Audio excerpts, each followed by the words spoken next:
Good morning, everyone. Is this on? Good morning, good morning. Good. I'd like to call to order the special workshop. What's today? February 26, 8:30 a.m. Madam City Clerk, can I please get a roll call? Councilmember Warren? Here. Councilmember DeForest? Here. Councilmember Stone? Here. Mayor Pro Tem Holliday? Here. Mayor Lavelle? Here. Let the record reflect all members are present. I've asked Councilmember Warren to lead us in the pledge, so if you can, please stand. Please place your right hand over your heart and repeat with me. I pledge allegiance to the flag of the United States of America and to the republic for which it stands, one nation, under God, indivisible, with liberty and justice for all. Thank you. Thank you, Councilmember Warren. Thank you. Good morning, everyone. Colleagues, city manager, city staff.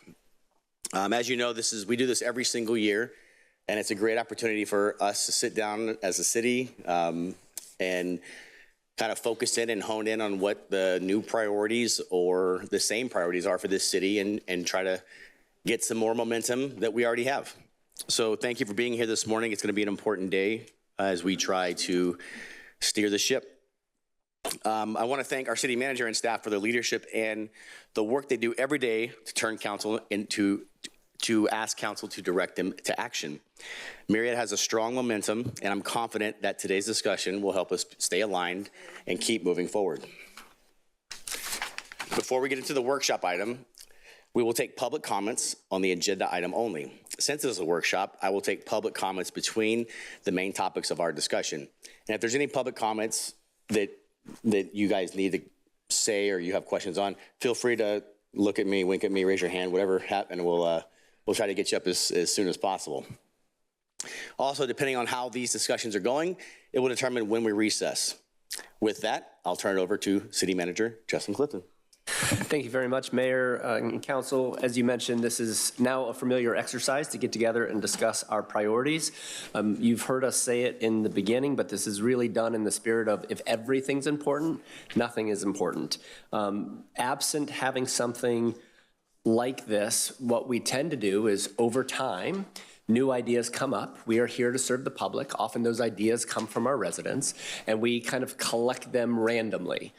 Sometimes we get new ideas talking about a particular policy, a way to expand that policy, or a way to deviate, go in a different direction, and they just simply accumulate. We have a bit of a challenge in that because we are a democratic institution, we get many, many more ideas than we can take action on. And some of those ideas only take a second to come up with, but they might take years or sometimes even decades to execute. So it's really also a problem with inputs, throughputs, and outcomes. That if you come up with a 20-year idea like a Keller Road interchange, and it only takes a moment to conceive of, but multiple council member terms to execute, you can see right off the bat how eventually you have an imbalance, just more ideas than you could possibly put into action. And so in that kind of scrum, what also happens is we often lack alignment on what's most important and what's less important. Staff might begin to execute things based on what's easiest or most accessible or whatever, and then a question comes back around, why isn't something else finished? And we had never really prioritized one thing over the other. We hadn't put timelines to things. So really this process is about trying to close that gap, to create better alignment, to create greater clarity between staff, council, and the community, and to avoid that kind of confusion. A couple reminders that we like to kind of reiterate every time we do this. Mostly the way we're staffed is to execute the daily work that we have. So we are constantly in the process of writing agenda reports and reviewing those reports and executing council meetings, development applications, financial reports, payroll every 2 weeks, you name it. The organization is really built to execute that job day in and day out. The new things that we try to create are the things that we really do on the side. To be honest, we're really not staffed to do that at all. We kind of shoehorn it in because it's an expectation of our community and a reasonable one that we're not just doing the same thing over and over again, but moving us forward. We also have a large number of administrative priorities. Each department has a list. We've provided that list to you many times in the past, just as a way to demonstrate that it's not just these expectations we have of the community, but some of the things that you wouldn't be able to see from the outside looking in. As one example, we're a relatively young city, so in the early years, we weren't built to do a really excellent job retaining records. So we still have, storage units in random places with boxes of records that haven't been digitized and aren't easy to find. We've had on an administrative priorities list the goal of solving that problem for many, many, many years. But again, because we're not really staffed to do a lot more than the daily work, we're still trying to execute on that goal while we also have these conversations about some of our external priorities. So we've made progress as we started this prioritization process, substantial progress. But I also want to emphasize we haven't worked our way out of that problem, having more to do than we really have the resources to execute. So we're still asking for a fair amount of patience and really discipline to understand that the more we can narrow our focus, the more successful we can be. The staff team knows that I'm fond of saying do fewer things faster, and that's really the simple way to say it. You'll recall that we've developed this approach as a pretty simple three-tiered system. Our tier one are those projects that we want to keep putting one foot in front of the other until they're done. They're generally funded, they're generally fully programmed. Our tier two is not quite that far down the road, but they're things that we know are important that we need to do, and we want to get them off the ground sooner rather than later. And then the tier three is really our clearinghouse of all those ideas that I referenced earlier that come from our residents, that come from staff perspective, that we don't want to lose sight of, but we're not ready to execute on them yet because we're really focused on tiers 1 and a little bit of 2. So we're still using that framework, and in fact, you'll see that we're expanding that framework a little bit as we broaden our time horizon and our view perspective of the projects we need to prioritize. A couple quick caveats about the documents we're going to review. They're mostly familiar to you at this point, especially the more detailed version, which is still a very high-level view of all the priorities, tiers 1, 2, and 3. It's used as much as a staff document as it is a tool to help explain what we're doing to council and the community. So for that reason, it's imperfect. So if you really wanted to look closely at it, you might see that we've divided up large-scale projects and small scale, but you could probably argue some of the small ones are large and some of the large ones are small. It's not meant to be optimized perfectly that way. It's meant to be a good kind of broad way to distinguish priorities. You might notice a few inconsistencies. Those are things that feel free to point those out. Additionally, if there are other ways we can include information that's helpful, that enhances this conversation, we want to make those notes because every year we look to make that process a little bit better. Again, you might find even a few typos or little things. This is a manual process for us, which we hope that it won't be manual forever. We hope to do some things either through software or using other systems to automate more of it so that it's more efficient. But right now, it's still a lot of cross-referencing and things like that. So again, a few inconsistencies. And it's really the 30,000-foot view. This is the time where we get to look at all of our priorities at once, which is one of the harder things to do, right? It's to remember all the things that we're trying to accomplish. We are prepared to give you more detail in places where it's needed, but it's intentional that we don't put a great deal of detail into the document. So when we might simplify a process like environmental clearances on Keller Road, it's one bullet. That bullet might be 2 to 3 years of really rigorous execution because there's a lot of things involved in that one simple bullet. So that's just to keep in mind. But again, overall, it serves a purpose. Mechanics of the day, we are going to present a little bit about what we've accomplished. Again, the good news is this system, I think, is working, and we're seeing increased momentum in the numbers of things we're getting done and able to take off the list. We're going to go through those tiers 1, 2, and 3 priorities at a fairly high level, especially the portion that's more of a progress report to let you know what we've done and what we still have yet to do. And then probably one of the more significant changes in what we're presenting today is we're expanding our kind of view and horizon line for what is a priority. In particular, we noticed that while we have a lot of capital improvement projects within our tiered documents, there's still some big ones that because they're further out, not in the next 18 months, which is generally the timeline we're looking at for our priorities, some of those projects are big and costly. And so we still want to know, as we're starting to think long-term about how we allocate funding, which things are more important, which ones we execute first, and most importantly, we want to make sure that we have enough money to do all the things that are most important. So we're going to look a little further out than we typically do and show you what staff has done to prioritize some of those capital projects based on what we think you would want us to do and the community would want us to do, and then incorporate some of those going forward into our priorities document. And then lastly, we're going to present what we think, based on conversations we've had with you in the community, ought to be some things we should consider for new priorities. You may have some of those too that aren't on our list. It's not meant to be exclusive or exhaustive, but a good start for kind of the big themes that we've heard. And we'll talk a little bit more about how we came up with those and our prioritization of those CIP projects when we get to that point.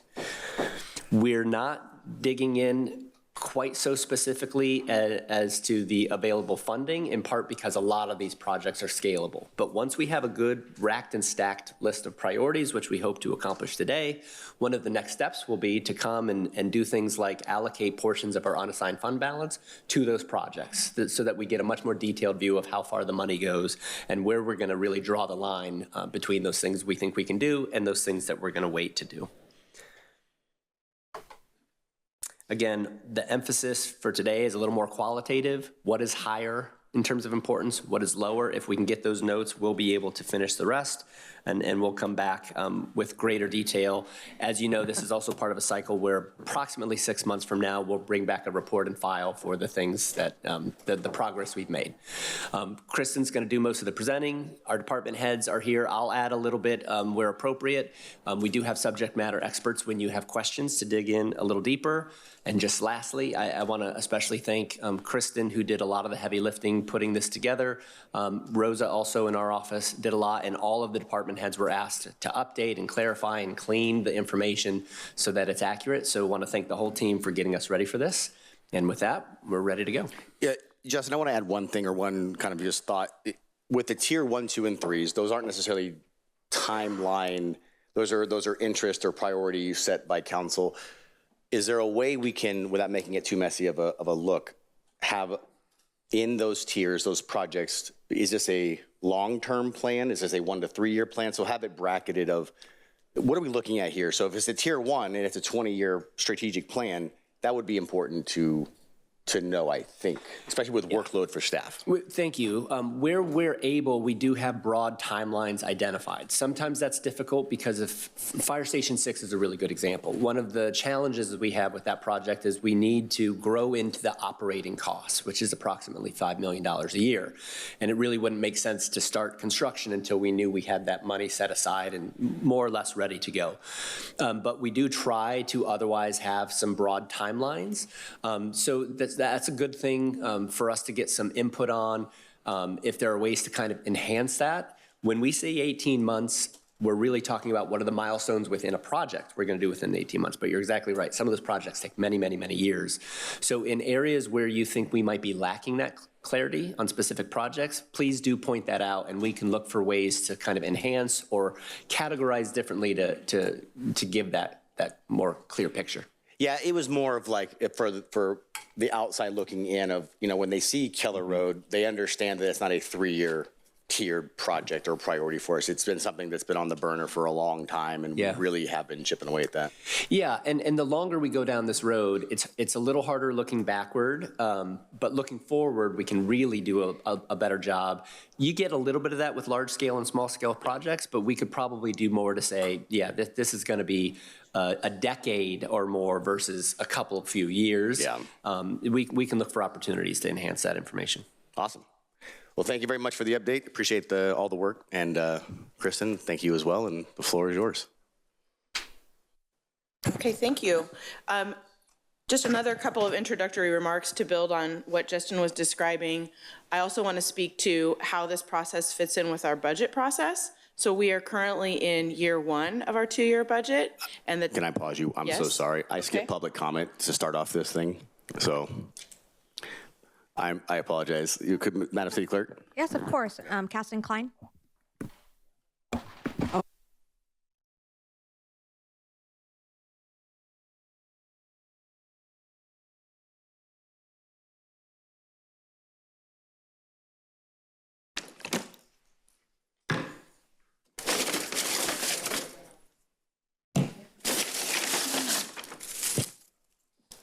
No, these aren't eucalyptus branches. These are olive branches.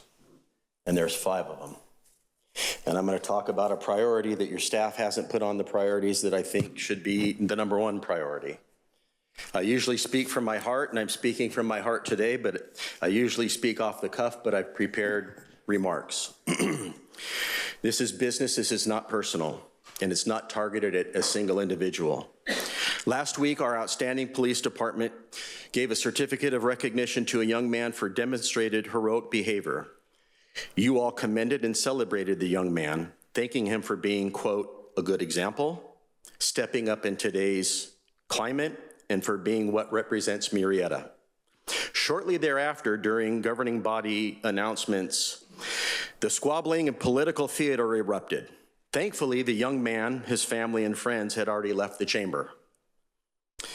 If that wasn't enough, there was a closing scene during the council member requests.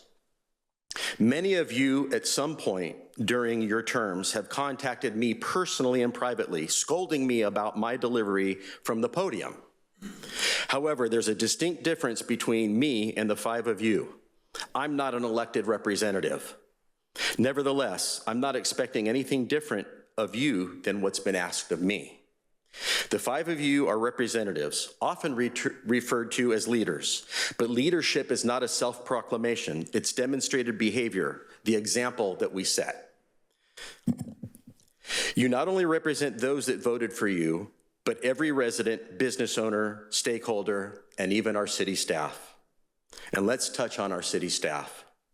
Look at the professionals that are here, that come here every single day, work their butts off for us. And you represent these professionals. Many are also residents. If they behave similarly, would that be acceptable? I don't think so.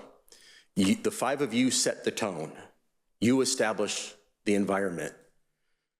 Please, moving forward, let's get back to some congenial behavior, and let's work effectively with each other, even though we have disagreements.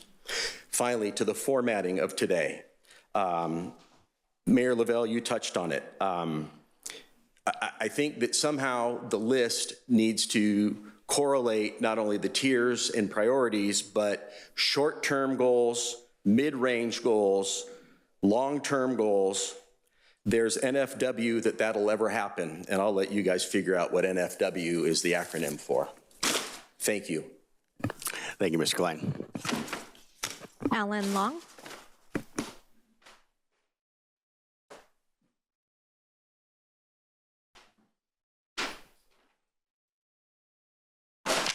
Nothing prepared like Mr. Klein, so this is off the cuff, but City Manager Clifton, appreciate you sort of clarifying what you're trying to establish today. That's extremely important. I think in the past it's been goal setting session, but what does that really mean? And there's a lot of things thrown out there. As a result, you have a long list of items that I think are all important. When you can get to those is another story, so I think that's the goal of today.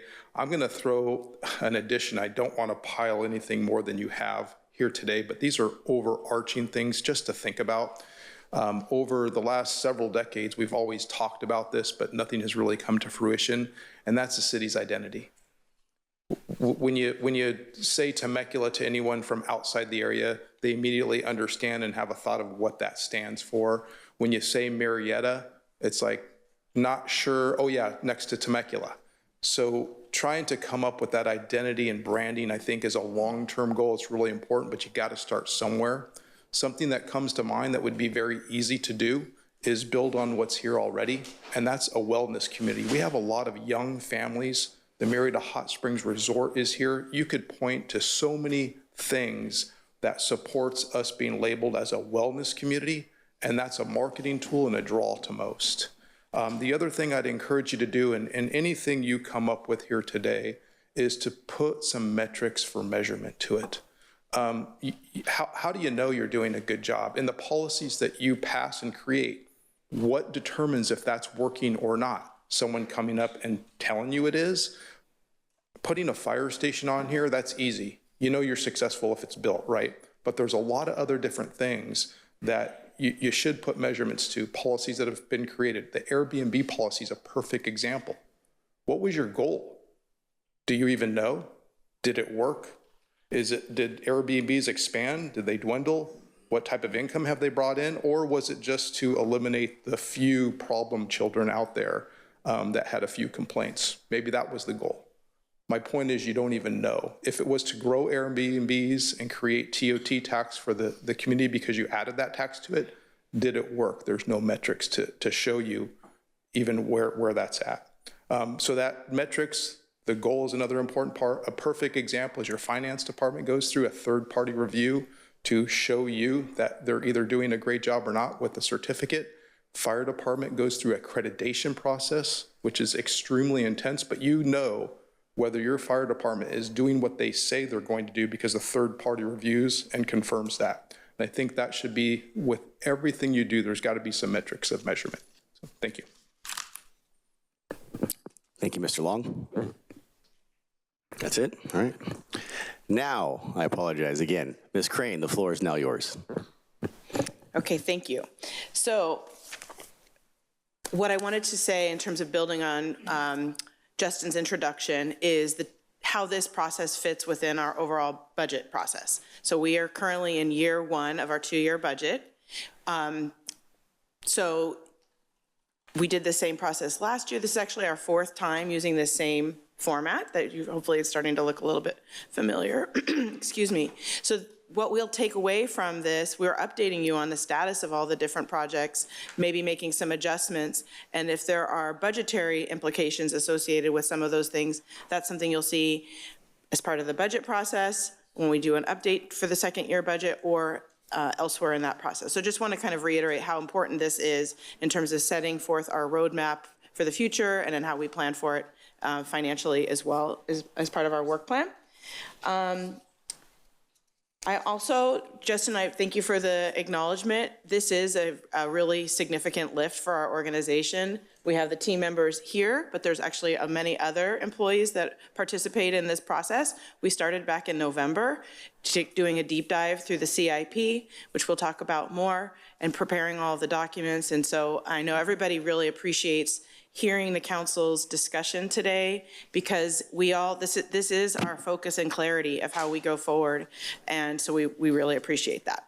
So I want to also orient you to your booklet that you have, and the public, the documents are available in the back as well. So when I go through, we'll put some of the documents up on the screen and go through that way, and then I'll be referring you to your booklet so you can be following along as well.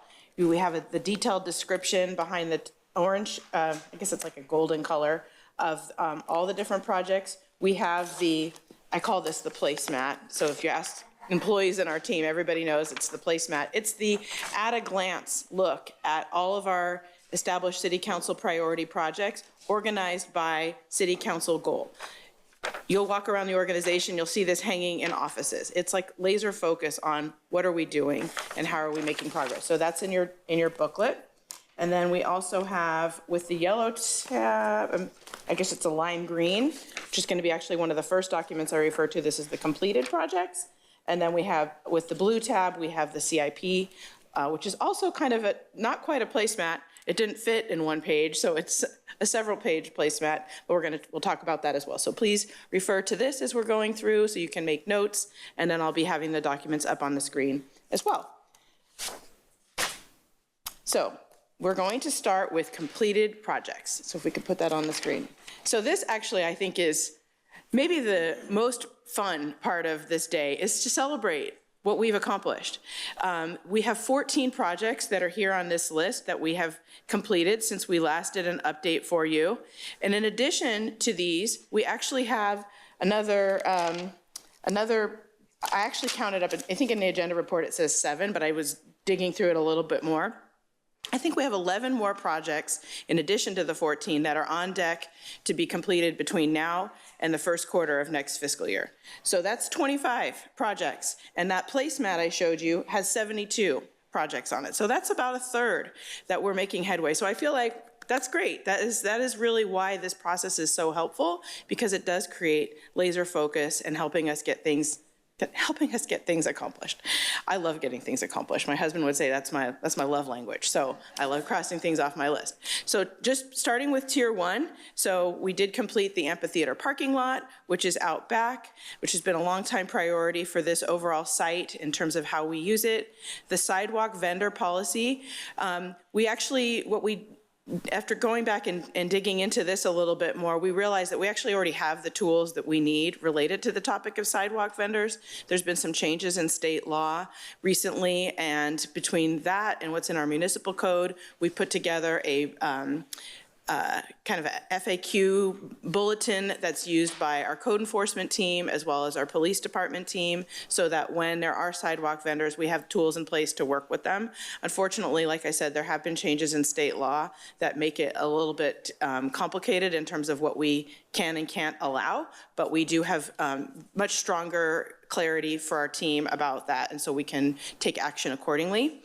Next item was a town hall meeting and community summit regarding changes in California housing law, which we had on April 15th. City Hall roof replacement has been completed. We celebrated the Glen Arbor Dog Park completion last summer. I think it was like one of the hottest days of the year out there. We also finished the 6th code update and completion of tot lot replacement last summer.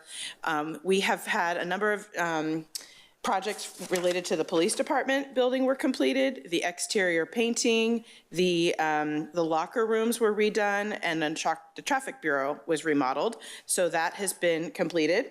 Moving on then into tier 3. So, Justin described what tier 2 and tier 3 mean. In theory, we're not really working on tier 3, but the reality is, as there are opportunities, we are making headway on projects that are on tier 2 and tier 3 as well. So we have several projects from tier 3 that have been completed. The first, I'm going to come back to the first one, but the City Hall HVAC replacement was completed. The equestrian evacuation guidelines, we actually had a meeting with stakeholders, put together a brochure, have done public education on that, have guidelines for our police department and fire department on how that works. So that one has been completed. Hawk Ranch, that involved having a conversation about the conditional use permit requirements, so that's been completed. And the Champions for Murrieta program occurred during last year, and that really became more of an operational item versus a priority project that needs to be on this list. With regard to the loan program for water and sewer connections, so this one is at this time one we're recommending for removal to consider it complete. This would have been a strategy to offset the high cost of expanding water and sewer system infrastructure in certain areas of the city, but there are concerns about the feasibility of doing this, and we're hearing that there's really not a lot of interest in moving forward. So it seems like one that we should cross off the list if we're not really going to be pursuing that. So, and then like I said, there are a number of other projects that we expect to be completed between now and first quarter next year, and we'll talk about them in more detail, but like the Fire Station 1 concrete replacement, the improvements at the MIC, pickleball courts are going to be completed in March, Hot Springs widening, the improvements at the Alta Murrieta Hot Springs intersection, the library expansion, maybe not quite first quarter of next fiscal year, but well toward that, and so forth. So lots to celebrate in terms of what we have completed. Any questions on that before we move to the next topic? Okay, so with that, we're going to switch to the status of the different projects that are underway. So let me just switch gears here. So let me scroll up. So this one is I'm going to be referring to this document, which is behind door number. It is the golden color tab, if you want to follow along and make notes. Sorry, just let me.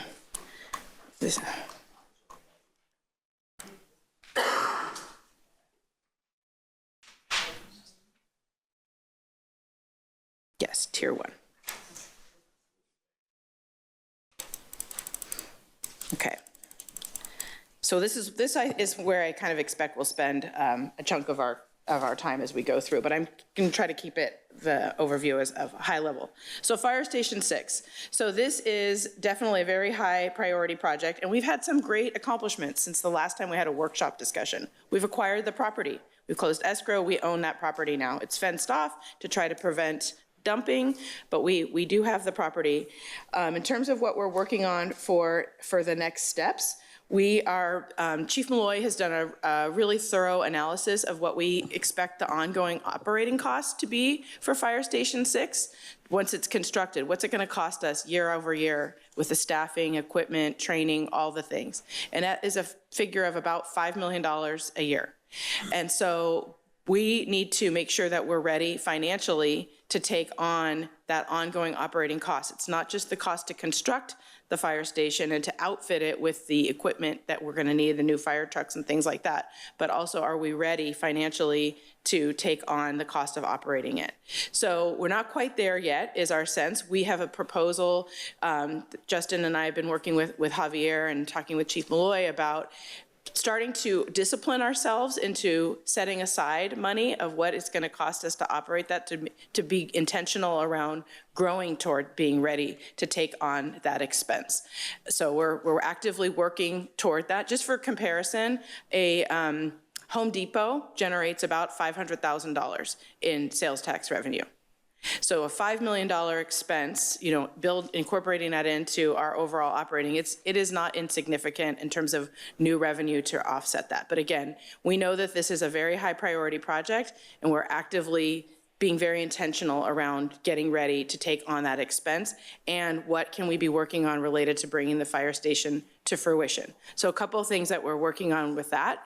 So utility connections are really important for building a new facility like this, and as you recall, this is kind of on the very perimeter of our city. So municipal services, which will be taking the lead on bringing the facility to fruition, is working on evaluating with the water district, with Edison, with SoCal Gas, what are the utility connections in that area.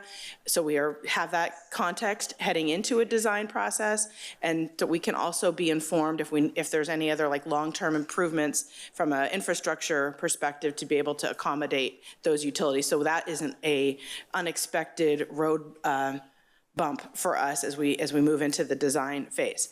The other piece that we are ready to propose that we take on ties into the financial piece is to look at annexation of the Spencer's Crossing area, which is within the city's sphere of influence and potentially could result in a good amount of revenue to the city to offset some of the costs of the new fire station. But with that also comes other responsibilities that the city would take on if we were to be, it's part of the city. So, excuse me, the chief's anticipation is that we're gonna be providing a lot of response to that area anyway, and so there's some good reason to really consider annexing it.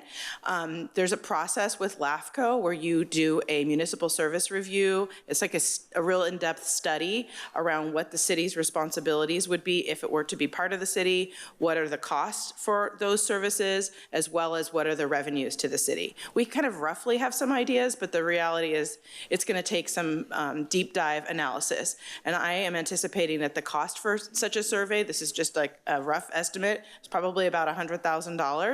And I would say easily a year-long process. And we have not had any dialogue with LAFCO around what the duration would be of that process. So we know it doesn't happen overnight. So our proposal is, as a next step, in addition to that utility work, that we embark on that studying that annexation as well and begin those conversations of what that would look like. And we could begin that process right away if that's something that the council is interested in. We're going to have to do an RFP to hire a consultant to do the service review study. So that's something we could actually start to do in the latter part of this fiscal year, and then the study would take place during next fiscal year. So that's what we're proposing in terms of next steps related to Fire Station 6. Okay. We're going to pause there. Councilwoman DeForest. Thank you, Mayor. I just have a couple questions and caveat off Fire Station 6. So originally, Fire Station 6 what they were thinking about maybe having some mutual aid, actually having some help from the county. Have we had those talks? Because instead of maybe annexation of houses, originally when I was first elected, we looked into that and there wasn't enough of those Home Depots in order to pay for the aid that we'd have to provide that region if we annex that, right? So, have we had that discussion to try to see if we could secure some funding from our third district supervisor for just that project and yes. a partnership? I believe Chief Malloy has had dialogue with his counterparts with CAL FIRE and serve that area in the county. Chief Malloy, do you want to speak to that more of what you're hearing from them? I don't mean to take us off the. I think this is one of those really significant projects. I think the other ones will probably be able to go faster, but I know this is definitely a high priority. Okay, thank you, Chief. Yes, absolutely. Thank you, Council Member, for requesting that.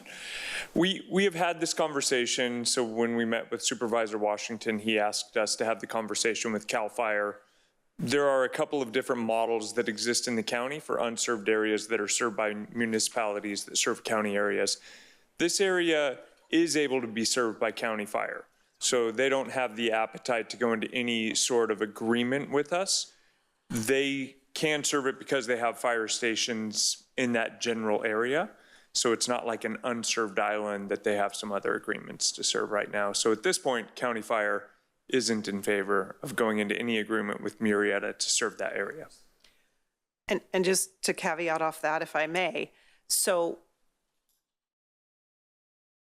instead of spending $20 million to build a fire station, should we not reach out to them to have I know we have mutual aid, but is it just something that we can't service our citizens, that we definitely need Fire Station 6? And I know we talked about this before, but I don't want to discredit Fire Station 6 by any means, but what about utilizing what's already there? If they're able to cover that area, what would it look like for us to partner with that? Or do we not do that? Is this not? We do that. In fact, you signed an auto aid agreement about 2 years ago so we can have automatic aid throughout any of our border areas within 12 minutes. So we have that agreement in place. There have been some technical hangups getting it to actually work flawlessly, and we should be seeing the realization of that within the next couple of months, where it's called CAD to CAD, making our computer systems talk to one another fluently, which is a big lift. So we are getting that done right now. That area, though, is underserved with fire apparatus right now. It's an area that's growing rapidly all up the Winchester corridor. And right now we have approximately a 12-minute response time to get one of our engines to that portion of the city, to that corner. So we are relying heavily on Engine 83 that's at the airport already to serve that area of the city. The complication comes is that's a very busy unit and they're running a lot of their own calls as well. So if they're not available, the next closest unit is our unit. So, right. There's quite a delay. I think with the growth of that area and the need for us to serve that part of our city, Fire Station 6 is incredibly valid, even with the fact that we have another fire station a few miles down the road with CAL FIRE. Right, and as our traffic and our population increases, it takes longer and longer to get anywhere. And not just our traffic and our population, but the traffic and population of our neighbors. Anyone that travels the Clinton, Keith, or Winchester corridor knows that we're realizing a great deal of traffic increase in those areas, which does slow our response times. I mean, Station 3, which serves the area off Hunter Road, their times aren't going to get faster no matter what we do out to the east side of the city, just because of the impacts of all of the traffic in that growing area. Thank you for the information and the professionalism. I greatly appreciate it. Absolutely. Thank you. If I could just add a little bit, I want to make sure it's clear to council that the discussion about exploring the potential of annexation isn't to presuppose that that would be a solution. But as we've done some back of the napkin kind of math, we do think it could be some substantial revenue. The bigger question would be, what are the other obligations? If we're going to be responding anyway, it certainly makes sense in the context of fire to also get some revenue from those same residents. It will get a little more complex as we look at things like parks and recreation opportunities and how much is provided by existing districts that would continue to operate, which would maybe mitigate some of the demand on the city. Looking at road maintenance and other things, those would clearly be city obligations at that point if they're not already provided for by HOAs or other districts. And so really understanding that complex network of who is covering what obligation would really help us understand, is this more of a financial win to support the fire operations, or potentially come with more costs than revenue, in which case we'd go back to looking at other models. So it's meant to really enhance the question and provide some answers more than to presuppose the outcome. You know, just to interject real quick on that topic, if you were to annex that, there's not much commercial or retail out there, so you'd be missing out on a huge part of a large revenue source that's, we're looking at only housing, and the rooftop tax, I think, is what would be part of the funding mechanism for this. It's likely two things. It's potentially the fire district rooftop, but also a portion of the standard ad valorem tax, the property tax that's paid. Our two most significant sources of revenue are sales tax and property tax. Sales tax is number one, but property tax is very significant. When we've done the back of the napkin math, we're not accounting for any sales tax. It's just looking at property taxes. Okay, you have a question? Okay. Cindy was first, but it shows Ron, so you're next, Ron. Just to let you know that when I go into the queue, it's not going on anybody else's screen but my own. Thank you for that information, and I want to reiterate what the chief said.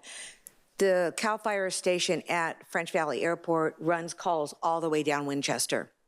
They are constantly out of their station running calls in Temecula. And so oftentimes when we have a call on that side of town, they're not in their station, they are gone. And so to have that availability to get to a situation in a quicker time period, I think Station 6 is extremely important, especially if there is a wildfire on that side of town. I would like to see a more in-depth down the road about the income versus the expense. I think that is very important that we, look at that from all sides. And if we're running calls in Spencer's Crossing, do we get, I know we have a mutual aid, do we get any revenue for that? Is that part of the mutual aid, or is that just a quid pro quo? I can't say the word, sorry, whatever that word is. Too early. Thank you, too early, yes. We have an automatic aid agreement with Riverside County Fire. There is no revenue exchange in that process, just like right now, Engine 83, anytime they come into our city, we do not give them any money for their services into the city. It's all based on automatic aid. Okay, that's what I thought. I just wanted to verify that. Thank you very much, and I appreciate your report.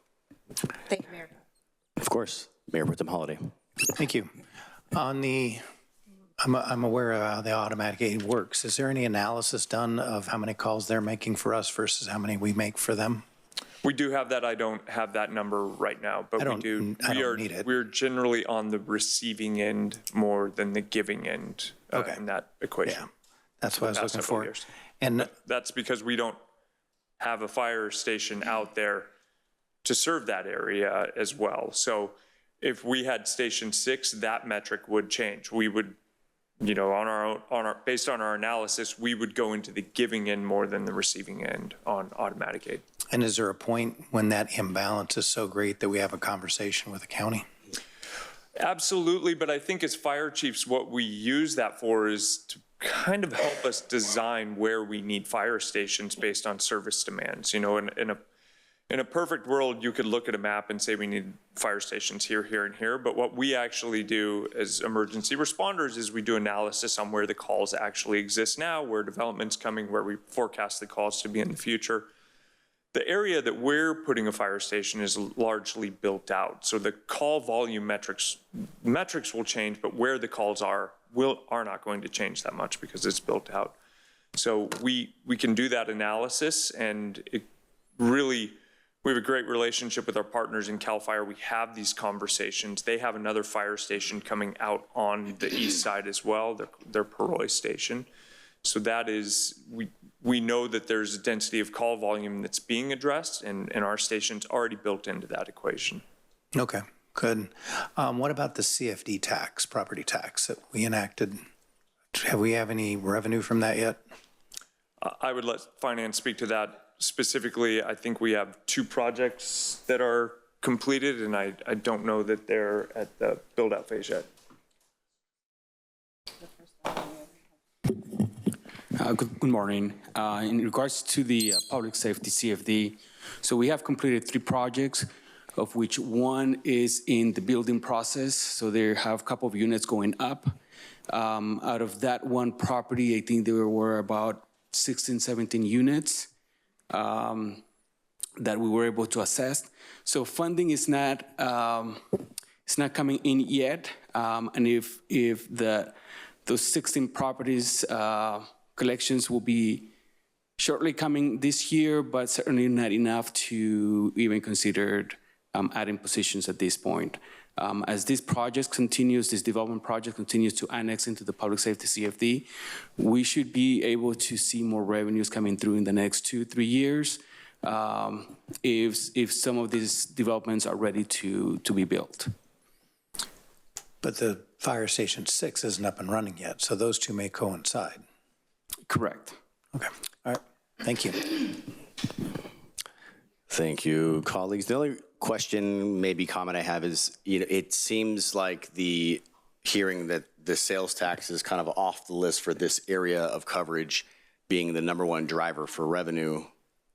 You're really looking at, a second place contributor to revenue for an expensive service and a quite dense area.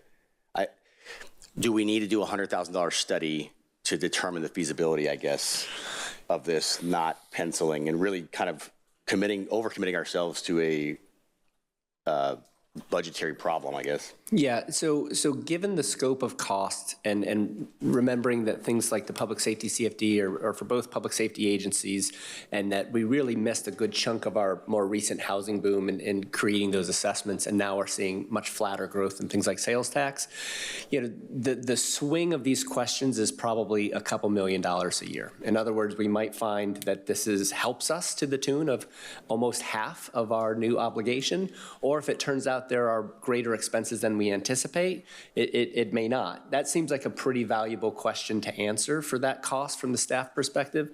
Again, some of the other obligations that we would normally have if this were a newly built community would be things like maintaining the parks. But if the parks are maintained by a special district and that's no longer something competing for the revenue that the property tax would bring in, it could pencil very similarly to areas of the city that pay both sales tax and property tax. I would also say that many of those residents, while there aren't sales tax generating businesses, there are sales tax paying residents that likely shop in the city and contribute that way. So it's a good question to ask council.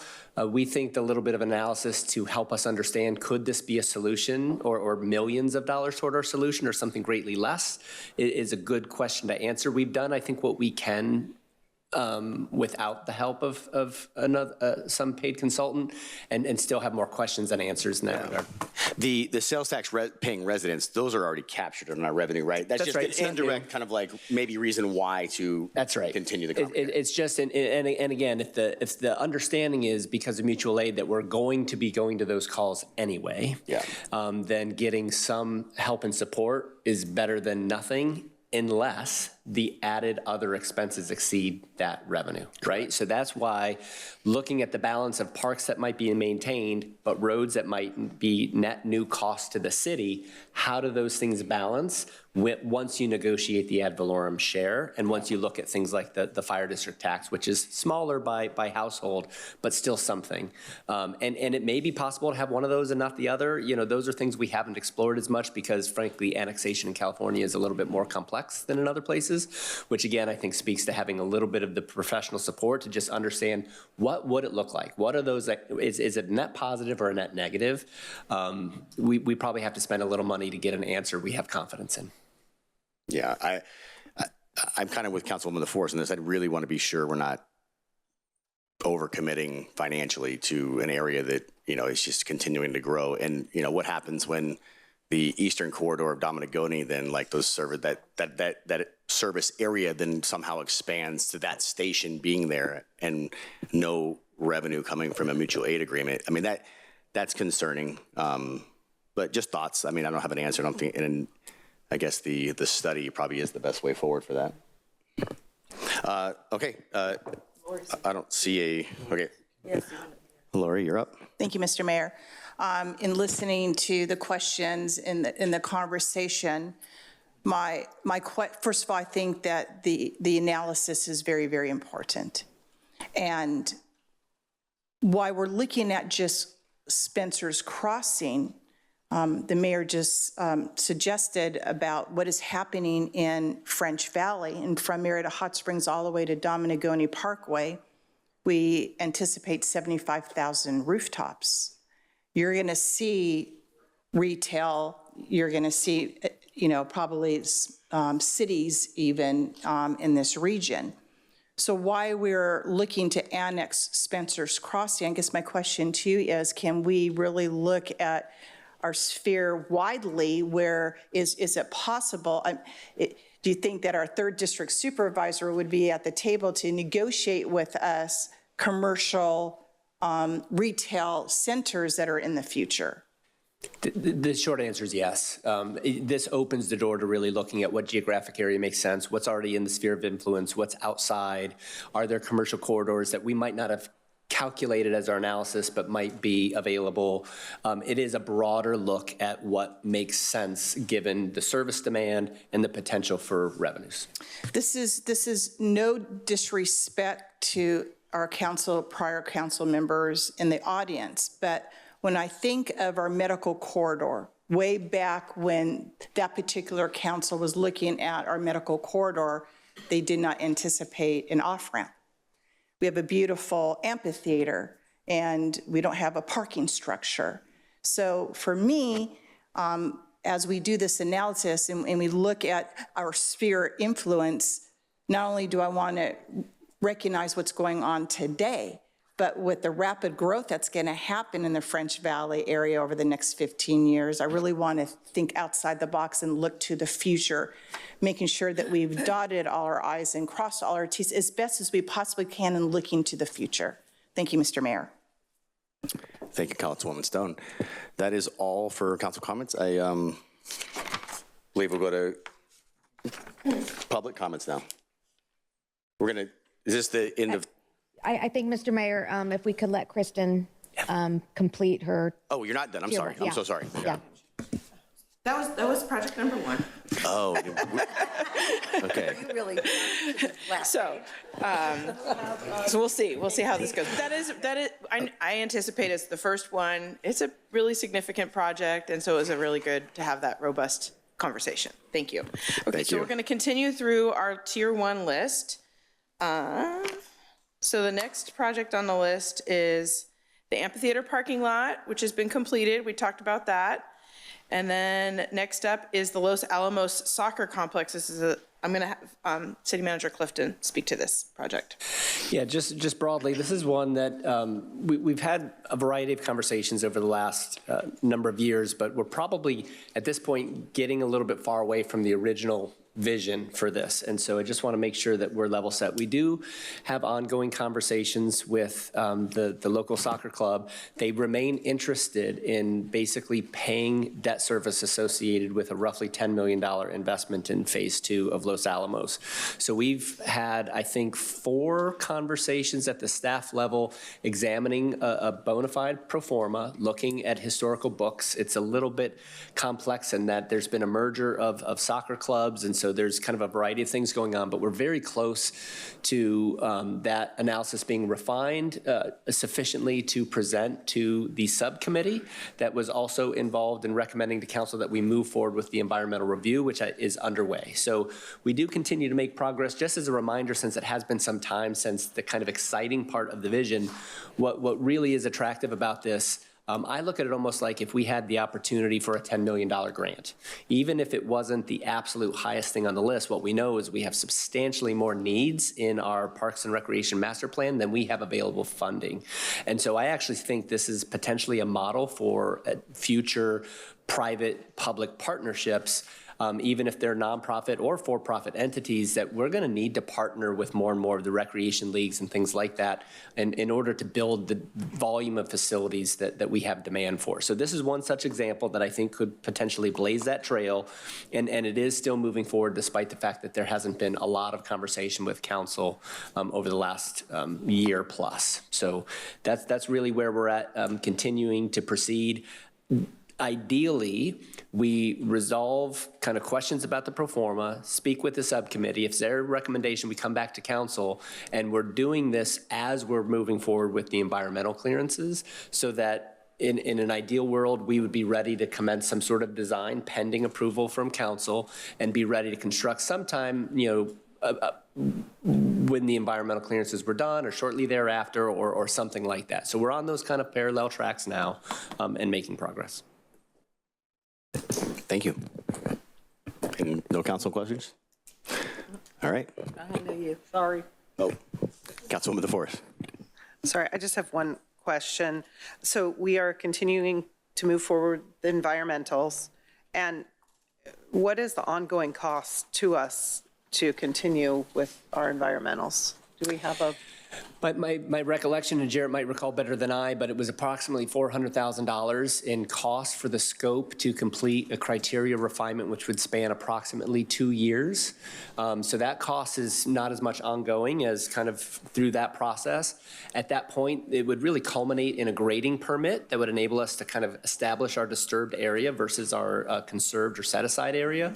And if we weren't ready to move forward immediately with construction, there would be some ongoing costs associated with maintaining at least some clearing and grubbing and things, if not more substantial grading, to make sure that, whatever area that we maintain and we don't have species and habitat encroach that we might need to later protect.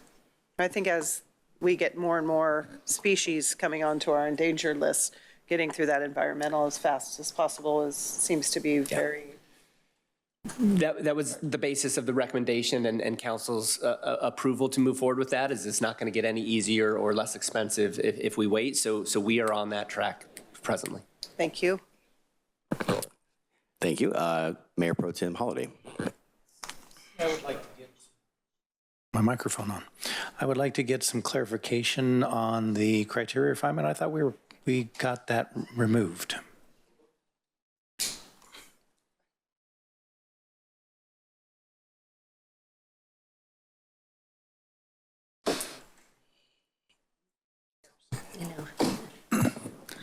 Good morning, Mayor Pro Tem and Council. Yeah, we're pursuing a very direct grading permit with environmental clearance. Just as you recall, we're going to have direct conversations with the RCA and the agencies at that time, and we're going to remind them that we're not going through that process. We still will go through respectfully, we will go through a environmental review process, which is a mitigated negative declaration. That may spurn some comments from the agencies that may redirect us back to that original comment. At the staff level, we'll gladly push back upon that. Yeah, keep me up to date on that. As I said on the RCA board, the conversations I've had with the director is we're not doing a criteria refinement, which should save us several $100,000. Yeah, I apologize for referring to kind of the older, what we assumed would be the process before going through those discussions. You're right. Some of the scope of some of the environmental review is similar, but we hope it's at least a slightly abbreviated process compared to the criteria refinement. Thank you for the correction. We still have to do the B though, right? Yeah, we did one survey. Depending upon the length of time from the original survey, if it's within a 2-year window, we don't have to repeat that. We know where they are. So that's good news. It's going to be in a proposed open space area. But I do want to say thank you for your help as a member of the board. Thank you to Justin. I think recently with another project, we've seen some of the daylight from the agencies, and we know that things can change rapidly. But we're still on focus from the original direction of the City Council. Thank you so much for funding to respond to Lisa.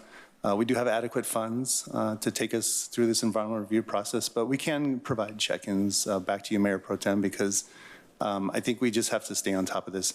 This is the year that we'll be going through the secret review process, and I'll be glad to spearhead that. Okay, thank you.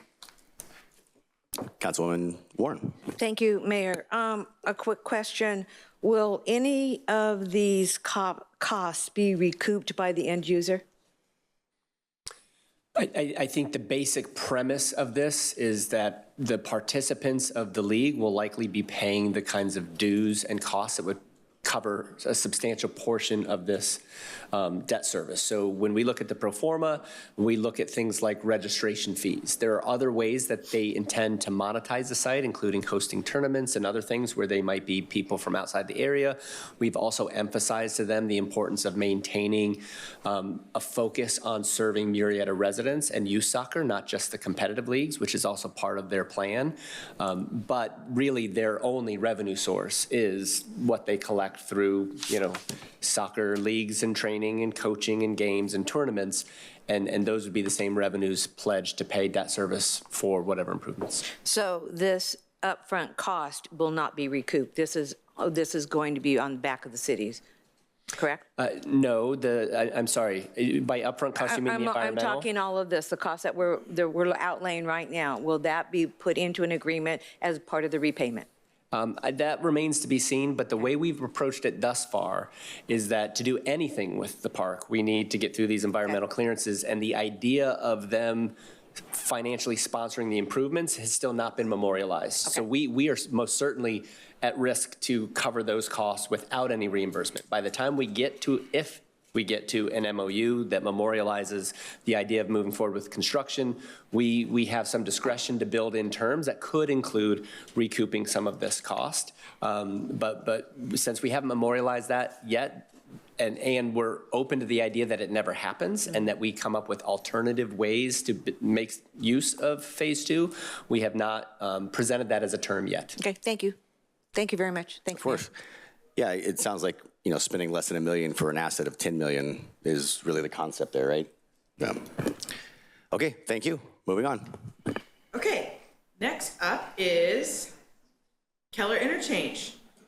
So we actually have had a lot, sorry, thank you, Justin. Keller Interchange, we actually have had a lot of progress this last year, believe it or not, even though it maybe sometimes seems like it's moving at a snail's pace. So this time last year, we were really working hard to get to the stage of the environmental process where we would be having the environmental document out for public comment period. That happened this past summer. We had a open house here, and we had that comment period. And so since that time, we've been working through the comments. There actually were not a lot of comments, but the ones we had, there's a couple in particular that were very complicated, working with the wildlife agencies and trying to bring that to a close.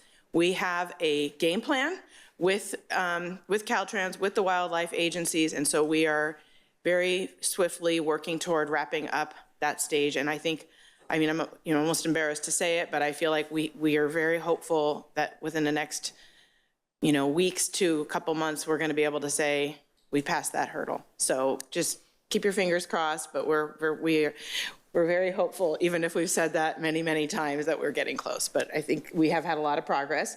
That's been our, I'd say the biggest challenge right now to our schedule has been getting through that phase. But in addition, you may recall that we took on what's called at-risk design. So simultaneously, normally in a process like this, you'd get through your environmental and then you would finalize your design. We took on actually finalizing the design in parallel with the environmental phase. So we are currently at the point in a project where we're simultaneously to environmental working on bringing the design from the 65% phase to the 90% phase, which is very close to being ready to go out to bid. So we're actively working on that. We've hired a consultant that's going to do all the right-of-way acquisition work. We switched consultants from the prior one. We'd been working with Jacobs Engineering to do the design environmental. We've now switched to Mark Thomas, and just getting a lot of other things in place while at the same time trying to secure funding. We just turned in on Tuesday a application for a federal build grant for $25 million. We're working on another congressional earmark request. So we are, we have a lot of resources working toward this project and trying to keep it moving very swiftly. There's a few question marks that impact our schedule, but our project manager has laid out a schedule where we could actually be starting to head into construction like in the first part of 2027. which is just a year from now. It seems a little crazy. We'll see. There's a lot of variables, like I've said, but we are very actively working on this as our top priority project. Okay, I'm going to move on if anybody else. It's Councilwoman Warren. I just want to give you an update. We had a meeting, I had a meeting with Caltrans with their deputy director and their staff, their I want to say their executive team on Tuesday. It was Tuesday.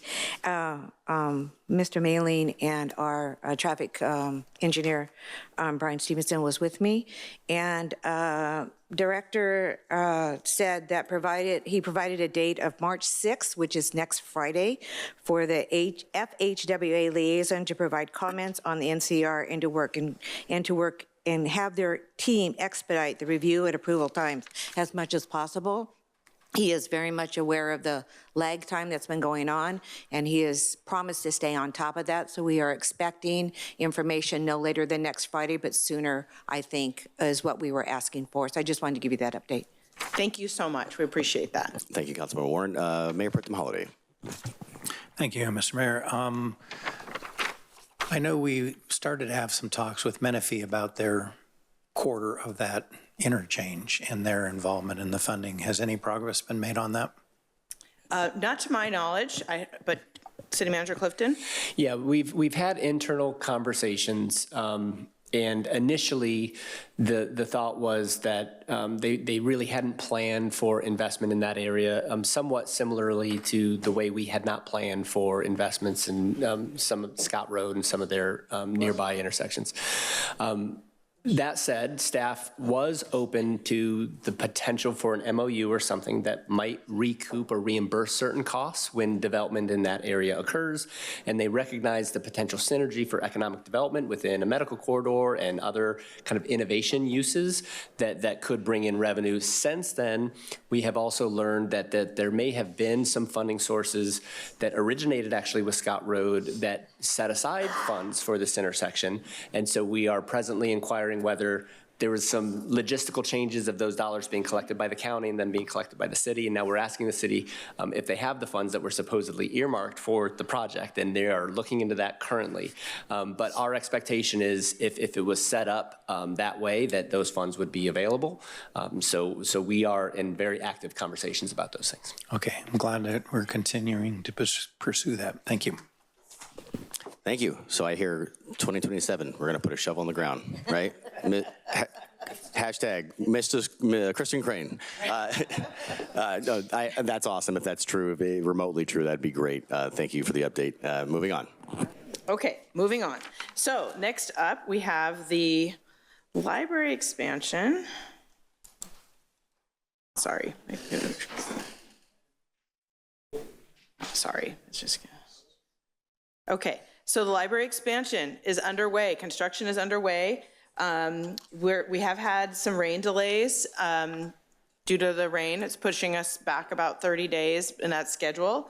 But the footings have been poured, and they're anticipating that the foundation will be poured very soon. And at that point, the project will start to go vertical, and you'll start to see a much more rapid progress. It'll be much more visible. The part that's happening at this stage, where it's a lot of underground work, it's not very exciting to see, and it looks like they're not making a lot of progress, but it's really, really important. And based on the rain delays, we're now anticipating a completion about a month behind, which would put us into November. But all in all, it's moving along. And then next up, we've got the Murrieta Hot Springs Road Widening Project, which is also underway and has also been a victim of some of the rain issues, unfortunately. So it's also running about a month late or so. They are doubling up on their crews, and they've adjusted their work schedule to be from 10 p.m. to 10 a.m., starting to work on the utility pole relocation with SoCal Edison. It's another significant variable in that project of how to get that moved along. But Jeff Hitch and I have talked about some proactive steps we can take to be in dialogue with SoCal Edison and trying to align those schedules as much as possible so that it doesn't cause any delays to the project. They have finished or just about finishing the piles for the retaining walls. And then they will be doing backfilling and drainage work. And again, from there, you'll start to see a lot more visible progress. But that is underway. And then next up, we have pickleball, something fun. So another construction project in progress, and we're expecting construction to be finished on 3 new pickleball courts up at Alderwood Park at the end of April 2026. That will bring a total of, there'll be 5 pickleball courts there at Alderwood. And if you recall, there was interest from the pickleball community in trying to cluster the pickleball courts into one location. And so we are no longer doing a pickleball court at Firefighter Park. The focus has been on Alderwood, and so that's underway. And so get your rackets and be ready to play in late April. Awesome. Let's do this. Let's take a quick recess now, and we'll come back and pick up at the fire station remodel. Great, thank you. In about 5 minutes, Mr. Mayor? That sounds great. Thank you.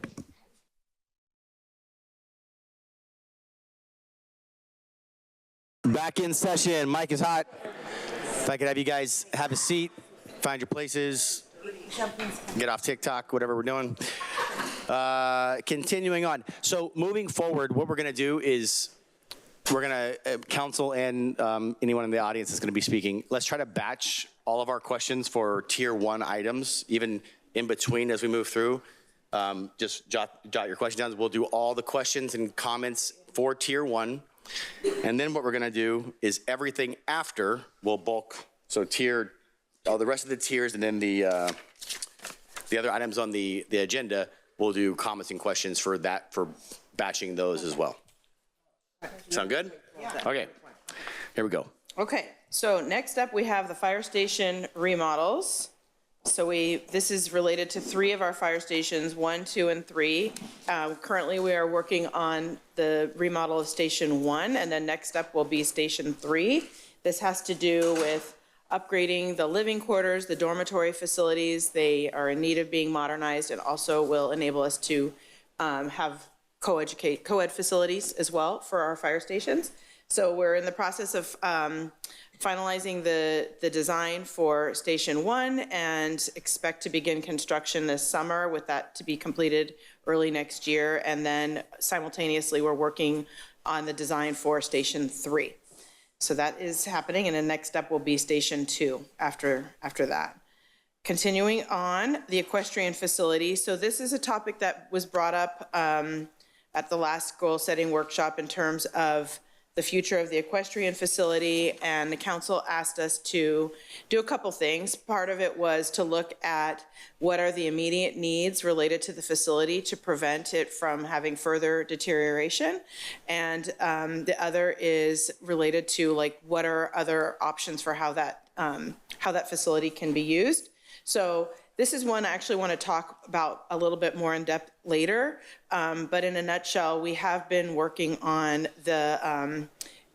we've had a cross-departmental team of employees from building, from public works facilities, from community services, myself, evaluating that site, doing a very high-level review and identifying what is the work that needs to be done more immediately from specifically a safety standpoint, and also to prevent further deterioration, which is going to end up just making it much more expensive.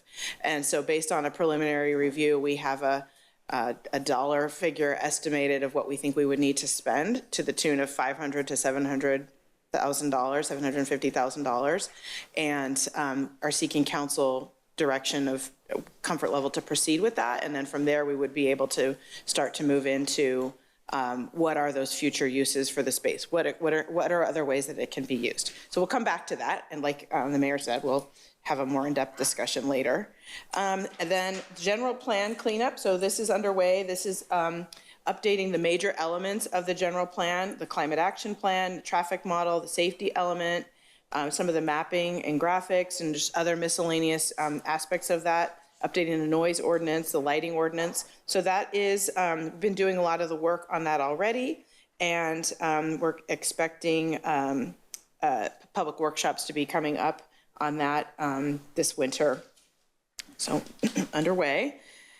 And continuing along. Sidewalk vendor policy, I mentioned that has been, that one is considered complete.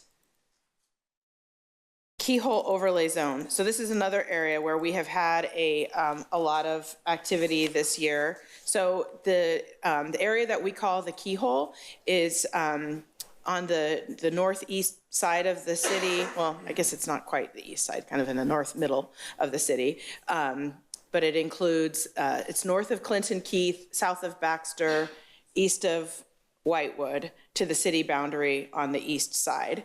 It includes 51 parcels, actually 51 properties. It's actually a lot more parcels than that, and a lot of property owners, and the zoning enables it to be at a higher level of residential than what it is, but there's been a lot of challenges related to utility infrastructure and so forth.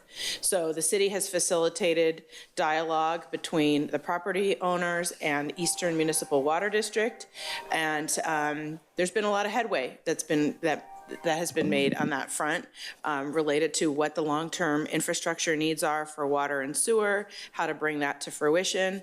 And actually there is a conglomeration of a lot of different properties on the east side there. They're pursuing a project called The Collective, which will include 1,000 homes in that area. And that project, as it proceeds, will really help facilitate bringing a lot of that infrastructure to fruition. So there's been a lot of progress, and I do think that the city played an important role in trying to bring the players to the table and trying to create a roadmap for how we move forward. And we're still working on the overlay zone part. It's getting incorporated into the general plan update that I just mentioned. So that may or may not be relevant to this particular collective development, but it applies to some of the other areas, other properties. Okay, then we have the development approval process. So this has been taking time to look at how we may make some improvements to our development process, working with our planning team, engineering team, and so forth. They've conducted a SWOT analysis, developed a guiding service ethos, and are in the midst of evaluating staffing and contract resources and how to balance that, and like where are there opportunities for making improvements to our development process. Okay, line F, drainage improvements. So I may ask for some help here. I am not the subject matter expert on it, though I am versed in this topic as well. So this involves improving line F between Washington and Murrieta Creek to address different areas where it floods around Calmia Street, and then to enable the property to develop. So we are working on the environmental permitting phase of that project, and the design work is underway as well. We're planning that the environmental studies are going to be happening this spring, and then the next piece would be to proceed to the phase 2 engineering for that. And if we have other questions, we can have Jeff Hitch speak to that. Line G. This one, we're actually recommending that we move to tier 3. When we have looked at our overall list of projects on the CIP, and we'll talk more about that, but we have a very long list of projects that our public works team is working on. And kind of to that point about focusing and clarity and just trying to get things accomplished, we're recommending that in order to focus on completing line F, that we would move line G to tier 3 in order to focus on that at this time. It had previously been moved from tier 2 this time last year to tier 1, and now we're proposing that we just stall it. That doesn't mean it's not going to happen ever. It's just more of like, let's focus on getting line F finished, and then we would be able to come back to this project. And then line D, again, this was moved from tier 2, and we have prepared an RFP to select the consultant. We're in the process of working on the project schedule, selecting a design consultant, and we'll be awarding a construction contract with that. And then we still have to do all the environmental and civil engineering. And this is for the reconstruction of the line D box culvert that would allow for the widening of Hot Springs Road. And I believe this is, I would call it west of Via Princesa, that way between Alta Murrieta and there. Do I have that location? Between Jefferson and Madison. Oh, I'm sorry. I'm on the wrong side of the freeway. Okay. Yes. Oh, okay. Got it. Thank you. Okay, so the next topic is the pursuit of a statewide ballot initiative related to local control for land use. So this is something that the city council has discussed, and we have shared with the council like what would be involved in order to put forth a ballot initiative, the process that's involved, the timing that's required for November 2026, as well as what the cost would be. We've provided resources to the council on how to further build stakeholder support with other communities and so forth. And so I believe that at this point, this one is considered complete in terms of what the staff has done related to this project. And so we're recommending that this one be considered complete and would be removed from the list. The traffic signal synchronization pilot program. So this is underway along Los Alamos from Whitewood to Hospitality. And we will be actually having an update provided by staff at our city council meeting next week on the pilot project and how that's been going and some of the initial findings. So we made progress on that this year. So now we're moving into what we call small scale. Justin talked about that distinction a little bit earlier. So ADA improvements, this is actually, we have a lot of ADA improvements to make throughout the city, not just to sidewalks, but it includes facilities. We have an ADA transition plan. And so this is, I feel like behind this one project is actually dozens of projects of things that the city needs to do. And it's something that's gonna happen over time to make incremental progress on the different improvements. One of the significant areas of ADA improvements have to do with sidewalk areas, and we annually have a program where we're making improvements to put in ADA ramps. We use CDBG money to help us with that, and we try to cluster several years worth of that money to make the projects more cost effective as well. Kind of get bigger bang for your buck by doing more projects at the same time. So this is one you'll be seeing this for years to come for us working on these ADA improvements.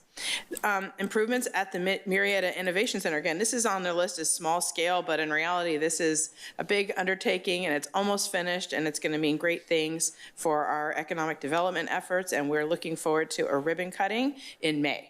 So save the date for that. And then I will move into all the fun of getting that up and running and operating and bringing in our incubating businesses so that they can grow and flourish here in Murrieta. Tot lot replacement, this is one that's been completed as of last summer. We did replaced 4 additional tot lots around the city.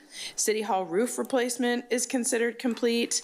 The installation of new generators here at City Hall and Fire Station 1, we had grant funding for that, and a lot of the work has been completed, but there's still some final little nuances to bring that to completion, and we're expecting that should be wrapped up by June.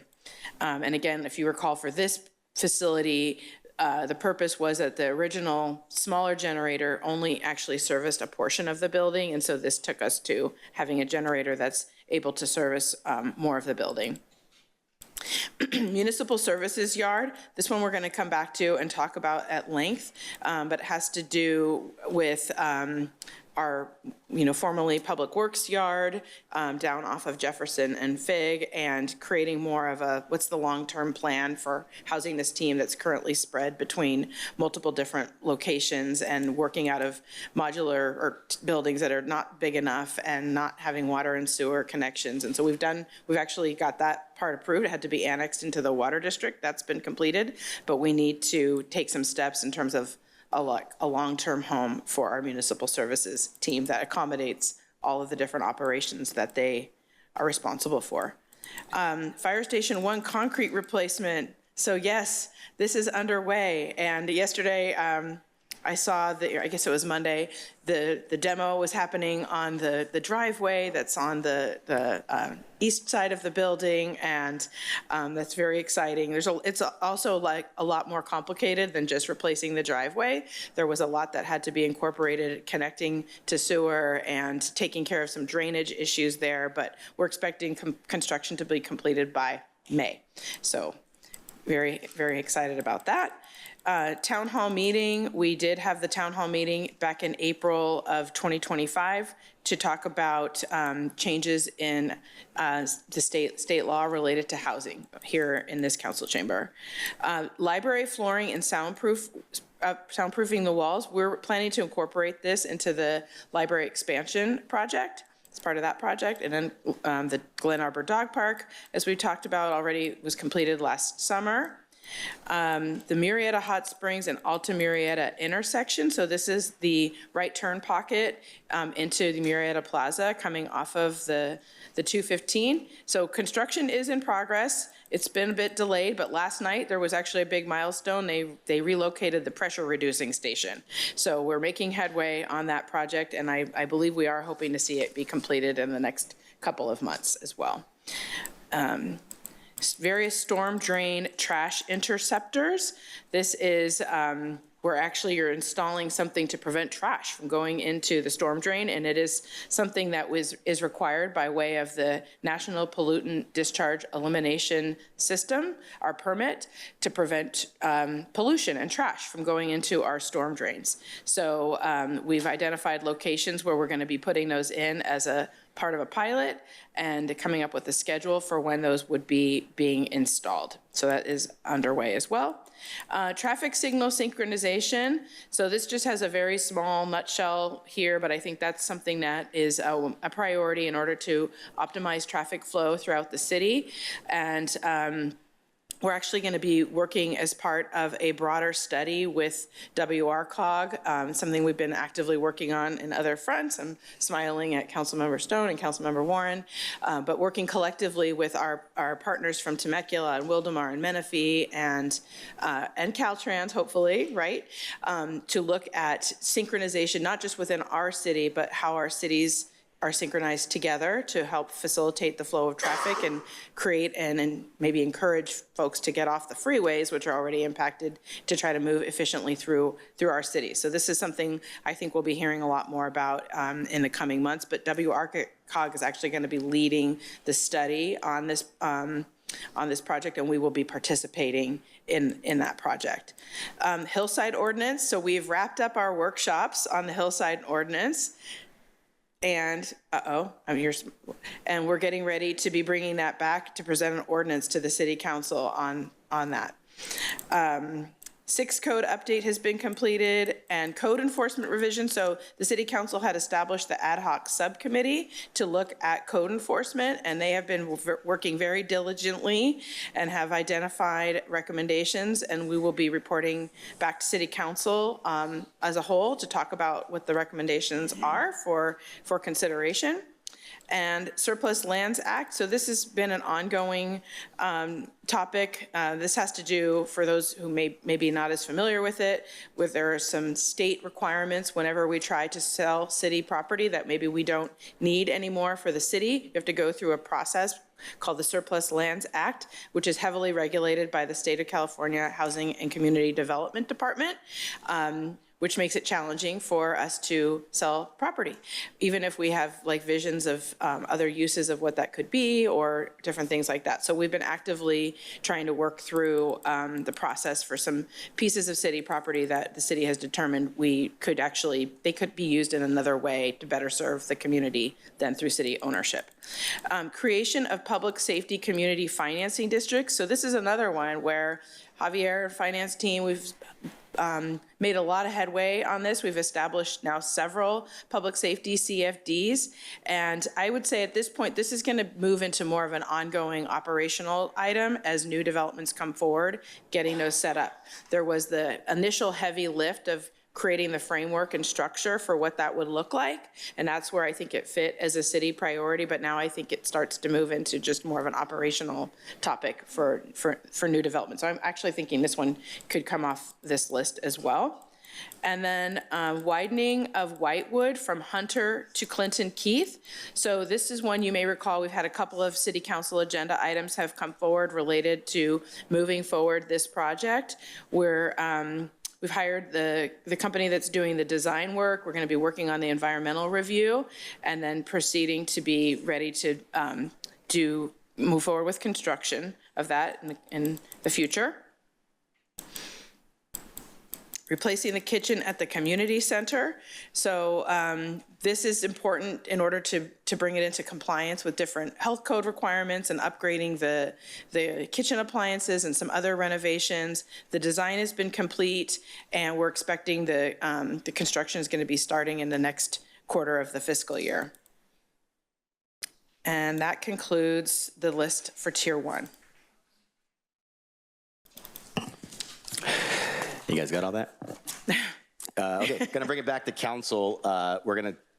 Let's try to pick it up from where we left off. I forget even, I think it was fire station improvements.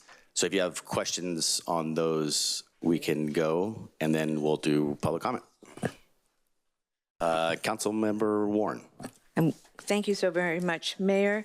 I want to go back to line F, drainage improvements.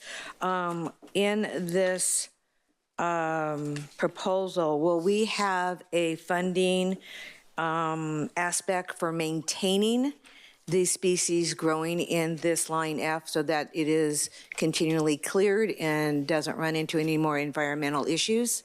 Is that part of the funding program? I'd like to ask Jeff Hitch to come forward. Good morning, Council. Good morning. Thank you for the message, or for the question. Yes, the Line F, we don't have the details on that yet, as we're still in very preliminary stages of design of Line F. The idea at the moment that we're thinking is we would have a local maintenance area within the channel that would be for mowing and whatnot to maintain the flow of hydrology, the storm flow that needs to run through the channel. And then maybe you're going to have a separate area within the channel that would have natural vegetation that would still be allowed to grow within it. I don't know whether or not we're going to have the full width of the channel. That's usually the most effective way to be able to minimize our mitigation cost. If we were to put the whole channel into, say, a concrete line channel, that theoretically still could be done, but you're going to pay a lot of money in mitigation costs in order to accomplish that. So those are the steps that we're evaluating.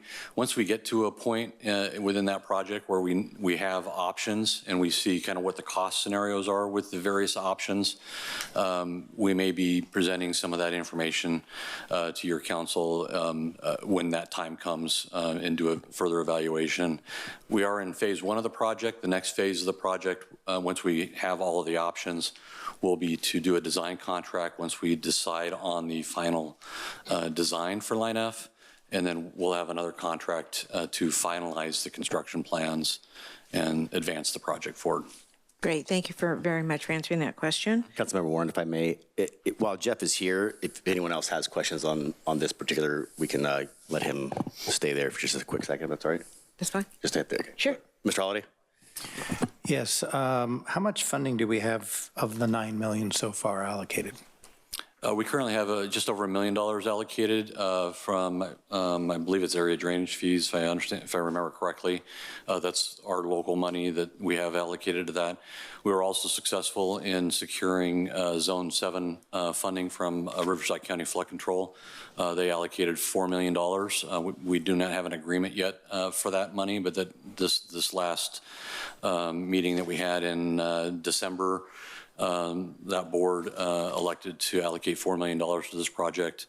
We'll be advancing an agreement to your council probably in the next 3 or 4 months that will go into effect for the 26-27 fiscal year. Nice work. And so we're just about $4 million shy of being able to complete it.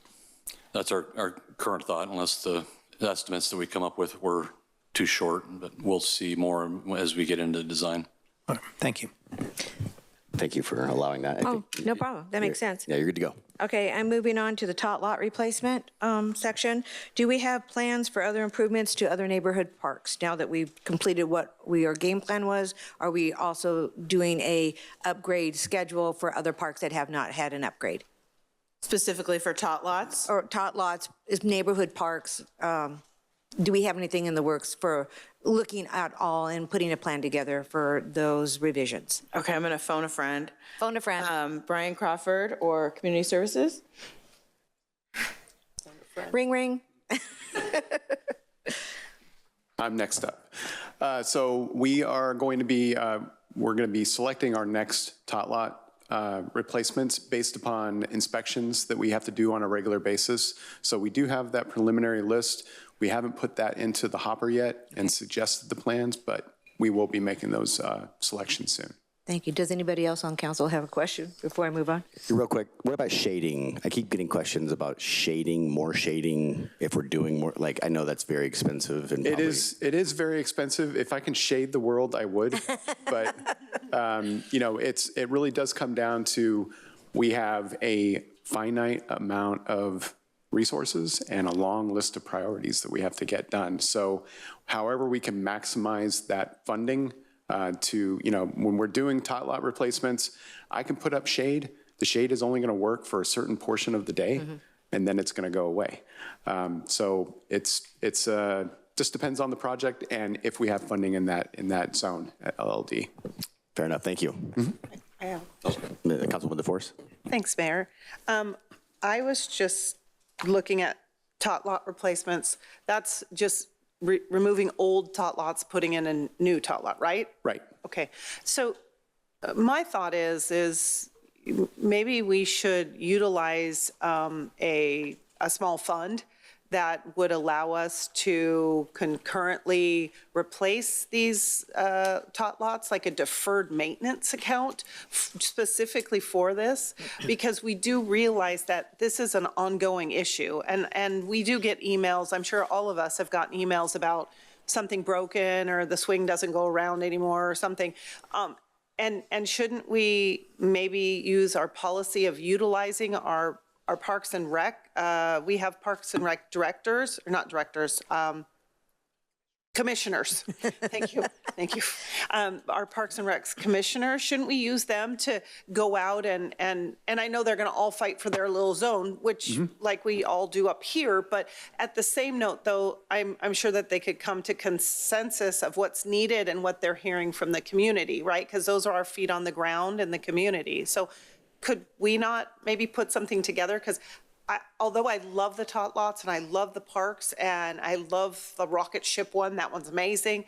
But I do believe that that's, I mean, I don't consider that a goal. I consider that, you know, an obligation that we owe to the community to maintain something that's there. So that's just kind of maybe looking at it at a little different lens. But I mean, having it on a goal to me is like, holy cats, that needs to be already on an ongoing goal that we don't even talk about.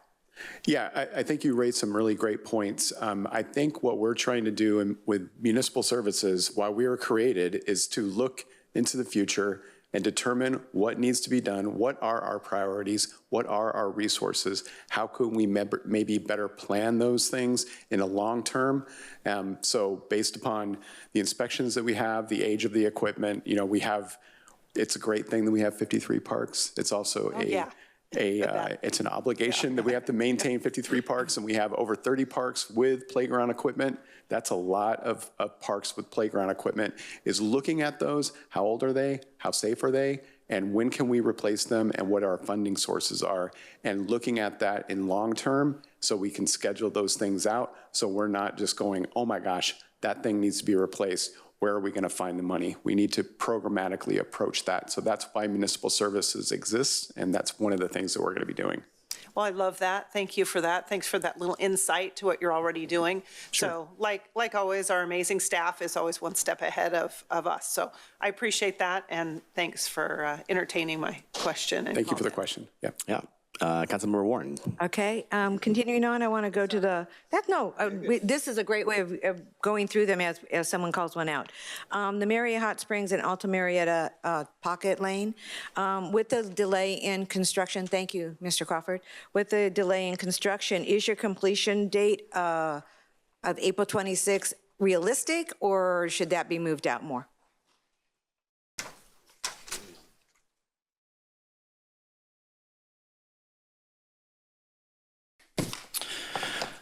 Good question, Councilmember Warren. The April 26th date to me sounds a little optimistic. I agree. You may notice if you have driven through the area this morning that the pressure reducing valve was poking up now out of the ground. It is. So we finally were able to get some progress.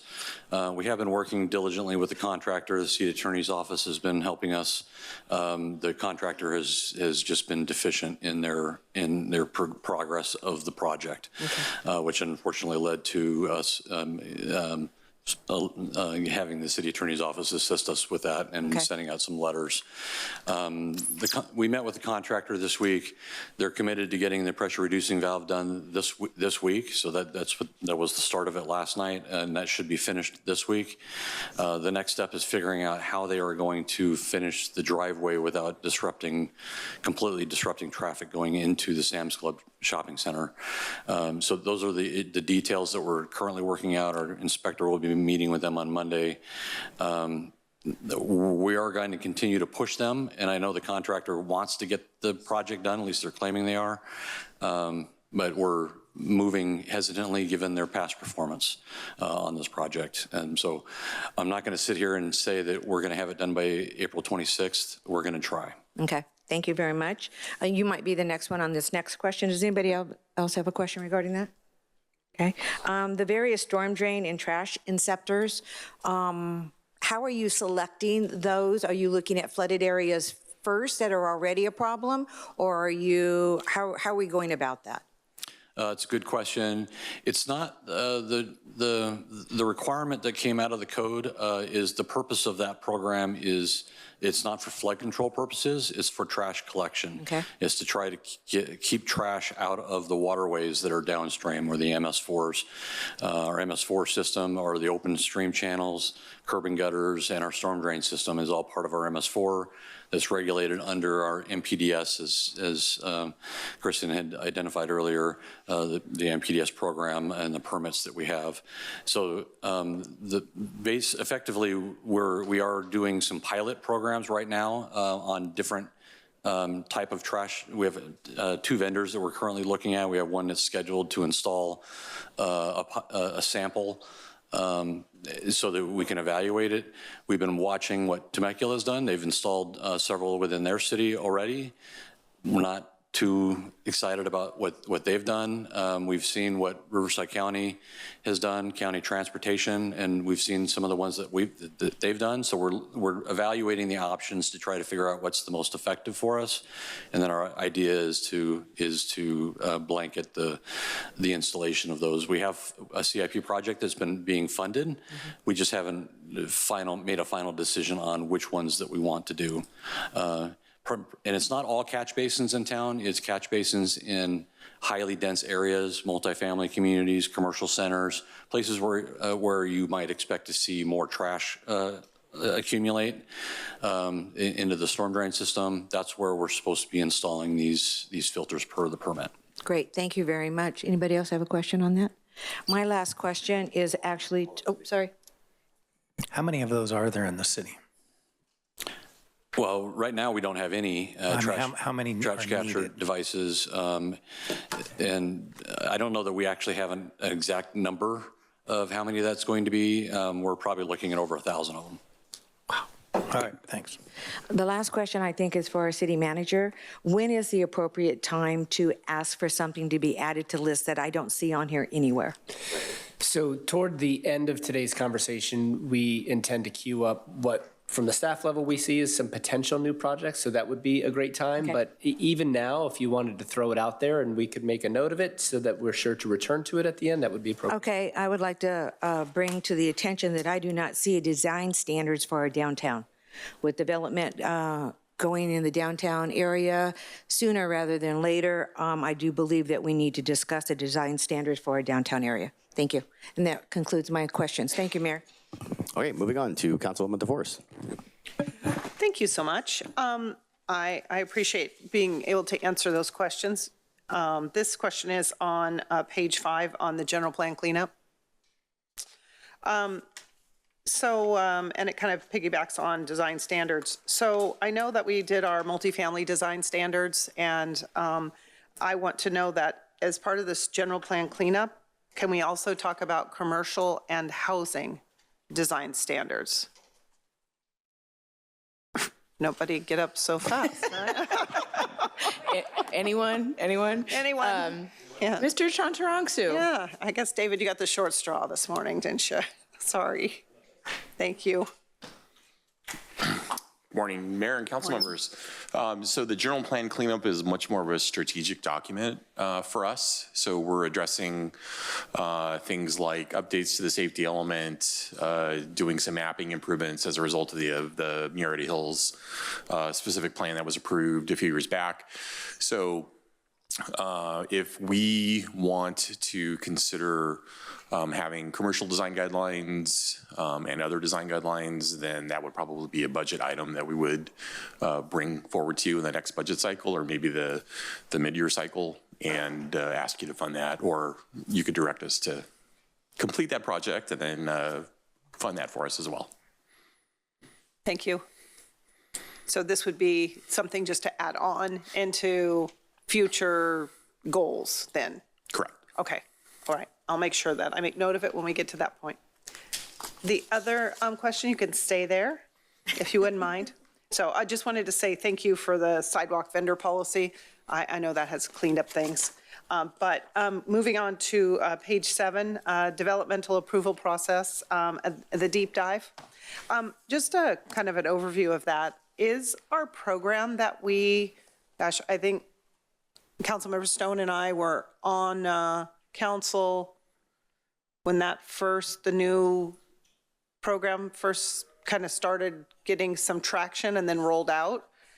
Is the program that we have like inadequate for what we're trying to do with it? Are we not getting the maintenance that we? The system. Yeah, are you referring to the electronic software system? Oh, Yeah. okay. So the city transitioned to the current permit software system. I think we rolled it out in February of 2023, and so that system has been live, since then. And this particular process that really speaks to process improvement. So the other initiative was really a technology upgrade for all the departments involved in development. And so with the process improvements, it's really been, I'll just call it like a grassroots effort, talking internally about how we can make the process work better, not only for staff, but also for our applicants. So we've completed some pretty significant work in this area. So the SWOT has been mentioned. A couple of weeks ago, there was a citywide training for Lean, which really speaks to how do we make our processes more efficient. And so we're starting to build that into the discussions with our teams, and are about ready to ask them because they're the best users. I mean, they're the more frequent users. So we're asking them to look at the development processes and see where we can strip waste out of those processes to make the program more efficient. The last thing I'll add is we've been really paying close attention to how AI is evolving into the plan checking side of city processes. So I think we've identified a vendor that we're really happy with their product. And so while we're not replacing staff, we're giving them another tool to really speed up how fast they can complete plan checks, identify missing information from applicants. I will tell you, at one point last year, it was taking us 45 days to get to plan check review applications. Fortunately, we're down to, I think, less than 10 days, where staff is just simply reviewing the information that applicants are giving us to see if they're ready to move forward. So the AI, we anticipate that the AI software that we're going to select is going to cut that down to a matter of days. And so we're really hoping those kinds of efficiencies will improve the city's development processes where we've struggled before. Thank you so much for that update. I greatly appreciate it. Lots of great things going and moving in the right direction. So thank you for that. Thank you, Mayor. You're welcome. Dave, I have one follow-up question. And Justin, if it's not too much of a headache, could you guys report out ever on that time savings of like the maybe is, or where we're at now versus where we're at before 2023, just so we have quantitative data of Sure, we could do that. How great the tool is. We'll At some point, I don't think, we'll follow up with the city manager and figure out a way to get that to you. Cool, thank you. Okay, Mayor Pro Tem Holliday. Thank you, Mr. Mayor. The keyhole overlay zone is where I want to start. I know staff and the water district, Eastern Municipal Water District, put a lot of work into that. That project that's coming forward certainly help bring that all together with how we're going to get streets, roads, sewer, water, and all that good stuff to that area. The thing I've spoken to some of you individually about that I want to speak to publicly is the walking trail. So I just want to make sure that stays on everybody's radar. There's various different drainage courses that run through that property as a whole. And it would be a disservice to the community if we let each individual developer set aside some little part of their thing for that drainage course that doesn't connect through the whole thing contiguously. And so I just want to keep that on top of everyone's radar that as we work with the individual developers, there's got to be a master plan of what that walking trail could look like, and working with RCA to see if there's habitat we can put in there, plants or species that they would like to see through that walking trail that might help the developers with some of their mitigation as well. So I just wanted to mention that.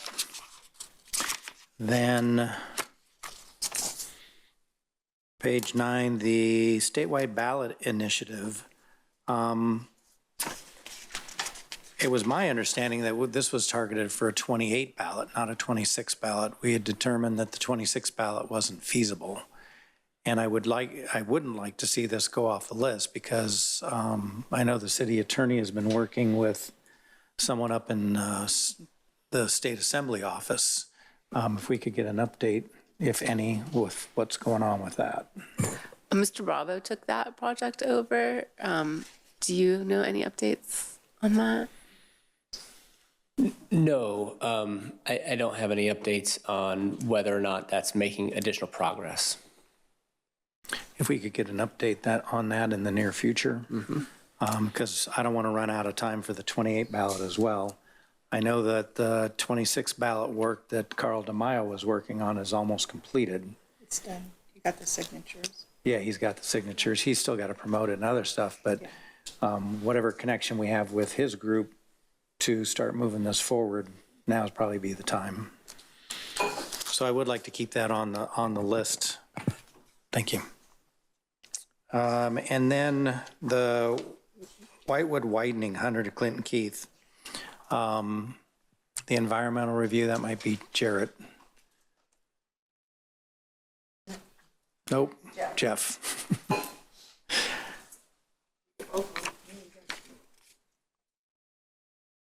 Where are we at on the environmental review on that?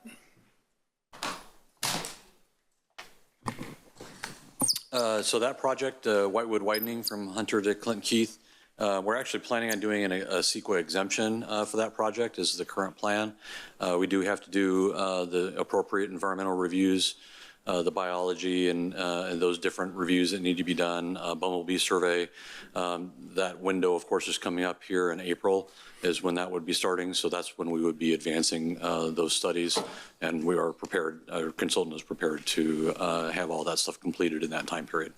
And the full width of that road already has covered road status, correct? Correct. Okay, all right, that's all I have. Thank you. Okay, with no further questions from council, let's bring it to public comment. Mr. Kassan-Klein.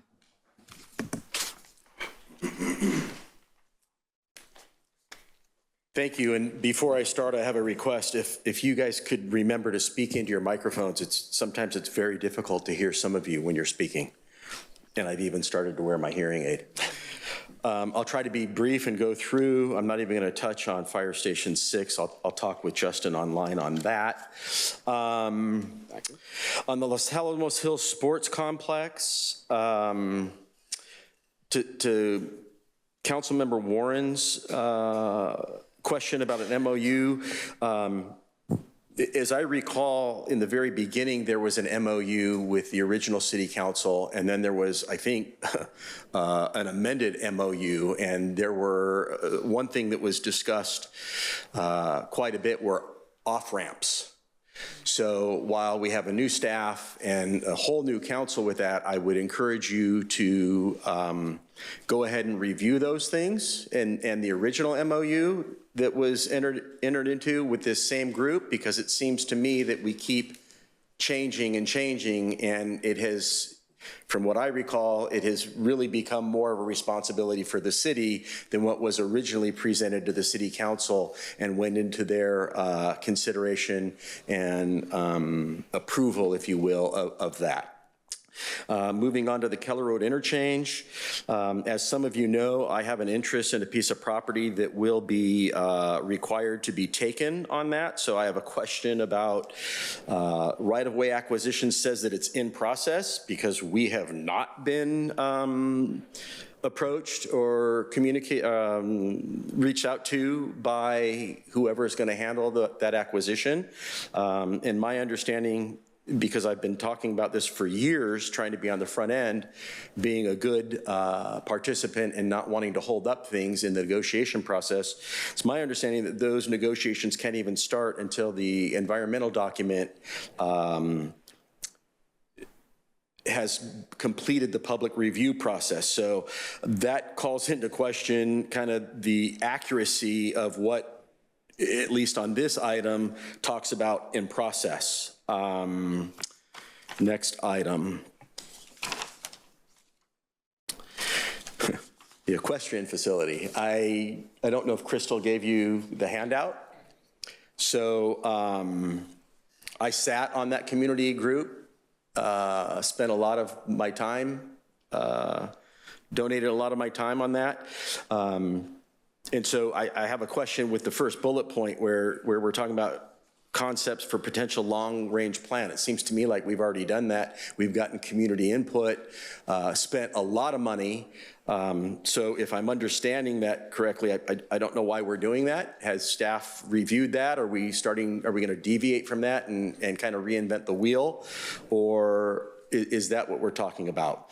And I'll just repeat what I said way back then. If we're talking about public-private partnerships, it seems to me that the equestrian center with minimal development would be ideal for a luxury RV resort. And I can talk offline with you on that. The general plan cleanup and tying it back to the potential Spencer's Crossing, should we be analyzing the potential of that annexation with this general plan cleanup, or is that something that we're going to do secondarily? If it's something that we can wrap into it now and get ahead of it, that I would suggest maybe we do that.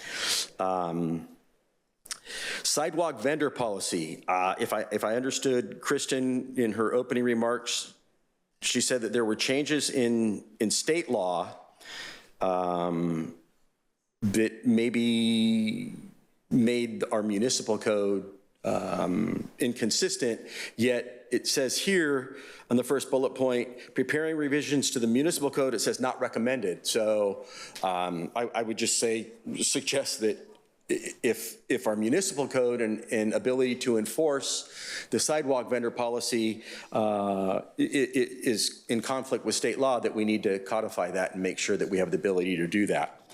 Line F drainage.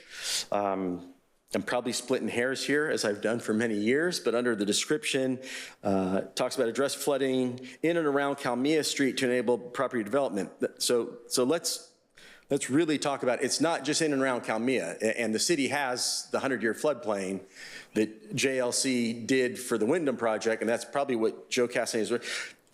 So that floods a large portion of downtown, of the residences. Lori, your 5th Street property, it floods that area, which is why the city puts up the K-rail and diverts the flows. So, I think it's more accurate if we give a more comprehensive description of exactly what that is, because this is public safety, as I've railed about. And it was even, the flooding was even identified by one council member in the opposition to the school district's proposed school site location at Ivy and Hayes. So clearly it was on the radar then. Perhaps it should be more again. I'd be interested in hearing what the schedule is of the design. Where are we at with that? Appreciate staff getting $4 million from the flood control district. When it talks about environmental permitting and process, I'm curious if the $9 million anticipates budgeting for mitigation. And the habitat, presumably, the habitat within Line F is valuable. At a minimum, it's going to be 4 to 1. It's probably going to be closer to 8 to 1 based on what I understand. And the last estimate that I had a couple years ago was $260,000 an acre, and there were no mitigation credits available in the mitigation bank. So I'm curious and would hope that you folks would ask about that, and let's find out if budgeting, because we need to understand that. Line D of the $1.5 million, let's not forget that $200,000 of that was contributed, and I'm being nice, by a development that was, that had to pay to make their, the appeal of their project go away. So I'm wondering if that $1.5 million accounts for that $200 million. And I think that wraps. We didn't get 200 million. We didn't get 200 million. I'm sorry? You said 200 million. 200,000. Just clarify. Yeah. Sorry. Boy, I wish we had 200 million. Yeah. That would, it would fall out of the sky. Thank you. I appreciate it. Thank you. Any other public comments? All right. Thank you very much. Back to council. I'll look in the queue. Directions to staff from us. Do we have enough, Justin?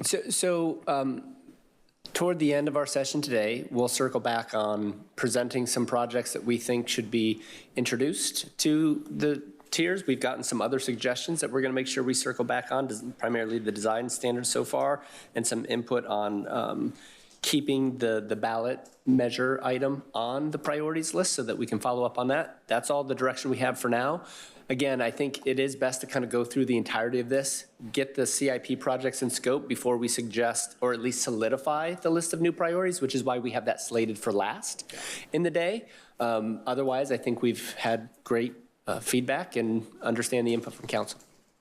I do want to just quick note Mr. Klein's comment about his property over by the Killer Road. Just make sure that sequencing is either getting him information or correcting what we're doing. Yes, so to clarify, we brought the consultant on that specializes in right-of-way acquisition, and to his point that process actually can't begin until the environmental document is complete, but there still is preliminary research and preparation work that they can do so that they're not starting that once we have the environmental clearance, right? We've talked about we're trying to do everything we can to expedite and find efficiencies, so they're starting to get ready to be ready for when we're really ready to start those conversations. Ready to be ready, right? And that's right. And just as a reminder, I mentioned that this is kind of the 30,000-foot view, which means trying to see anything with a high level of granularity is difficult. What we get with this perspective is, broadly speaking, across the priorities, some concept of scope and scale, but what it's really true with all of the projects that some of these broad bullets beg questions about exactly where it's at and exactly what the timeline is. So that's really, I think, consistent across the board. As we go forward, we're getting some good clarification on some of those specific questions that are just easy to ask and answer. But if there's a project that you think it would be appropriate to bring back and have a more comprehensive status update, we would prefer to do that at a regular session where we could kind of look at that whole project comprehensively in order to kind of keep the broad view in mind for what we're doing today. Okay, so next up, we're going to do tiers. No, wait, no, I'm taking mine out. Oh. Sorry. No, we're going to do tiers 2, 3, and then the CIP, followed by the the top priorities, the next ones, if any. Before we get into that, let's take another recess, do a quick break, 5 minutes total, max, and then we'll keep kicking down the road.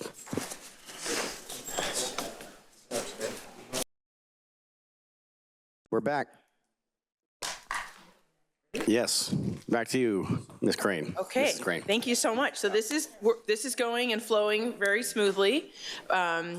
Appreciate the way we're moving through. As you know, there's a lot of detail behind a lot of the projects, and so I appreciate being able to call on my coworkers to give a little bit more context and color when you have more specific questions. So we're going to jump into Tier 2, and just as a reminder, Tier 2, I think of it as it's a little bit more nebulous compared to Tier 1 and Tier 3 in terms of what is it. So it's on our list, it's partially programmed, but we really aren't dedicating funding resources toward actively working on it. Maybe a little bit of staff time here and there as there's opportunities, but it's not as clear as Tier 1 where we are, gas pedal down, we're working hard on that, and Tier 3 is really things that are more or less on hold, for sure. So that's the context behind Tier 2. So again, someone who likes to tell you all the things that we've done, we're not making as much headway on Tier 2, and that's intentional. That's how it's set up, because our focus really is on Tier 1. So starting with the first project on the list for Tier 2 is the Public Safety Training Facility. So we'd like to propose that this conversation, since it has the tie-in with the municipal services yard, that we come back and talk about this more in detail when we discuss recommended next steps. But I will say what we have been continuing to have discussions with potential funding partners for this project to see how that could move forward. But that's pretty much the extent of what we've been doing to actively pursue moving this one forward. Then we have the Madison specific plan / infrastructure development. And I wanted to emphasize the / here because there's two parts to this project. There is the infrastructure development that is necessary for the expansion, the continuation of Madison from south of Carmack's area, working on the roadway design, the drainage. Jeff Hitch can go into more detail about that, but we are actively still working on the infrastructure development design work. Not as actively as we are working on some of our Tier 1 projects, but it still is something that we continue to make headway on. But then there's the other part of it is the specific plan, which gets more into the economic development side of the Madison corridor and how that area could be built out long-term to accommodate some different kinds of uses that would dovetail nicely with our economic development visions to accommodate spaces that would be for businesses to grow into, different kind of commercial, business park, industrial type of spaces. And the work on the specific plan is on hold, pending funding to be able to proceed with that. And getting then to Fire Station 5, the permanent structure. So again, it's on Tier 2. Our emphasis really has been with regard to fire stations on Fire Station 6, and then the remodels of 1, 2, and 3. There's reasons why it makes sense to be having this one on a pause to keep monitoring what's going to be happening with the development out that way and look at where there may be opportunities related to the future of Fire Station 5 and whether that site's going to work and so forth. Next up is the community pool redesign. Again, this is another one we'd like to come back to in more detail, but as you know, our pool at Cal Oaks Park has been out of commission since the summer of 2023 due to a chemical spill. We had already been in the process of starting to look at a replacement. We've done the community outreach for the design, have actually a concept plan that has never been shared with the council because things started to slow down financially and we put it on hold.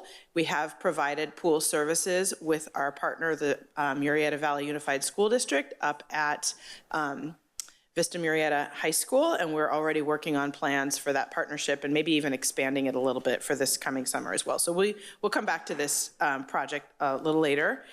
And water system infrastructure review. So this topic, we have 4 water districts that serve Murrieta, and we have areas of the city that are actually not even annexed into water systems. We've had a lot of development happening in our community. We've run into dynamics like we just discussed with the Keyhole, where they weren't annexed for water and sewer, and it was like how to facilitate moving development forward. So that's prompted conversations and discussions with the water district to try to help facilitate that development. Similarly, we've had Western reach out to us and say, your development is just blowing past what we had planned for in our master plan. So we've been working with them to try to update them on where things are at in the community, like development that's been happening, things that we're hearing about, so they can be taking that into consideration for their system master plan. We need to have a similar dialogue with Rancho and with Elsinore Valley. So this is something we are working on it, even though it's on tier 2 and it's been at a staff level. We've been having these conversations with our water agencies. The open channel drainage maintenance permit. So this has to do with being able to do more regular maintenance of our open drainage channels. The city just can't go out there and start clearing out the stuff. We have to work with all the different agencies to have the necessary permits. That is important work to do that, because that's what helps prevent flooding.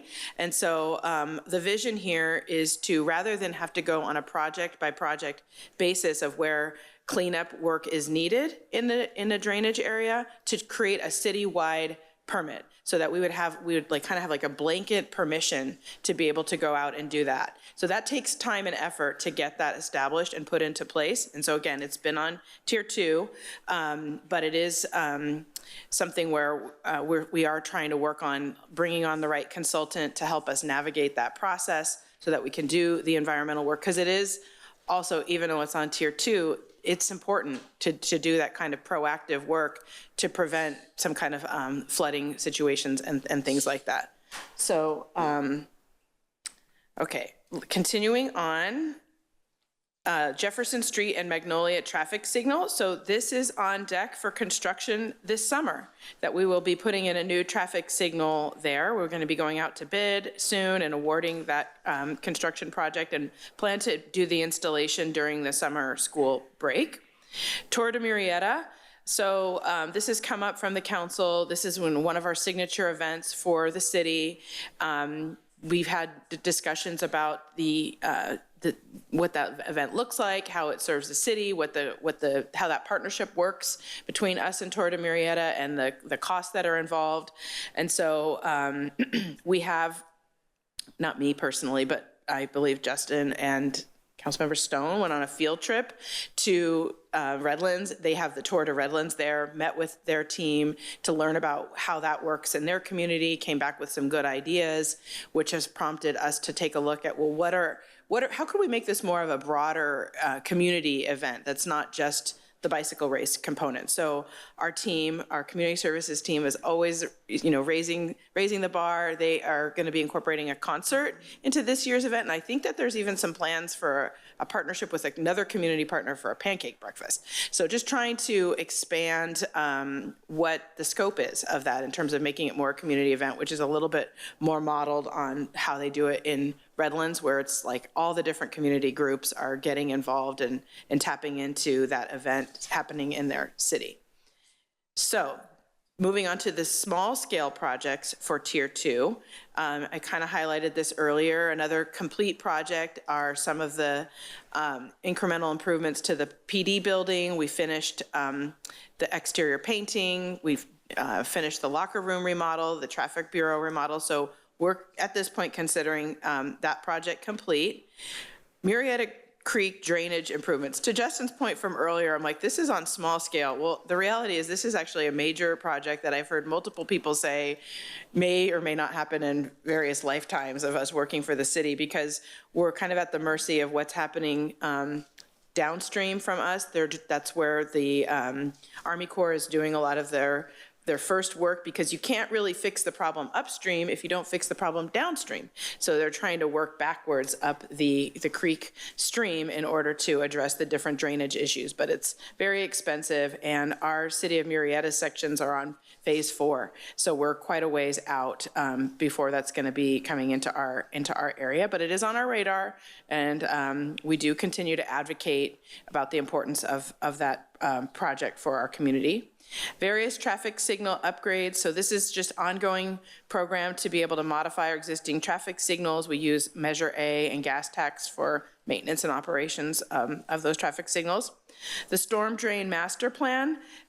What this project entails is preparing a citywide master drainage master plan to identify where we have deficient drainage facilities in the city to address flood control needs. We have $250,000 budgeted for the master plan. We have distributed the RFP and selected a consultant.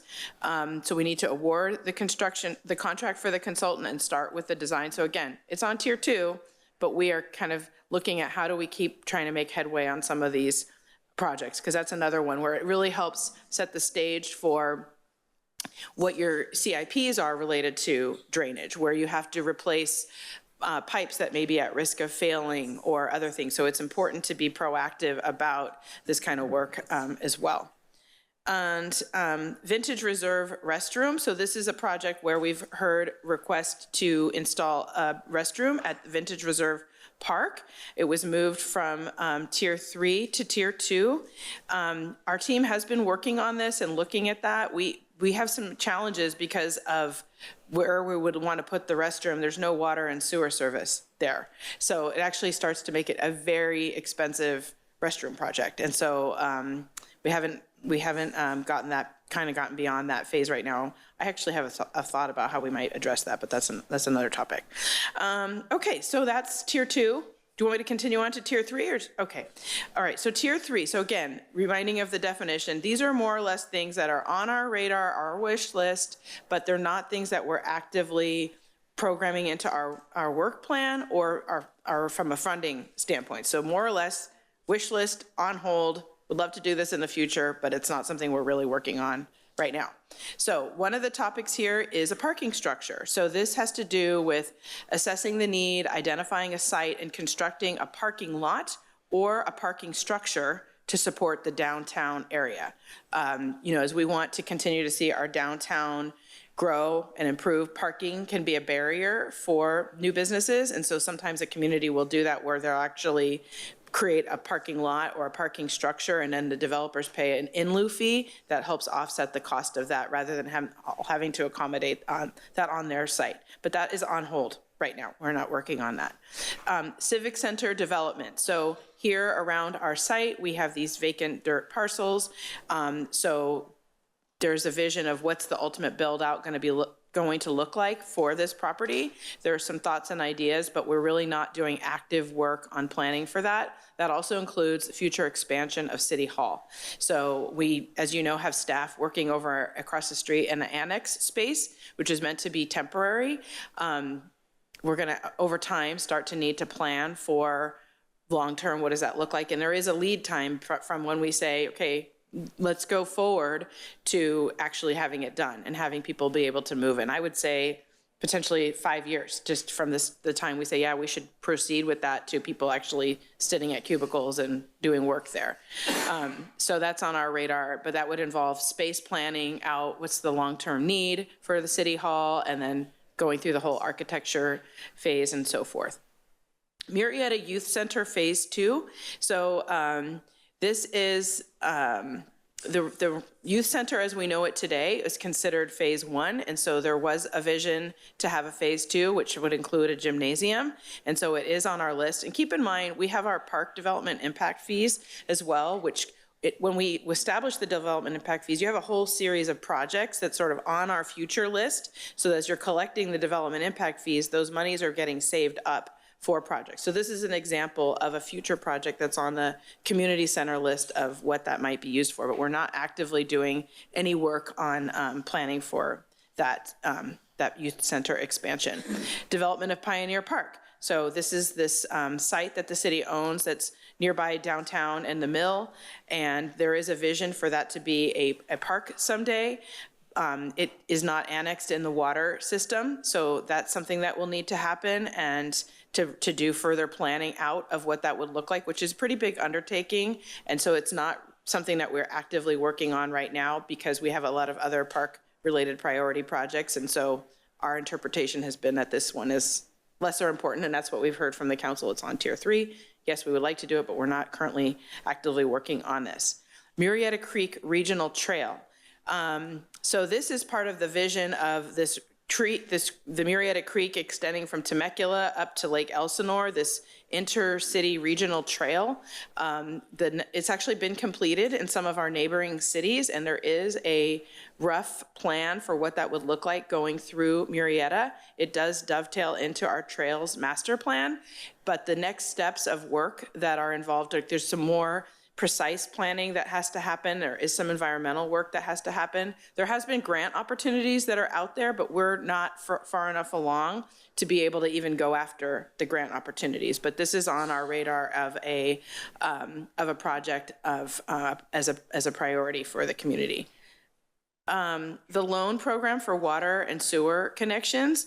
So I mentioned this a little bit earlier as well, so I'm going to kind of gloss over it, but it isn't something that we've heard as being a priority, so we would actually recommend that we consider taking that off, but this will be a great chance for you to tell us if that's accurate or not.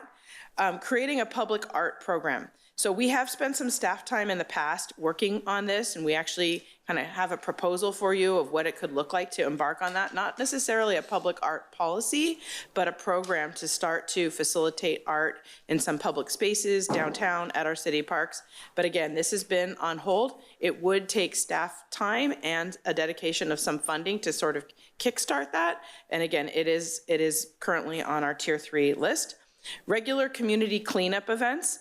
Actually, I'm really pleased to share here, we have been doing this. This is one that is happening, and I actually think it could also come off the list because it's happening. We have Adopt a Streets happening. We actually are going to be having a cleanup day in partnership with Rotary in April.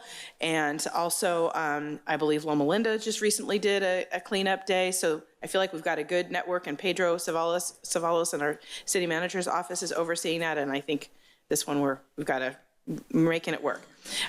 Developing a BMX pump track. So this has also been something that's been talked about from time to time as being something that would be really fun and cool to have for our community. Ties in with our Parks and Rec master plan, but it is currently on hold in terms of all the other park priority projects and what we're focusing on first.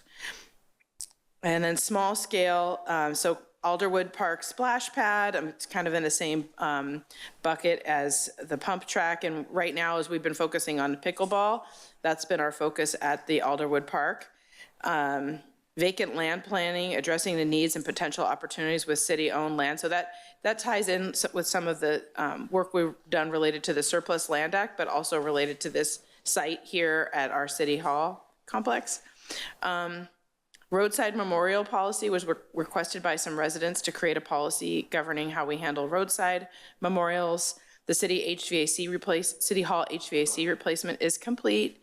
Supporting new community and holiday events, and also I've noted here then the greater activation of the amphitheater. Those two kind of go together, and we have been working on that this year. We've had our ad hoc committee. We had a discussion with the City Council in December about some proposed changes to the policy and the fee schedule, and we are going to be bringing that back to you to finalize that. And we've been already hearing from different event hosts with some ideas, and we actually have a couple of new events that are already coming up. So things are happening on that front.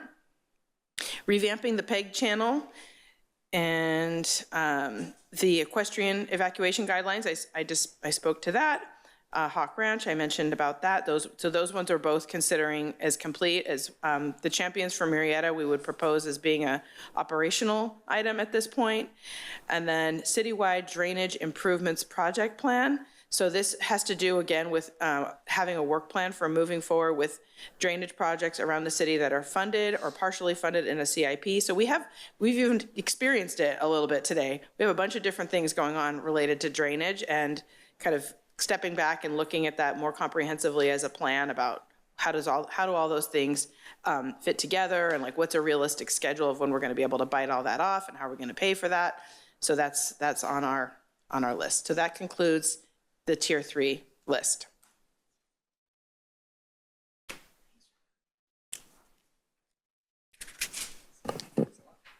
That's it? That's it. Yeah. Do you want, can I get some input? I guess, do you want to hit the CIPs also?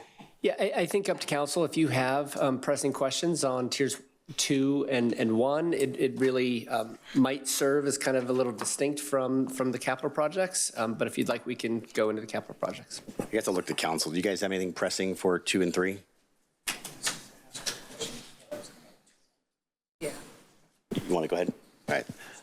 Yeah, we'll do council. We'll do questions for tiers 2 and 3 now. Then. Okay. First up, Mayor Pro Tem Holliday. Thank you, Mr. Mayor. Did you say we're going to talk about the Public Safety Training Center later?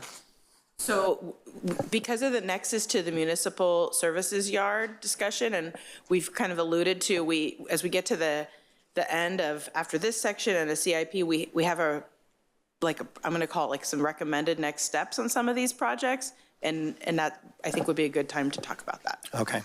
The next one, the infrastructure development on Madison, I know that has ARPA funds tied to that. Don't we have a deadline for expending those? Yes, and we've been working in partnership with the Western Water District on that piece of it and how those funds are spent. Jeff, do you want to? Yeah, they're obligated and spent. They're already spent. Okay, perfect.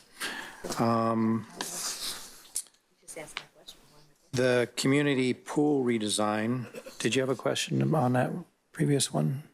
No, she's on On the community pool redesign, I really think that needs to be moved to a tier 1. I don't think there's a single member on this council that hasn't gotten input from residents that we need to do something about that. I'm so sorry, we cannot hear you. Is that better? Slightly, but thank you. Can that be turned up? Yeah, can we just turn the mic up? Yeah. More power. I follow Abraham Lincoln, speak softly and carry a big stick.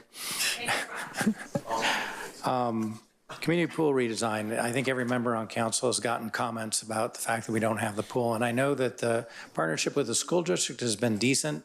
Appreciate that their support, but it's not the same. So with support of my colleagues, I think we should move that to tier 1. That's also in the queue for that conversation of next proposed projects. So there'll be a nice segue for that. We anticipated that from council. Okay. And the last thing I have is that loan program for water sewer connections on tier 3.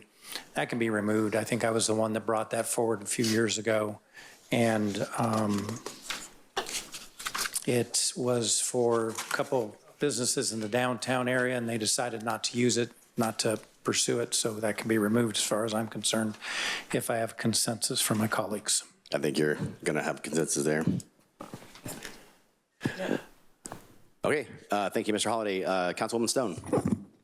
Thank you, Mayor. You took my question about the ARPA funds, so thank you for that. Quick question for our city manager. If I want to add something to this, are we doing that later? Yes, what we're proposing is really significant movement between tiers. Okay. Or adding new items altogether, be the last conversation we have, and this is a little more about clarification on progress and kind of details of the projects. Okay, great. And so we'll do the capital, and then the very last thing will be, what do we need to add, what do we need to move? Fantastic. So the only question I had specifically, Councilmember Holliday took right out of my mouth. So it was about the ARPA funds. So thank you. I'm going to wait until we get to that point of our goal session workshop. Thank you. Okay, and Councilwoman Warren. I was going to ask about the ARPA funds too, so I'm out. I knew about the ARPA funds, so that wasn't my question. Can we take public comment now? Yeah. All right. Yeah.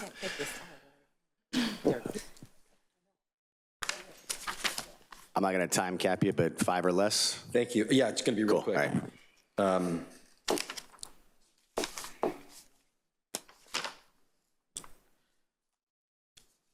This ties in kind of a little bit to code enforcement revisions and the Madison Avenue corridor. And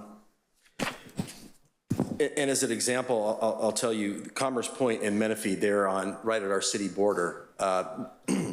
We kicked dirt on that in 2005, and when the city incorporated in 2008, I went to the city and I said, you know, you've got all these illegal uses down here along Bailey Park, and when we build this business center, all these uses are gonna still be here, and people aren't gonna wanna come in and be tenants in these new industrial parks with all these illegal uses.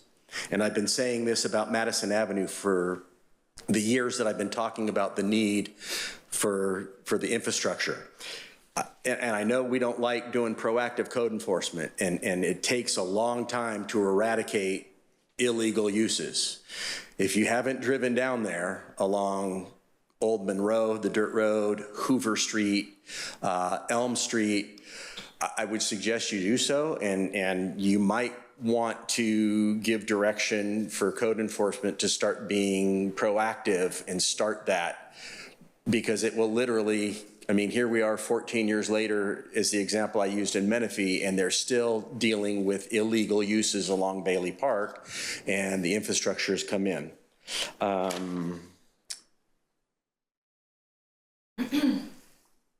The water system infrastructure review.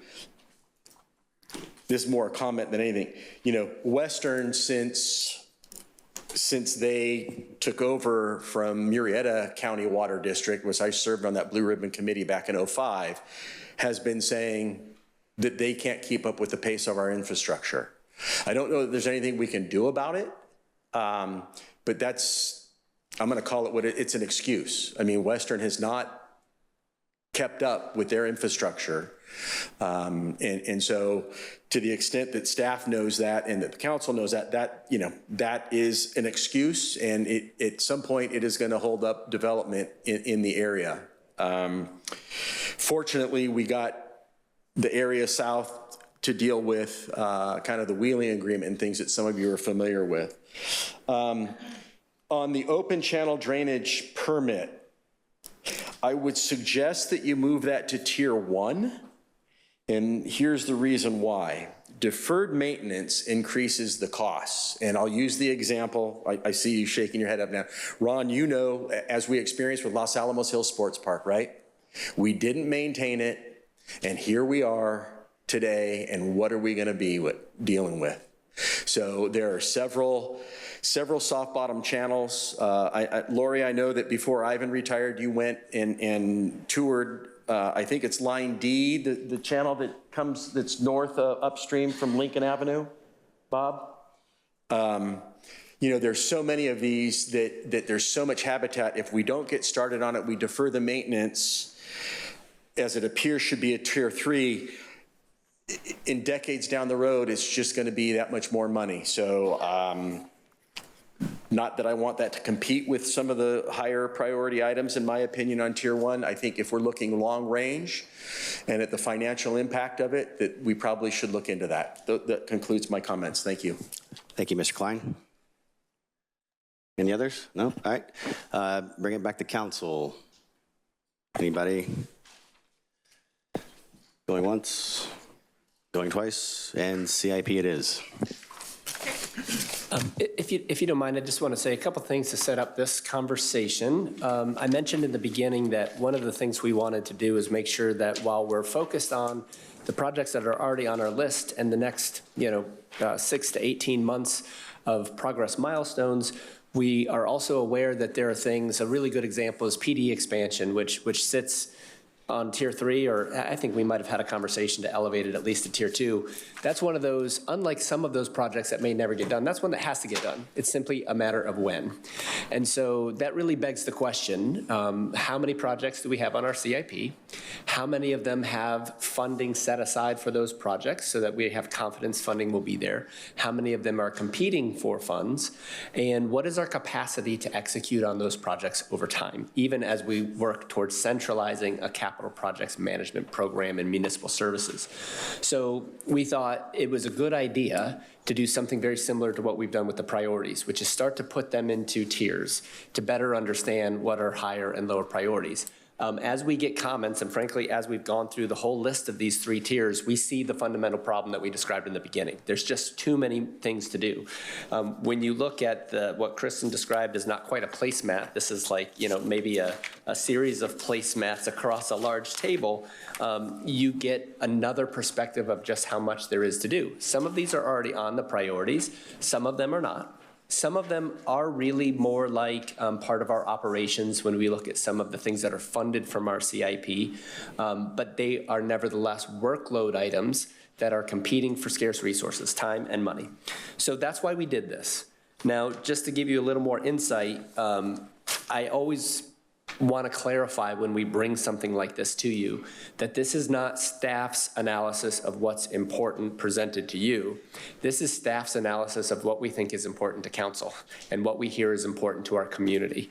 Later on, when we revisit the pool, it's on the list because we anticipated you would say you want to talk about it because we're listening all the time. So I just want to make sure you understand this is not our sales job to you. This is our best effort anticipating what you would think you need, while also, of course, bringing our perspective as staff to bear on these things.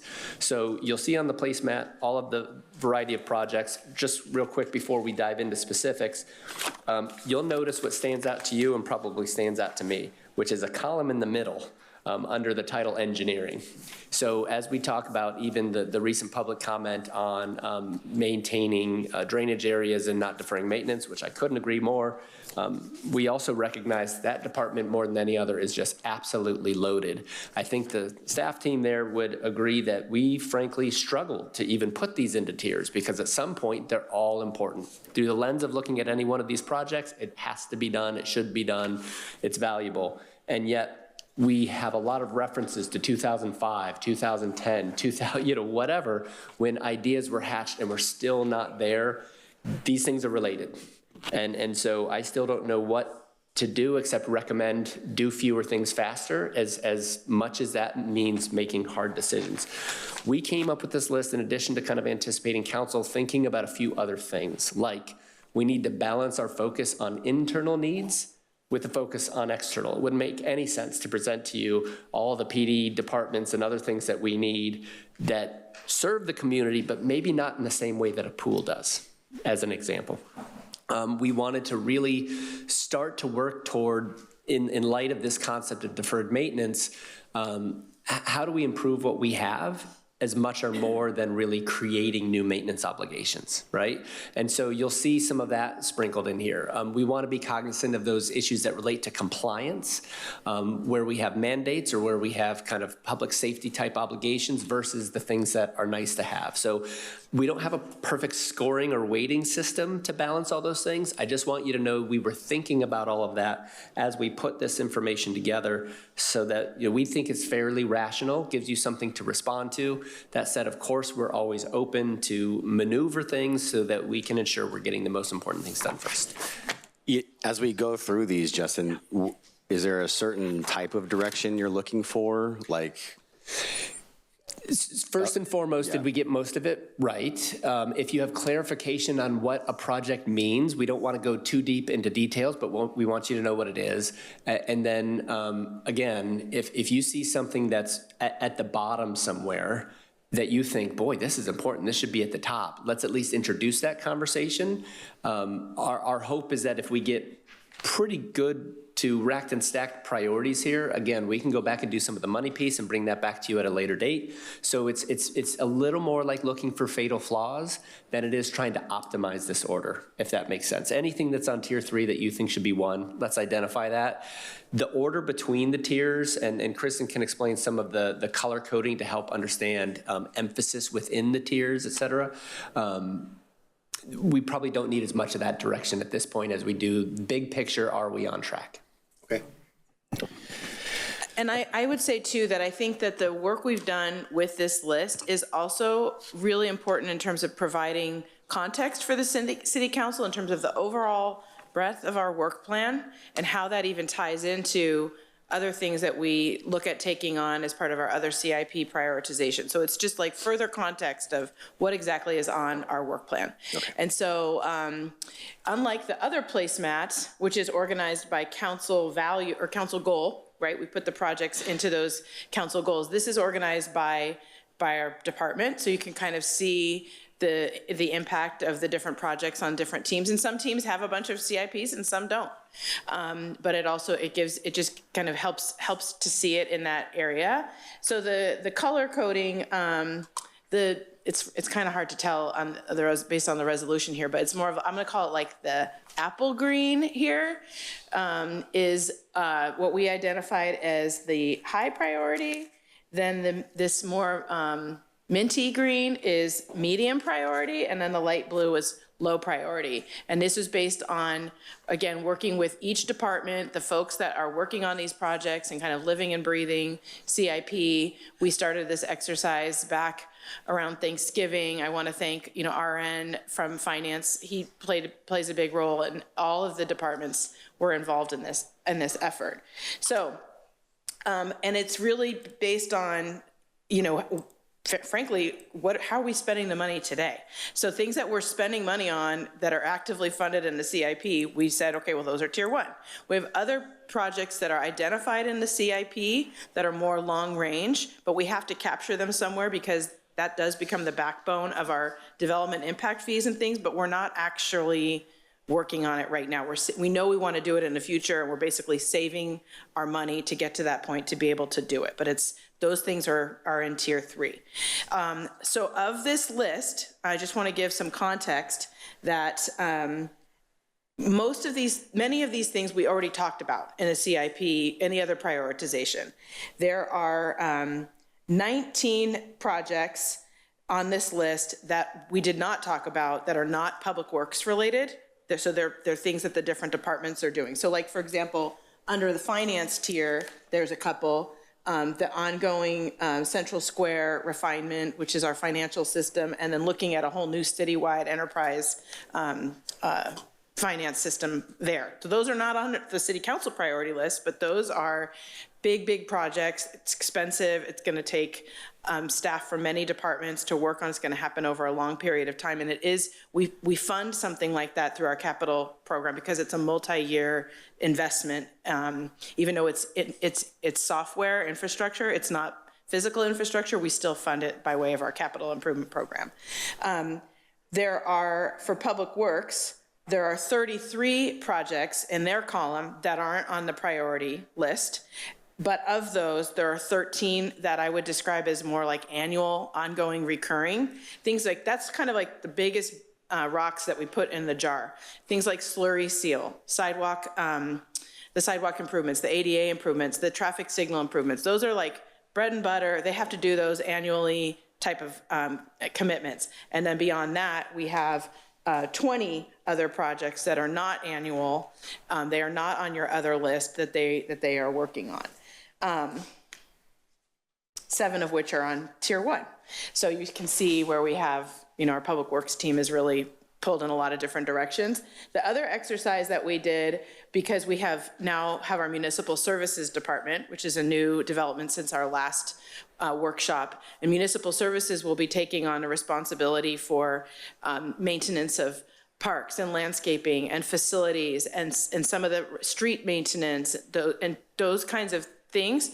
So we're in the middle of shifting some of those responsibilities. So some of them are actually showing up in both columns, but municipal services, the parks projects, the fire station projects, they're playing a role in all those too. So we worked with Brian Crawford and his team to help us assess, okay, realistically, based on what we're identifying as tier 1 and we're prioritizing, are we setting ourselves up for success? Do we have the capacity to be able to work on all that so that we're not just like blindly creating work for other departments that is not going to be realistic? Because we do want to, we are very intentional around wanting to be able to commit to timelines that we establish with you in terms of when we get projects finished. So,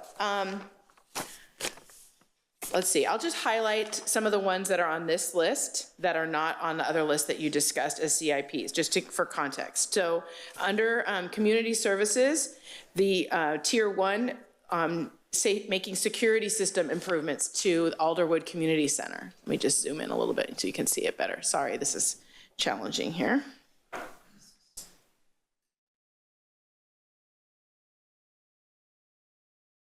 I went through and made dots on my copy so I could point that out. Okay, so this one here, Alderwood Community Center security system improvements, that was not on your list, but I think that's something that's going to be being wrapped up soon. Continuing, sorry, I've got all kinds of emails popping up here.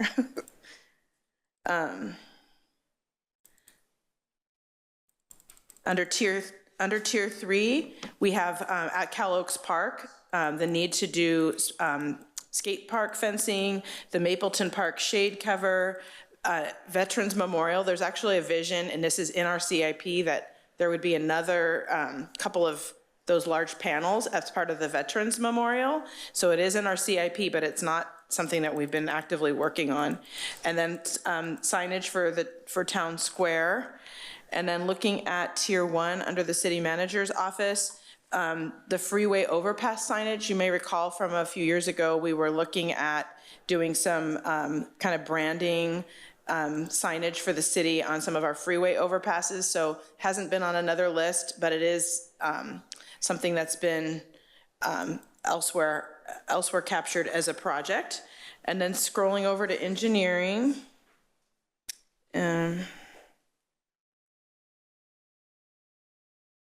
Things that are not on the other priority list that we just discussed: pavement resurfacing, the slurry seal, pedestrian safety enhancements, pavement management, neighborhood traffic calming, citywide signal modification, traffic signal optimization. So those are examples of, those are things that Public Works has to work on annually. They don't show up on your priority list, but they are part of our CIP. And then down, things that are maybe more multi-year, also tier 1. The Hayes Avenue Bridge replacement is on here, as well as we actually have a couple closeout items to do. Oh, I'm sorry, that's something different. So small on my page, and I actually could use glasses on top of my contacts, but Menifee Road improvements at Clinton Keith is something we've been actively working on, and in-pavement LED lighted crosswalks, and traffic signal adaptive timing program. Those are on tier 1 that are on our CIP list that are not on a council priority list. And then next department over, under finance, I mentioned about their financial systems. Central Square, I believe that's how we take payment for, yeah. And then if ERP stands for Enterprise Resource Planning. Resource Planning, but it's like the financial system, right? Okay. Very expensive, very time consuming, very important. Okay, then we have under tier 1 that's not on your list, fire EOC equipment, the new tiller truck, which we are anxiously awaiting, and the replacement of our type 1 truck engine as well. I forget if it's a truck or an engine, but that's on our list as well. And then over in municipal services, again, so you'll see here, well, the citywide beautification, I'm going to talk about that in just a minute.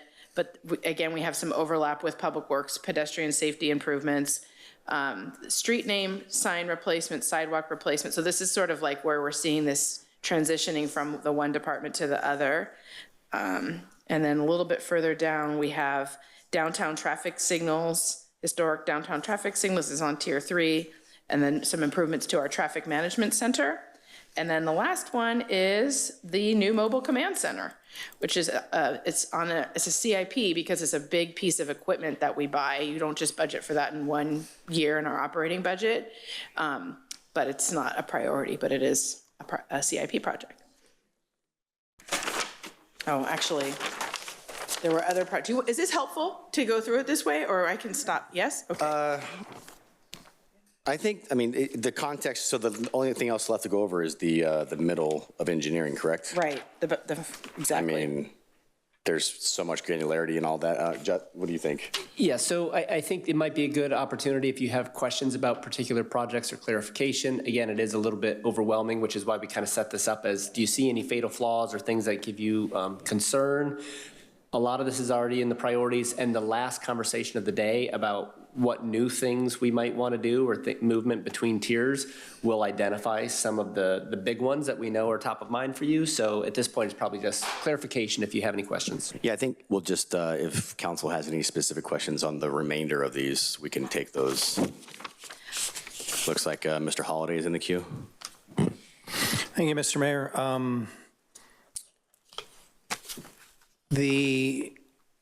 I don't know why we would need to have the annual ongoing, like the slurry seal. We're currently budgeted to slurry the entire city every 8 years. Isn't that right, Bob? So every 8 years, every 2 years, we do a fourth of the interior streets. It's already budgeted. It's already aligned them. Yes, I know it takes staff time to coordinate that and get the contracts done. But having the annual things on this list, I don't think adds anything. It's just an ongoing thing. It'd be like Javier putting on that he's got to do an audit or a biannual budget on this list because it's just ongoing stuff. So I know I see the slurry seal several places under MSD and under engineering for different years. The pedestrian safety enhancements, I'm assuming that's the ADA stuff. Mm-hmm. Yeah, again, those we use the CDBG grants for. I think it just clutters up the placemat, so to speak. In-pavement LED lighted crosswalks, do we have funding for that already? I believe it is funded. From what source? General funds or grants or?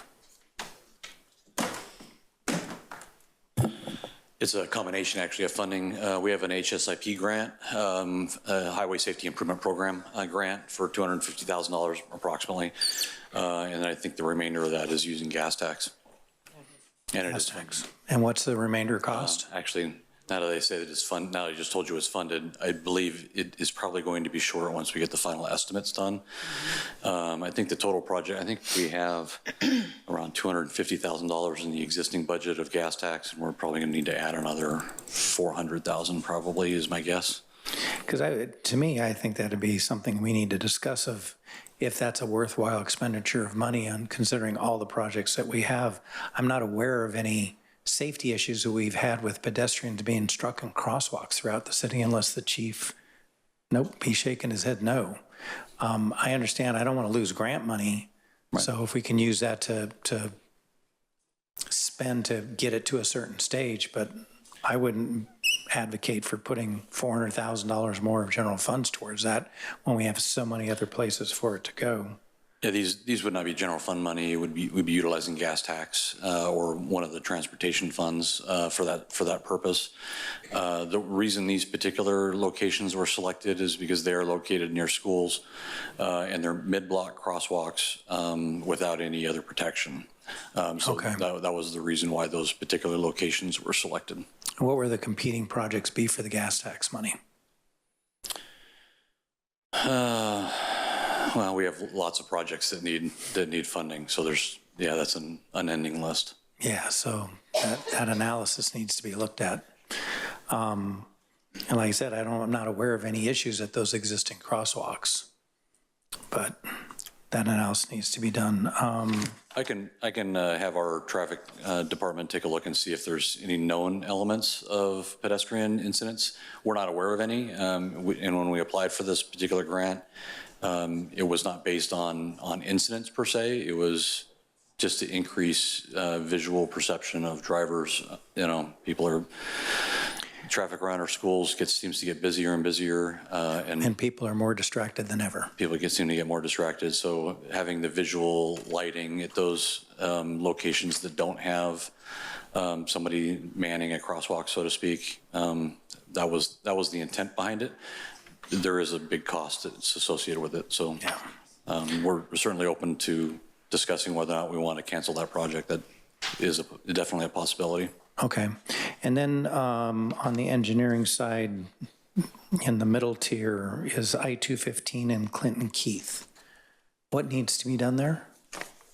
I believe we have a record of survey that still needs to be completed. There was just a relic of something that came from Caltrans long after the project's been completed, but apparently a record of survey was never completed at the completion of the project, which was required. So we have a consultant finalizing that record of survey. I think it's almost complete. All right, because I wasn't aware of any actual improvements needing to be done there. It's just a closeout item. Okay, thank you. Thank you, and Councilwoman Warren. Thank you very much, Mayor. I'm going to disagree with my colleagues on these sidewalks, being on the Traffic Commission, and I am very much a proponent of proactiveness. The traffic that is inattentive around our schools is skyrocketing, and so I would not be in favor of getting rid of the program, but maybe really dialing down onto where we have the biggest problems with the traffic issues and see what we can do with what the money that we do have. So that's, to me, that's important. I notice on this list that several of these things are already in progress. Can somebody tell me which ones are almost near completion? So they might be coming off the list within the next 3 months, 6 months, 9 months? From the overall CIP list? Correct. I can go through them. I mean, like I know the Hayes Bridge is already. You mean specific to the Public Works list? Correct, yes. Do you want to look, can you look at it? I mean. Yeah, we can walk through, I think, several of these items. I mean, the ones that are obvious are going to be Hayes Bridge, Jefferson, Madison traffic signal. We would expect to be under construction this year. Okay. You're saying 6 to 8 months? Yeah, 6, so what would be coming off by the end of this fiscal year? By June?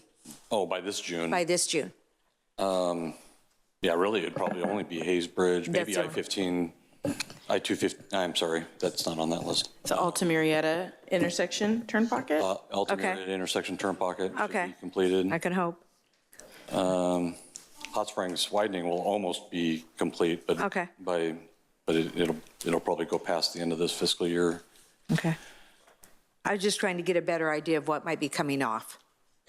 If you see something, just let me know. I just was curious. Thank you. Those are the only ones that I see at the moment. Okay, great. Thank you very much. Thanks, Mayor. Okay, I have nobody else in my queue. Let's go to public comment.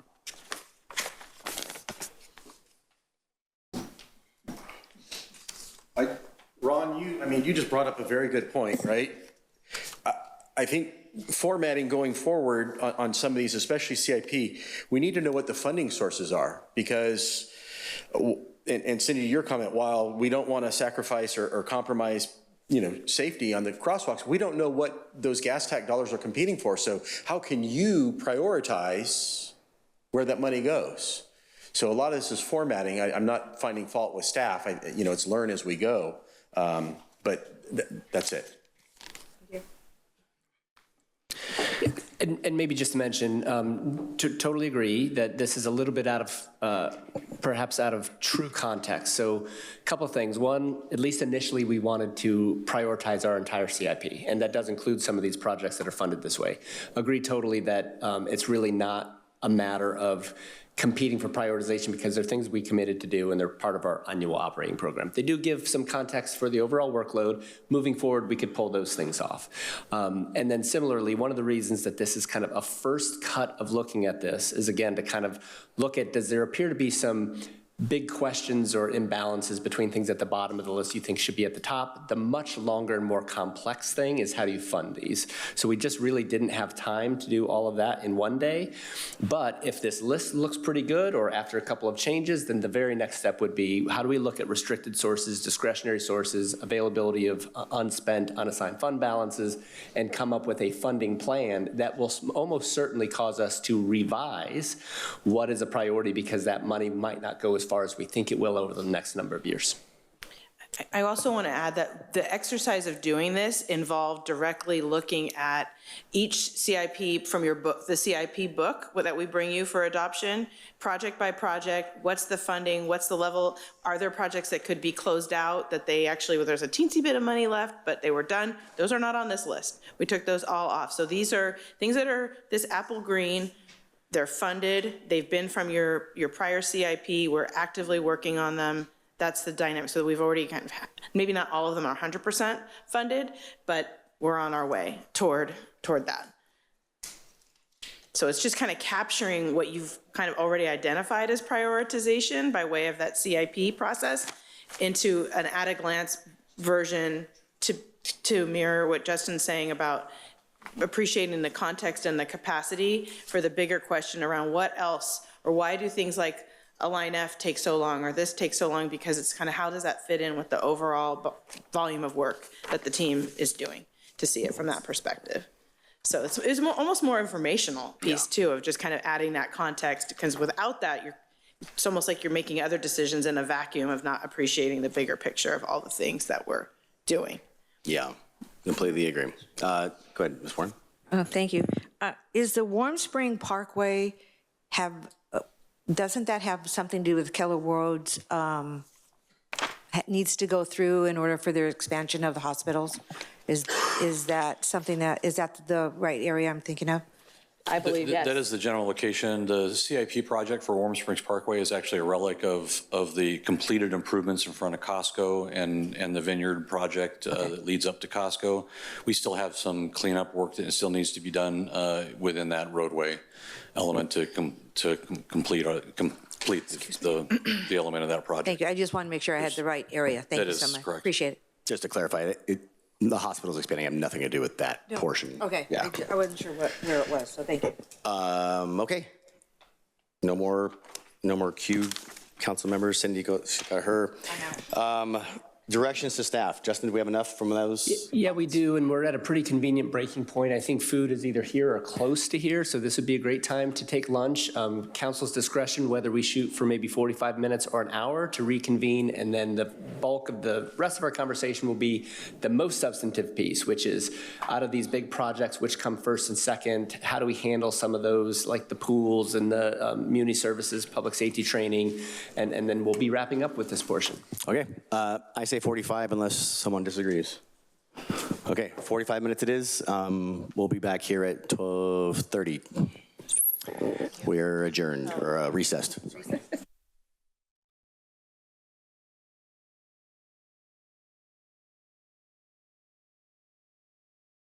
Okay, it is exactly 12:30 and we are all on time.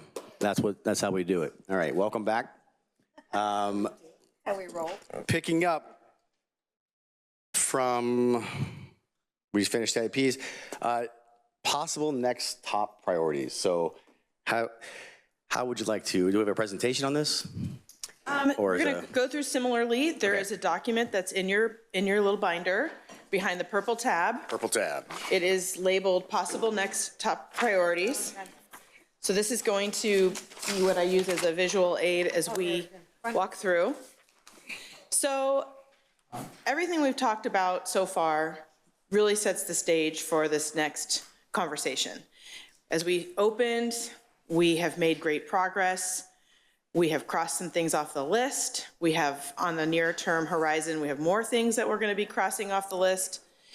And the idea around this structure is that as things are completed, then that creates the pathway for other things to move up the list. And that's how the prioritization works. You can kind of pull from what's already on your list. You can identify new things.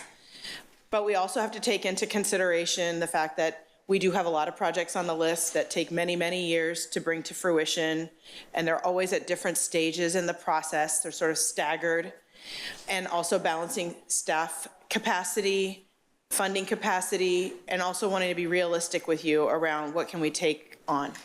So as staff, based on what we know of where we're at, what we have heard from the community, from some of you about what's important, we took a shot at putting together a proposed roadmap of what could be the next projects to focus on.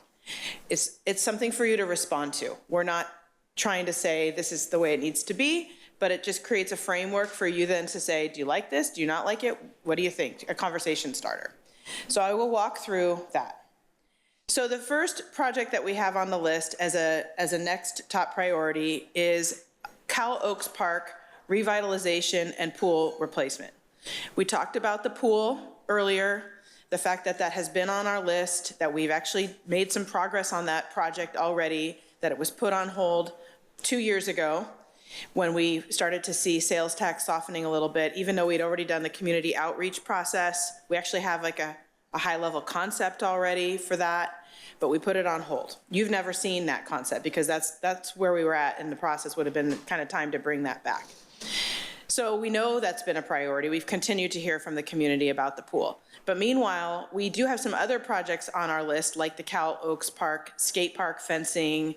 There's been feedback we've heard about the conditions of some of the play field, the park in general. That park predates incorporation, and it's a lovely community gathering space, and it's probably time for some TLC and some love. The restrooms that actually would be part of the pool project as well. So it would work nicely to look at that together. We're not talking about a full-blown, let's scrape Cal Oaks Park and start over, but we're talking about how can we revitalize it, maybe look at where there's some opportunity to incorporate a couple of new amenities that might fit in the available space, but kind of working with what's there. We know it's the hub for Poway Girls Softball League. I'm sorry, wrong city. You didn't catch that, right? Sorry. I got the Murrieta Valley Girls Softball League. I thought Poway was the team name. Yeah. So they have also a girls softball league that we would work with around facilities. So, but they've come to us too about needs for storage and a snack bar and different things. So the other element here that ties in is the Boys and Girls Club. So they are currently in a modular trailer on that existing site. And I don't know if any of you have had an opportunity to tour that location. I had a chance to visit it just recently, and they love that location. They feel like it is a really strong place for them to provide programming related to Shavela. They bring in kids from other schools. It's a good size for them. The space works well. The challenge is that facility has passed its useful life. But they even love that location, specifically maybe fencing it in a little bit better. So that also ties into what would, figuring out kind of like a long-term plan around what they need as a space and how could that fit, and maybe it becomes one project that happens all together as we look at the park. So this is a recommendation that we would have as a next priority would be to resume work on the pool project and to also look at Cal Oaks Park and how we can revitalize that, and at the same time have some discussions with the Boys and Girls Club about like what their vision is, what their financing capacity is, what could that look like if they were going to stay in that space and kind of make something more permanent for them that would mesh with the rest of the park. Sorry, if I could just add real quick, I didn't mean to jump in, but I mentioned earlier we looked at a lot of these projects through the lens of, where can we enhance what we already have as an alternative to something else that's on our list, like Pioneer Park, where you're developing something new that's a new obligation. In some of these cases, we'd have new operating obligations and things like that if the pool was extended beyond maybe what we're doing already with the school. But ultimately, we already have that park. It's already developed. We already have that obligation, but the quality has been lower than what's desired in some cases. So that's also why this is presented, is it's trying to maximize what we already have. And we feel like realistically, based on staff capacity, even considering what else is on our plate, that is something that we could take on working with municipal services, community services, and so forth. So then the next topic is the Municipal Services Yard Master Plan. So we touched upon this a little bit, that the Municipal Services Yard, formerly the Public Works Yard, this is something that's been being talked about for a long time. We've had a project on the list to replace and expand on the modular trailers. We have staff working at multiple locations in the city, and we've been on hold with moving forward. We have also like municipal services team members here, working here. And so there's a need to start to look at what's the long-term build out for the Municipal Services Yard, and not to keep pushing this down the road. They also have, it's not just a home for their staffing, it's where they keep all their equipment. It's where they stage all the material. And there's actually quite a bit over there. We'd like to get the council over there to kind of see it and experience the space. But we are at a point where we would need to do a needs assessment for that, and then in a timely manner, and then moving forward with what is going to be the ultimate build out for the Municipal Services Yard, and then to construct it.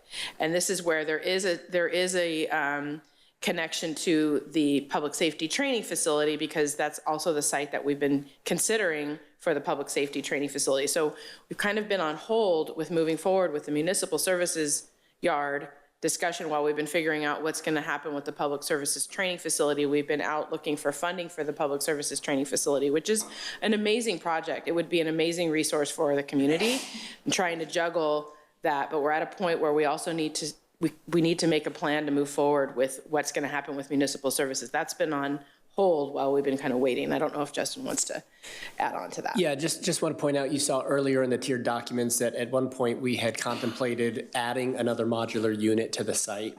And under the assumption that a fairly small modular unit could be added, which still in and of itself required some additional civil work to expand a building envelope, with that vision, it looked like phase one of a public safety training facility, which was the building, classroom space, shooting range, tower was kind of off-site, but that building that would have been at the center of the site could coexist. I think there were still some questions about operationally and in terms of flow of the site, how good of an idea that is to coexist, but at least at that point they could have. One of the things I learned as we were approaching getting ready to procure a modular unit is that as we really started looking at who's going to go in what offices, it looked like it was already undersized before even really looking at the future. And just to reiterate, part of the vision of a municipal services department is recognizing that as a relatively young city, we're just building into what can be core operations in other places. Fleet and facilities maintenance and replacement, a centralized location for capital projects. We also right now have a certain split between the work that we do in-house and the work we contract out primarily for landscaping around the community. I envision that we'll probably always rely heavily on an external contract. But I also think incorporating some of those positions in-house and shifting a little of the focus away from external contract and to internal gives us some control and enables us to really develop the sense of pride that we want in how we take care of our community. Any of that, let alone all of it, requires more than the modular unit that was likely already undersized. So when you account for that, now we really do have maybe more of a conflict where if we built a public safety training facility, we're likely relocating some of the municipal services. If it turns out for whatever reason we don't pursue a public safety training facility, it would be easier to site plan for today and tomorrow's needs in municipal services. So those things are at play. One way or the other, we need to plan something for municipal services, in my opinion, which is why we're going to look to council for clarity on the other project to see how do they fit and under what conditions do we pursue one or both. Okay, the next topic is the equestrian center.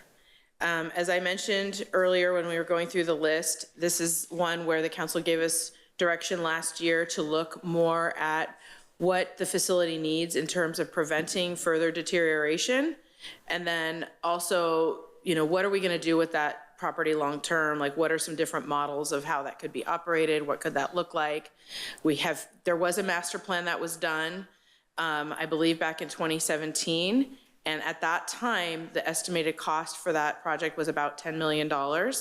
And the city did not choose to proceed, didn't have the financial resources to proceed. And so it's been on hold. There was a time when the city was having weddings and different types of things there. That didn't go over very well with the neighborhood, so that has not been happening. So we're just at this place of, we have our partnership with Juniper Trails that's operating there. It does get used by, we have our archery lessons that happen out there, and we have, gets used by our canine training team. It's available for emergency evacuation for equestrians. It is a place where people can come with their horses as a park and use their arenas and things like that. But the facilities need some attention. And so our team internal review, just kind of looking at what is like the bare minimum things that we need to do to prevent it from getting worse from a public safety standpoint, and to prevent further deterioration of the buildings, is in the neighborhood of at least $500,000 to $750,000.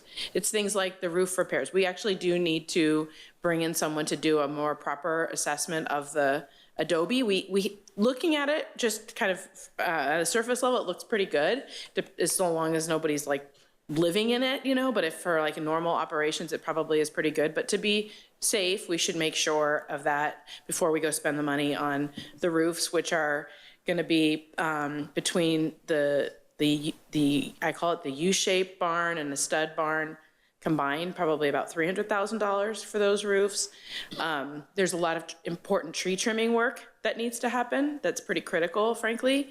And then also, right now, we spend about $42,000 a year on maintenance through Excel, but realistically, we probably need to be spending more in the line of $100,000 plus a year on annual things that need to be done. So we've also been putting that together, things like pest management. And we have, I don't know if you know, but we've had issues with bats flying into some of the windows and creating homes, and then that creates deterioration. And we've had issues with drainage where we've had water coming in, and we've had mold, and so we need to be spending more on like just taking care of it from a bare bones level, but that has not been the case. And so the question on the table is if the council would be on board with saying, okay, we're going to do some work there to prevent the further deterioration to the tune of $500,000 to $750,000. And then I think that will help give us direction on, okay, next step would be, how do we want to use that space long-term? Like, what are some different, I have some ideas. We could do a RFP to see who maybe would want to come in and operate it, but there needs to be some basic work that's going to have to happen in order for somebody to come in and do that. And first off, we need to do this work, which is just to prevent it from getting worse. There's more that would need to be done for a more intensive use. And remember, there's no water and sewer there either. So that's one of the pieces, is putting in some water storage tanks, because we have issues when those wells run dry. And so that would help to put in some storage tanks. So those are examples of things that are on the list in the $500,000 to $750,000 category. Okay, and I do want to say too, we've also, as part of that, looked at where there's work that could be completed by our public works staff. And I would say, just roughly, I'm going to say it's probably, it would equate to like 4 to 6 weeks worth of work for a single person, but we would use a team doing things here and there as they can fit it into their work plan. So it's not as much of a direct cost where we're having to pay a contractor, but it's things we have to do. And it does take away from their doing other work, but this is things that they can do to take care of that facility. Okay, then the next category is citywide beautification. So this is another area where we have heard the council express interest in beautifying some of our city landscape areas, like medians and some of the corridors along our streets, as well as some of our parks. So we haven't identified specific projects for that, but what we're proposing is that we would use some funding from unassigned fund balance, and then if the council is amenable to this idea, then we would go through an exercise and identify, well, what could some projects be? And maybe you would even give us some, insight on things that are important to you as well, with the goal being to improve some of our aesthetics in the community, and hopefully also reduce some of our ongoing maintenance costs too. We might be able to find some wins there. So as we were looking at this, the other couple of projects that keep coming up as also important and needed, but what we're proposing is not pursuing them at this time, like kind of putting them further down the list, which would be the expansion of the police department and the expansion of the civic center. We feel like they are important, especially as our community is growing and our PD is growing, and they've pretty much maximized the efficiency of that space as much as they can. And similarly here at City Hall, as the city is growing, right, we're like a population of 25,000 and now we're pushing 120,000 and growing. It's going to need to be, those are things that are going to need to be considered. But right now we're saying, yes, those are important, but we want to focus on these other areas. And so this is just a proposal for you to consider for how to move forward. It looks like Justin wants to. Yeah, certainly we think this is a project that needs to happen and would probably come after the Fire Station 6 and before any City Hall expansion. I should have mentioned that building a sufficient municipal services space also gives us a little bit of opportunity to grow at City Hall. So between City Hall and the annex, which we've recently also moved some offices to make better use of those spaces, would delay the need for a civic center or City Hall expansion. So they're related. That doesn't mean we might need to look at something like building additional parking and doing some of the things that are a little more urgent for the police department. So it's not quite an all or nothing. And on hold doesn't mean indefinite. What it really means is, as we've looked at the prioritization of those big projects in order, it's probably Fire Station 6, something for municipal services, police, and then City Hall in that order. And there's a lot of years that probably go by between those as well, or as we execute all of those. Okay, that's the hit list right there, right? That's it. All right. Starting with what? This is where we. Yep.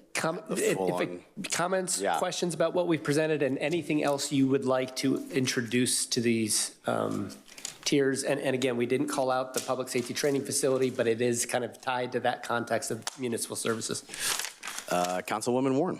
Thank you very much, Mayor. Thank you, Kristen, for all the hard work. You've done an excellent job presenting all of this to us today, so thank you for your time and efforts. I want to start with number 1, Cal Oaks Park. I agree with you that this is important on many levels, especially the restrooms are to me, a very big safety concern with the young ladies using the restrooms, and they're not being safe. In my opinion, they're not safe. That being said, if the Boys and Girls Club we were going to redo something with the Boys and Girls Club, could not we go to them to help fund some of that? Could we work hand in hand with their fundraising efforts to make sure that they're putting some money in the fund as well? Is that a part of your plan? Yeah, well, definitely, especially them funding their building.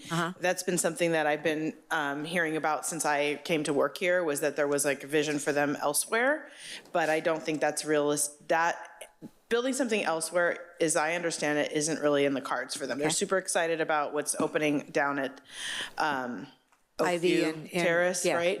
But they very much like this space, and yes, they would be, I'm envisioning that they would be financially responsible for that part and potentially some of the other improvements. And there could be some efficiency even, I don't know if this is even feasible, but like trying to coordinate construction activities. We'll have to look into it more if the council isn't. I just want to make sure that we were keeping that door open, and that would be something we would work with them about. As our community is growing, we are bringing in new families. A lot of new families are coming to our area. So while we have a pump track and a splash pad at on Tier 3, I really would like us to consider moving that up to Tier 2, only because for planning purposes. And those are something that our community has been asking for. And as our young families are coming to our community, I think this is a need for for our children and grandchildren to be able to have these opportunities for some fun and some outdoor sports type things. Moving on to municipal services, I have a question. Is that property, if we don't put a training center there, is that property big enough to hold everything you want there for municipal services?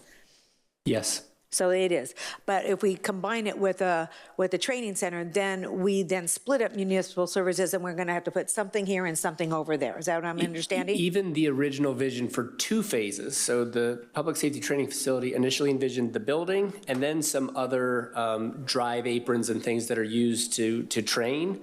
By the time you did 2 phases, it contemplated relocating all the other things that are currently there. Okay. Phase 1 and what's existing could probably exist together, but an expanded municipal services, even with phase 1, I think would be very challenging. So yes, ideally, one of those, if we wanted both of them, we'd probably need property. Okay. All right, so, okay, that answers that question. My next question will be on the Equestrian Center. Have we spoken with the water department or the water company that's in that area to help fund and get water source to this? Is there any way to work with them on that to help ease that burden? So my understanding is that the adjacent property, which is Calmia Estates, when that property develops, which is supposed to be estate homes, and I don't know where exactly they're at in the process, but part of their conditions are as they bring water and sewer to their site, they would also be bringing it to the equestrian facility. That's what I thought, and I'm glad you mentioned that because that was in the back of my head. That was going to be my next question to you.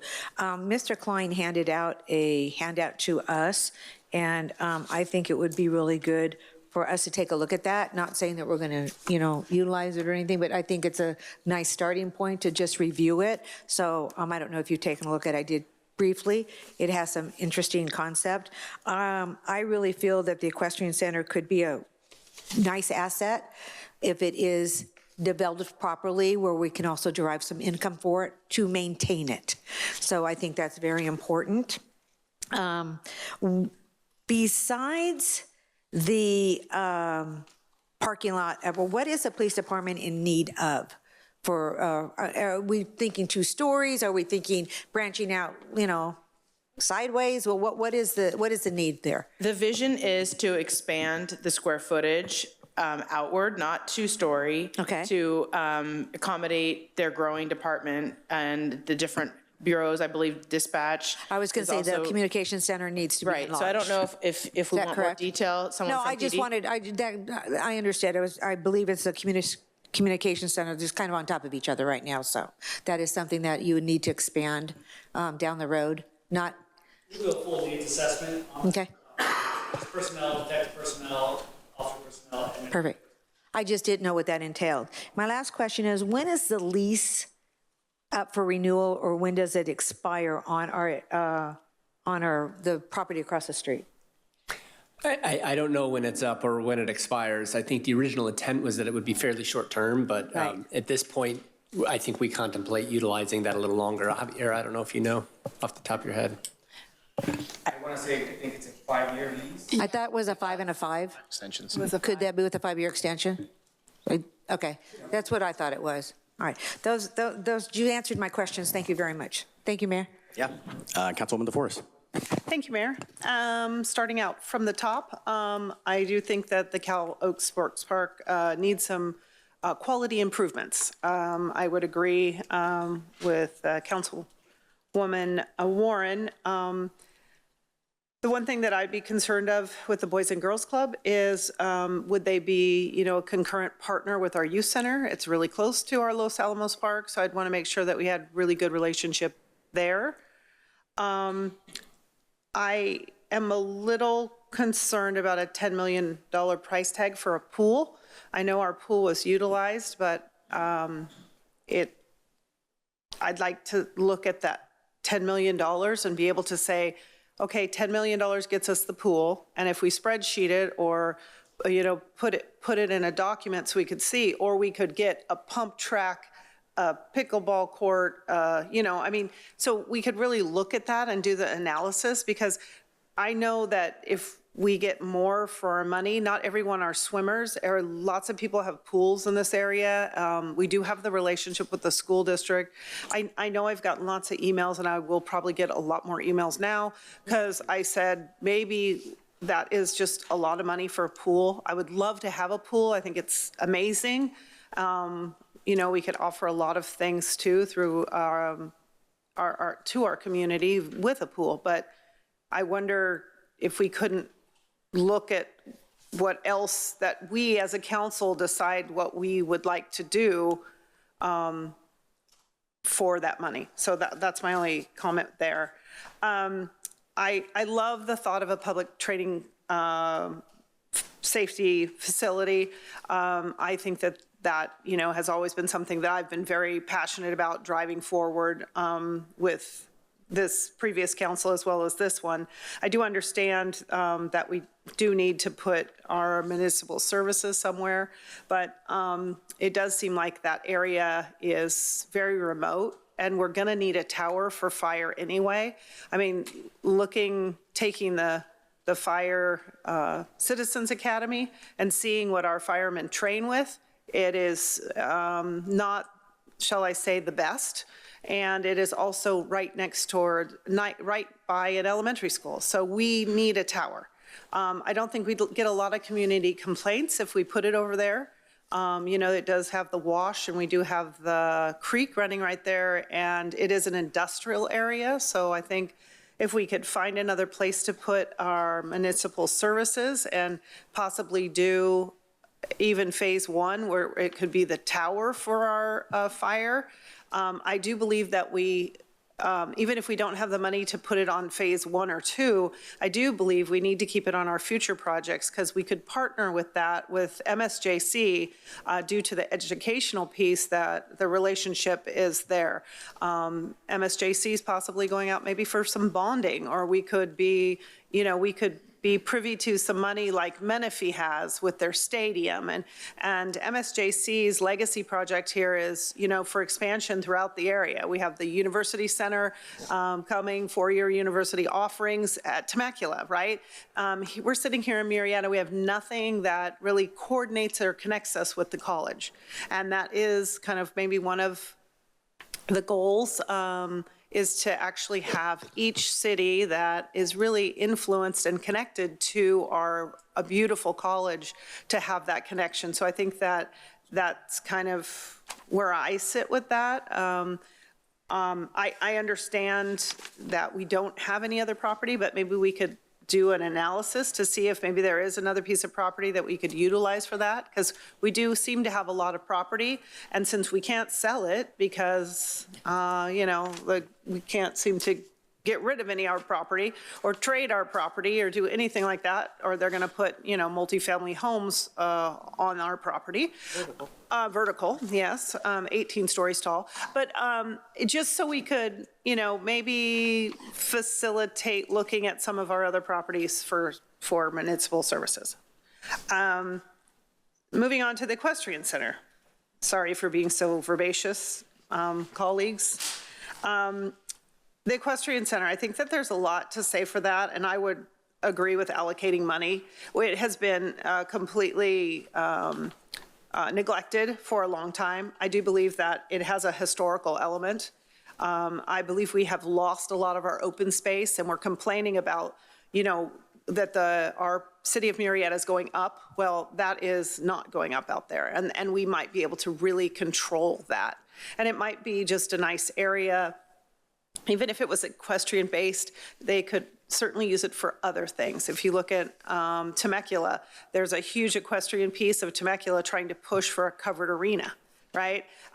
So, and most of those people have horses in their backyard, but they would like to have a community arena. So there is a group that maybe we can touch bases with and see kind of what they're looking at and how they're planning on funding that with the city of Temecula. And moving on to the citywide beautification, I think that's amazing. And, you know, I always want our city to look beautiful, but I also think we could put a few things on top of that beautification piece, like monument signs, so I know where I am. I mean, am I in Murrieta, or where am I? Am I in Wildemar, or am I in Murrieta? Where do we begin? I think freeway signage, every other city has freeway signage. And if we want to be known, not next door to Temecula, I think that we need to have a sign. And at one time I thought that the freeway signage was actually going to be paid by some of the money coming from our billboards. So if I'm wrong, don't quote me on that. I think the citywide beautification, also the public art. I think public art is very nice and does beautification of an area just by having that. I'm not saying that we're going to pay for that art, but at least we could have somewhat of a policy that would encourage developers to do maybe a little bit of art as they're developing or donating money for art. I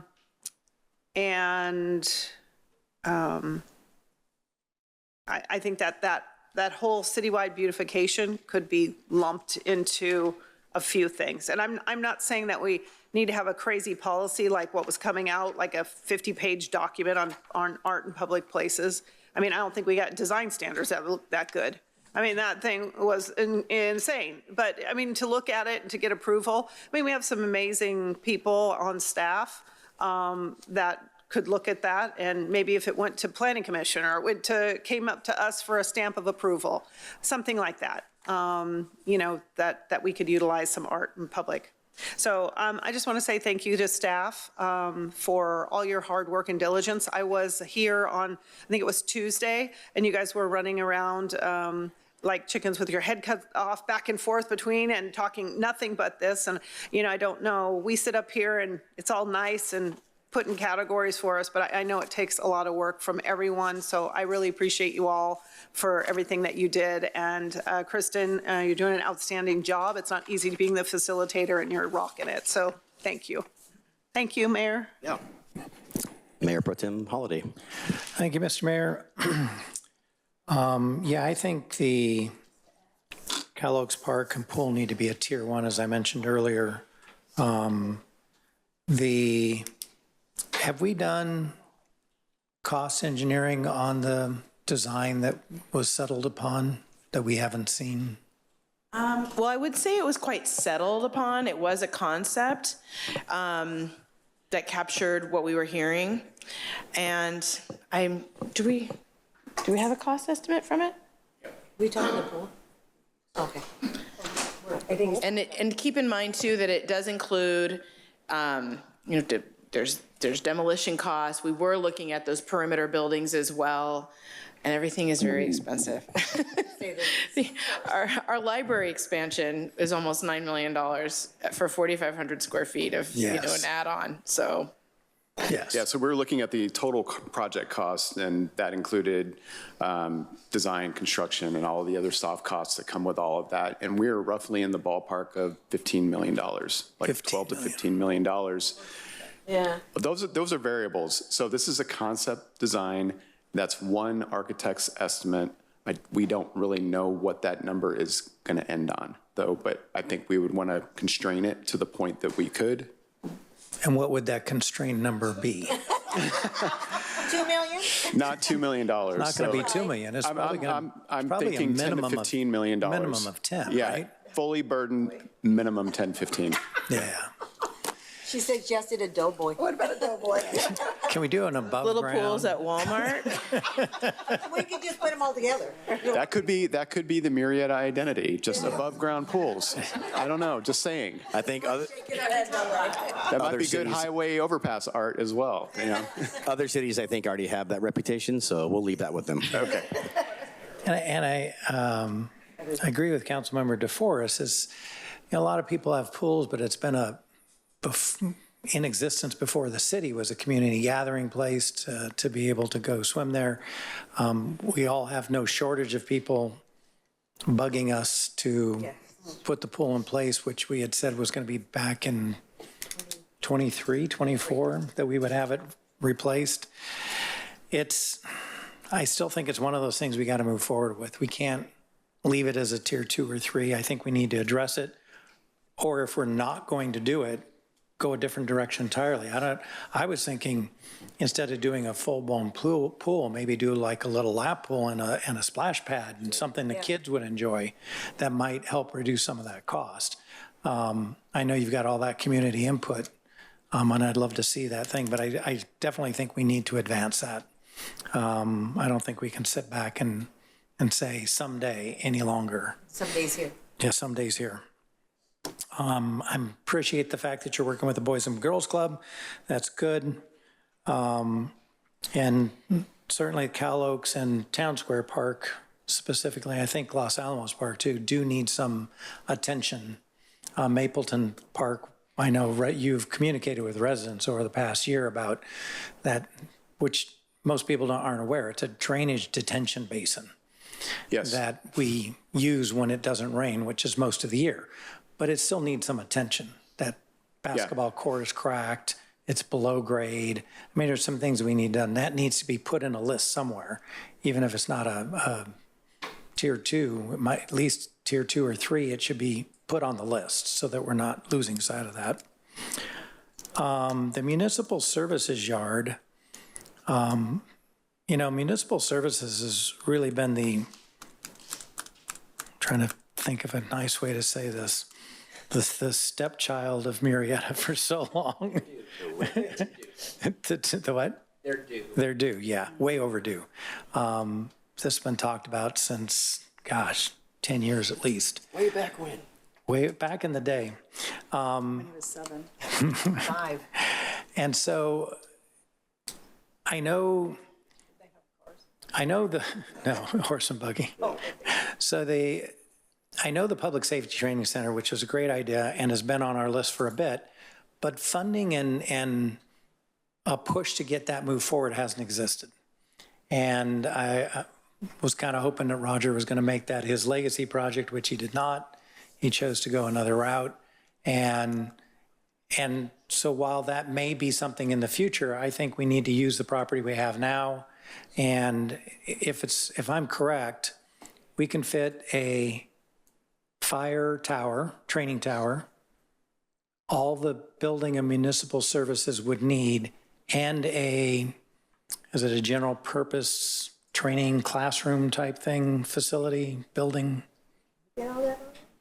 I think you could add some space that would be used for conference or classroom type space, multi-purpose for us and other agencies. I don't know how that would compare in size to the facility that was contemplated with the public safety training facility, but yes, you could have some multi-purpose space built into that, I'm sure. And that would cover our existing municipal services needs, plus our future services need, plus we could have police, fire, and city training in that multi-purpose room.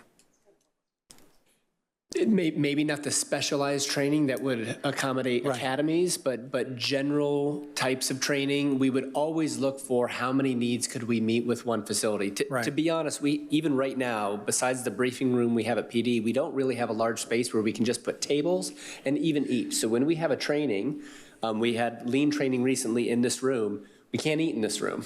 So we do things like break groups up into cohorts so that, because the veterans room is really the largest place we have at City Hall to convene and even eat if we're not outside. So that's what I think that's a better use for that property.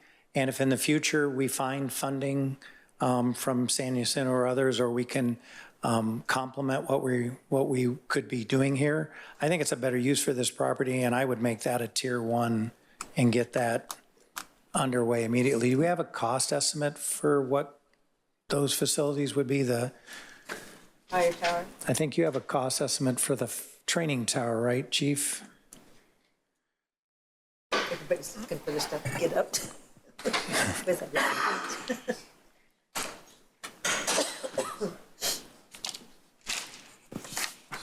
Thank you for the question. Councilmember Holliday. We have a lot of cost estimates that were tied with the phased approach to building the Public Safety Training Center. When we break out just the tower alone without groundwork, they're quoting us a little over $3 million for the large training tower that we've showed, and I don't have a picture I can put up here, but that would just be the fire training does that tower. encompass the modular one that you were telling me about, where they the burn box? Yes. The burn so box, that as it is planned, the price per square foot we have, that does include what would be a burn box that attaches to the tower. So we don't do our burning actually inside of the concrete tower. We do our burning in a box that's connected to it. So you go through the tower in your scenario-based training, but if you have any fire, it's in a separate box so you don't damage the facility. You damage a replaceable piece of the tower that you replace every couple of years. How much is the box? I don't have the cost for that specific replaceable box, but it should be noted that does not include the concrete work around the tower. The broken out concrete work of phase 1, which would have been the building and everything there, was almost $6 million of site work. But that's for the whole site. That's for the whole site. So we don't have the site work specific to just the area around the tower. What we should note, though, is that anywhere that we're going to be driving fire apparatus, the concrete is higher because the drive aisles are thicker and reinforced. Right. No, I understand that. And we don't have any cost estimates on what this multipurpose room, municipal services, offices. We could do some very high-level analysis using cost per square foot and starting with the basis of what we were looking at as modular, which we knew was inadequate, to get a very rough estimate. But we haven't really put a lot of effort into that, knowing we need to have this conversation and kind of figure out what direction we're going. That could be step one if we end up pursuing a new development there. Mayor, may I jump in just really quick? Yep, and then I'll let Cindy go. So Ron, just to kind of piggyback on what you're saying is, why don't we just change the focus and not say that, you know, we're going to get rid of the training facility? Because one of the things that I was just in a meeting with Elsinore and kind of what they're doing, I think we could get rid of that training classroom. I really think that would be maybe cost that we don't need. It's also space. We could take that, and if it did turn into the public training facility, we could utilize the campus or the university center, which by that time will probably be built out as well, which will have ample classrooms for training. So, I mean, it's not gonna, it won't ruin kind of the plan that we thought, but it'll still maybe kill the two birds with one stone, so we could still have the public, or the tower, right, and the training for fire, but then we could also have classrooms But no shooting off-site. range. No shooting range. Yeah. But I think, I personally have always thought that a public-private partnership into a shooting facility would be better than having it there anyhow. I do think we're getting very heavy on our fire side, though. So we're doing a fire station and a tower, so our poor police officers are going to be needing something more than drones. We have given PD a lot of money for a lot of toys. Tell me no. But not like a tiller truck and everything else we've been buying for fire. How much was that drone as a first responder program? 300,000? Yeah, I think they're still behind. They might be a little bit. Thank you, Mayor, for letting me jump in there. Thank you. Of course, Ms. Warren. Yes, I have a question for the chief. Could the fire tower be utilized with other departments throughout this region as a fee-based usage to help offset some of the costs associated with maintaining that facility? We could certainly do that. The question would be if our surrounding agencies would be interested in that. And I can't speak for CAL FIRE, but they have Riverside County Fire is staffed by CAL FIRE, and they have a very specific training plan, which involves their county training center at Ben Clark. So I do know that municipalities, though, like to keep their fire engines close to home. That's what my thought was, yeah. One of the issues with us using a remote area to train or far away from us is we lose our fire engines for hours. Right. And so even if we were doing training with overtime personnel, we're sending our frontline apparatus to do that training on. Thank you. Appreciate it. Thank you, Mayor. Okay. Back to Mr. Holliday. Thank you. The Equestrian Center. Do we have a historical society that categorizes buildings and stuff? I thought we used to have, I know we used to have it back in the day. I don't know the answer to that exactly. I know that we do have, we do have people in our community that, promote history, but even as we ventured into some private developments wanting to pursue Mills Act, which is a property tax incentive for historic preservation and those kinds of things, we've grappled with kind of the lack of overall institutional infrastructure for that kind of thing, like a really active historic preservation group that's at least capable of doing those kinds of things. And Kristen, I don't know if you know more than that, but no, I mean, we do have the Murrieta Historical Society. I can't remember who was on it back in the day, but they were cataloging all the different buildings in downtown Murrieta and saying which ones are historical, because aren't there funds available to maintain a historic building? From my experience, and they have made efforts, our local historic society, of identifying buildings and their historic character to the community, but an official designation as a historic building, even if you might be able to find a little bit of money here and there, I would say proceed with caution, because it ends up making it actually a lot more expensive Great. to do work on it. Excuse me. So we do have a historic inventory. We don't have any designated historical buildings in Murrieta, but there is an inventory of all the 1900 Victorians and a few of the businesses here in Murrieta as well. When you ask, is there grant funds or other funds to maintain those? Not that we're aware of, and certainly not in an area that's not a disenfranchised area. Okay. Disincentivized area. Thank you. And we all got an email about Murrieta Mesa working with somebody. Yeah. Yeah, it's sanding and painting. Yeah, but they wanted to remove a section of fence. Has anyone reviewed that as far as? I can speak to that. Okay. So we are aware of a event coming up to do some volunteer work, which is great. Our municipal services team members have identified some projects. They did a walkabout, and we're going to put them to work on some of the things that are on the list of things that need to happen, but it's not in your $500,000, so that's a way of helping reduce those costs. There was, through that process, some suggestions made on some parking configuration and fencing changes that could be made. We're still evaluating those changes. There seems like there's some value in that, but we're not going to be able to ready to embark on that in time for that event. But it's on our radar. It's actually even incorporated into some of our costs, because we're going to need to buy some new gates and things like that. But it would help with trailers and things like that. So those were great suggestions, but we're just not quite ready yet for that. I know we also got an email about the 2017 study that was done. Mm-hmm. And not only that, but there was another email, memo that was sent to council, and the original vision was that it would be off-site parking. Well, my wife has been an equestrian person since before I knew her. And you can't park horse trailers off-site. It's not like you're delivering a product and then you go park your trailer. The trailer is an integral part of the thing. You tie your horse to it typically, your food, your tack, if everything is in the trailer. And so to park those off-site you wouldn't get any activity at the equestrian center if that was the case. So having on-site parking, which obviously the space is somewhat limited, which is why this particular suggestion was to remove some of the fencing so that it could actually make a parking area for trailers, I think is pretty good. So I would encourage you to look into that. And I took part in that study when we did it a few years back.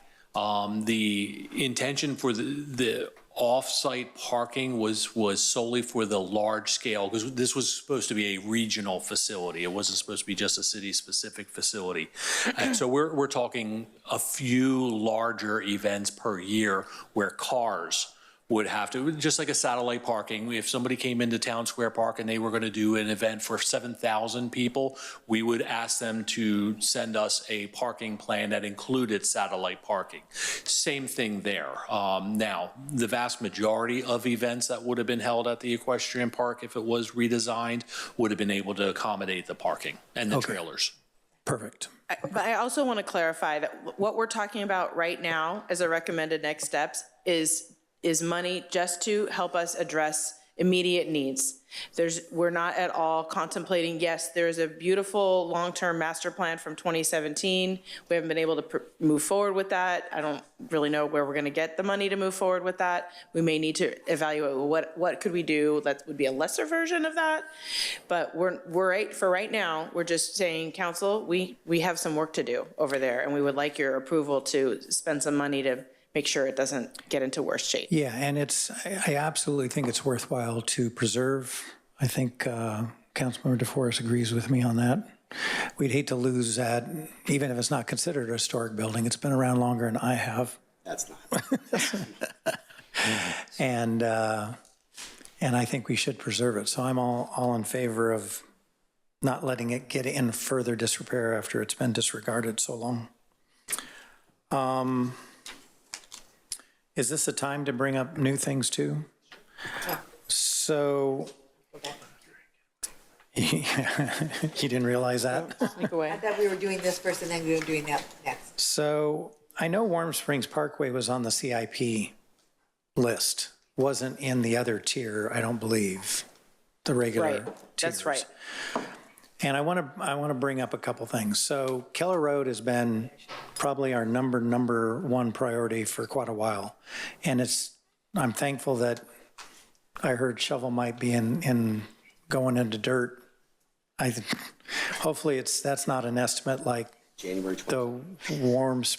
the hot springs widening that was supposed to be done by December, which I cringed when that was announced to the public.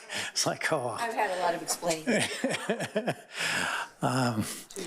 2 years from Former Mayor Warren was far more braver than I. I would never have said that publicly.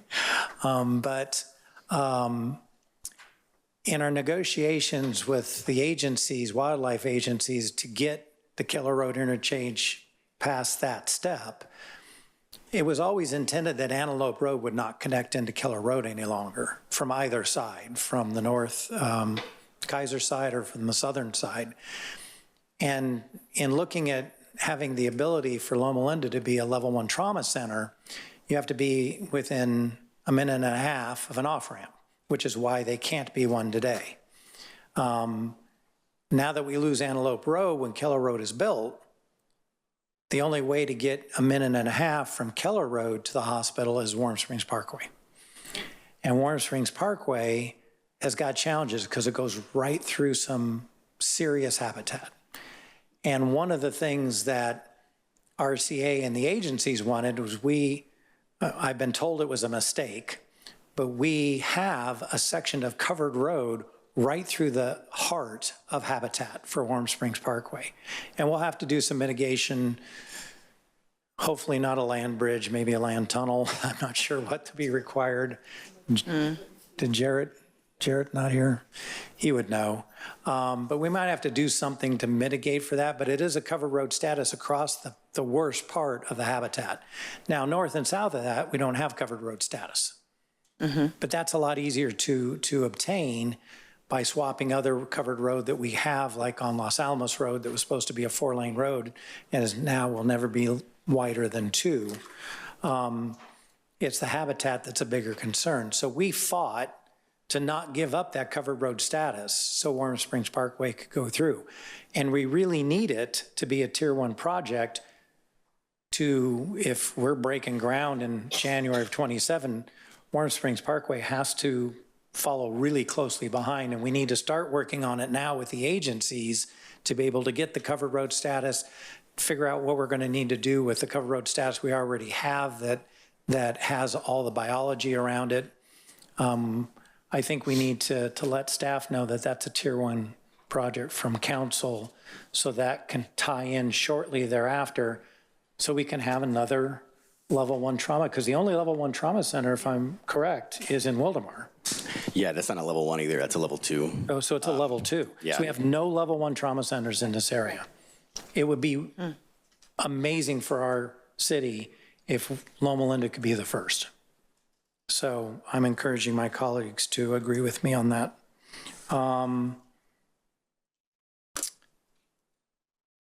What I'm going to call Sports Park West land purchase.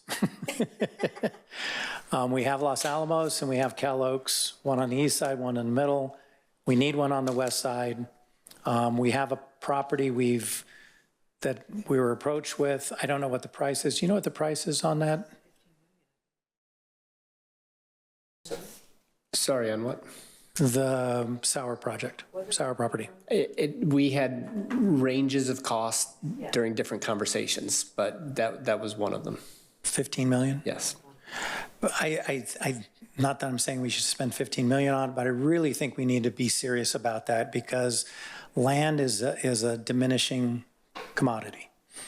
I don't know where else you're going to find 30 to 50 acres on the west side of town. Councilmember DeForest, do you know of any properties? on this side of the river, but they're not zoned. Not zoned for, I guess that's not zoned either. we can fix that. But I'm just looking at large chunks of land that would make sense for a sports park. And if that specific track ever goes in, I mean, it's got everything, that area I think has everything we need for that. It eliminates, because we can have parks all the way down to the creek. We can have fields all the way down to the creek. We're not infringing upon, like if somebody wanted to build a house or a building or something. So I think we need to move that up the list on tiers. I don't know what tier it should be, if it should be a 2 or a 1, but we need to, it's going to go. Act now or goes away. Well, they're doing, since we haven't engaged with them, they are drawing plans that they're going to submit to build homes on it. And then that property is gone. So I think we need to get that on our list, on our radar. And I don't know if you want to make it a tier 2 or tier 1. Why? I don't think we're paying 15 million. No, I don't think.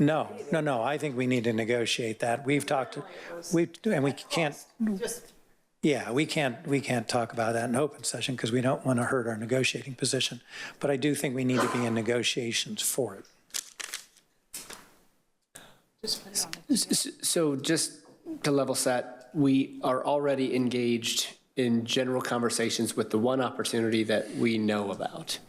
I think to memorialize that, I think you could put it as tier 2 or tier 1, and we're still going to remain engaged. If the idea was, even if that opportunity does not come to fruition, we want to more actively look for sites anywhere and everywhere. That's just a different scope and scale of a project. And there too, I think it would be meaningful then, more so than if it were limited, to clarify tier 2 or tier 1. Because if it's tier 1 and it's find a property anywhere, we'll simply allocate more time and energy to kind of looking high and low. I would say let's put it on as a tier 2 if my colleagues agree, with the one aspect of acquiring the land being kind of the tier 1 part of that, and tier 2 as far as figuring out what the development's going to cost and starting to figure out what those numbers are. Getting the land obviously has got to be the most important part, because we can have the best design in the world. If we have no land to put it on, we're never going to have one.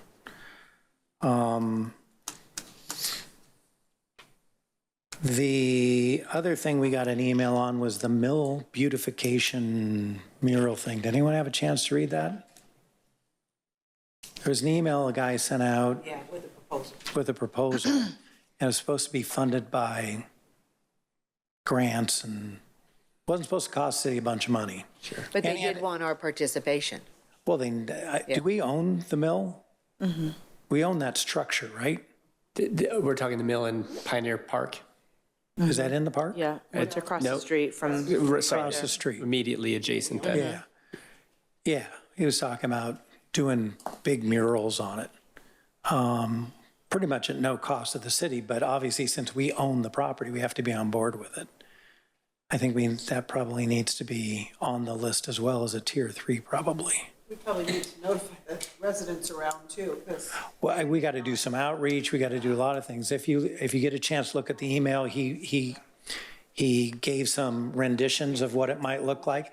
I thought it was looking. I mean, I think it's a good idea. It looked really nice versus what we have there now, which is that. And that was one of his comments. This is the biggest talk about the mill is it's haunted. We want to kind of. If that brings tourists. There, especially back in the Midwest, those haunted Trackers or whatever. Yeah, whatever they're called. That does bring a lot of tourists. But I think we need to pay attention to that structure and maybe put it on as a tier 3 if you guys agree. I mean, yeah, verify that the email's correct and the grants are actually there. I think that makes sense. Yeah. Okay. That's all I have. Thank you.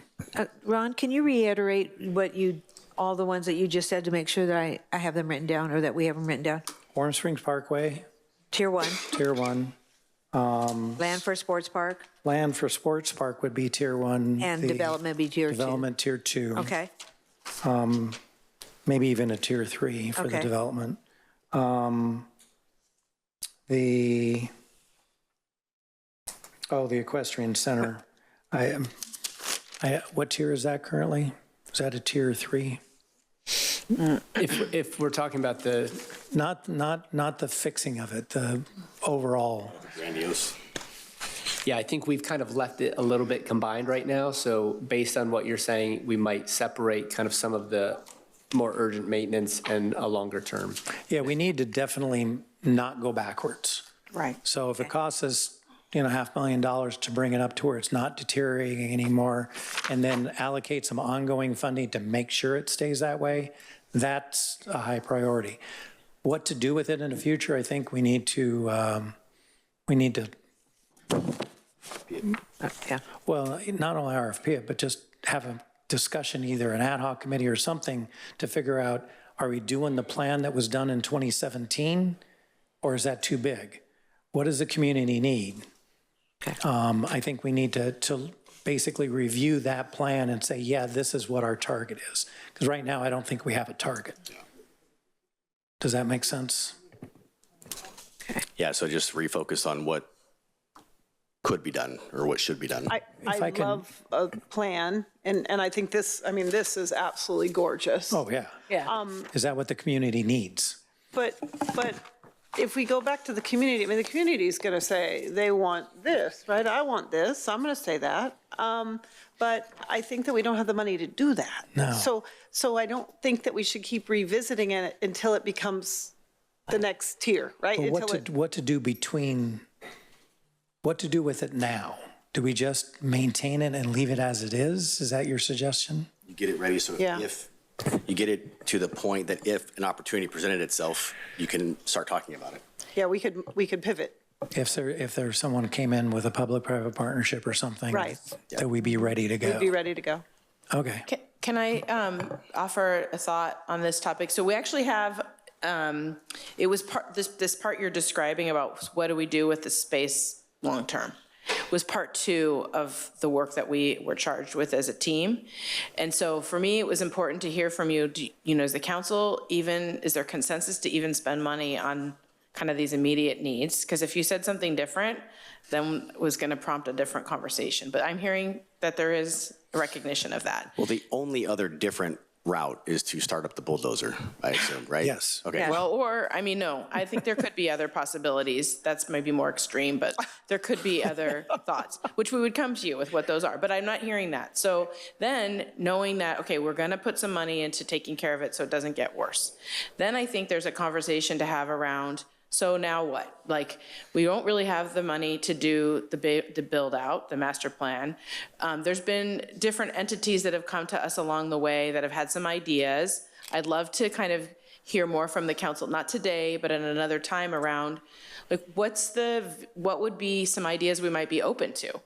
Because the thing is, to find prospective partners, there's other work that would need to be done for them to be able to use the space and to balance the 3-legged stool of cost to make those improvements, cost for them to actually operate, cost for them, like if we were thinking that they were going to pay us to do that, like I just don't know that all that works necessarily unless the city says we're going to put money up front. But there's some scenarios that we could talk about and you might say we would like to find a partner that maybe would do something that's sort of in fitting with that use and preserving the character of, I don't know what you're going to say through that process, but then from there, we could go out and try to see what might be out there and have you talk about that and what could that look like. But for today, I was really like, do we even want to spend money on just making it not fall apart? Yeah. And then we can come back to you more about, okay, so we're going to spend some money on that. Now what do you want to do with this place long term? Spend money, don't. But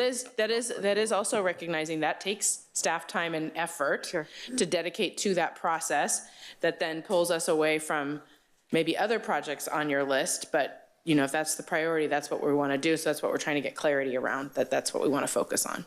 Okay. Yeah, this one kind of falls into the make sure we don't make it worse by not making it a priority, I think. Yeah. Did you get everything you need? Thank you. I did, yeah. Moving on to Councilwoman Stone. Thank you, Mr. Mayor. The Cal Oaks Park revitalization and pool replacement. I agree with Councilmember Holliday that I believe that the pool should be a tier 1. And, you know, I think that all of us agree that we need to identify who Murrieta is.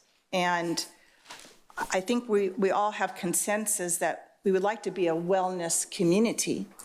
And while pickleball courts is, you know, the number one request that I receive through the constituents, the residents in Murrieta, is the pool. Every time I talk about Murrieta, it is about the pool. The pool is, a community pool is the hub of our community.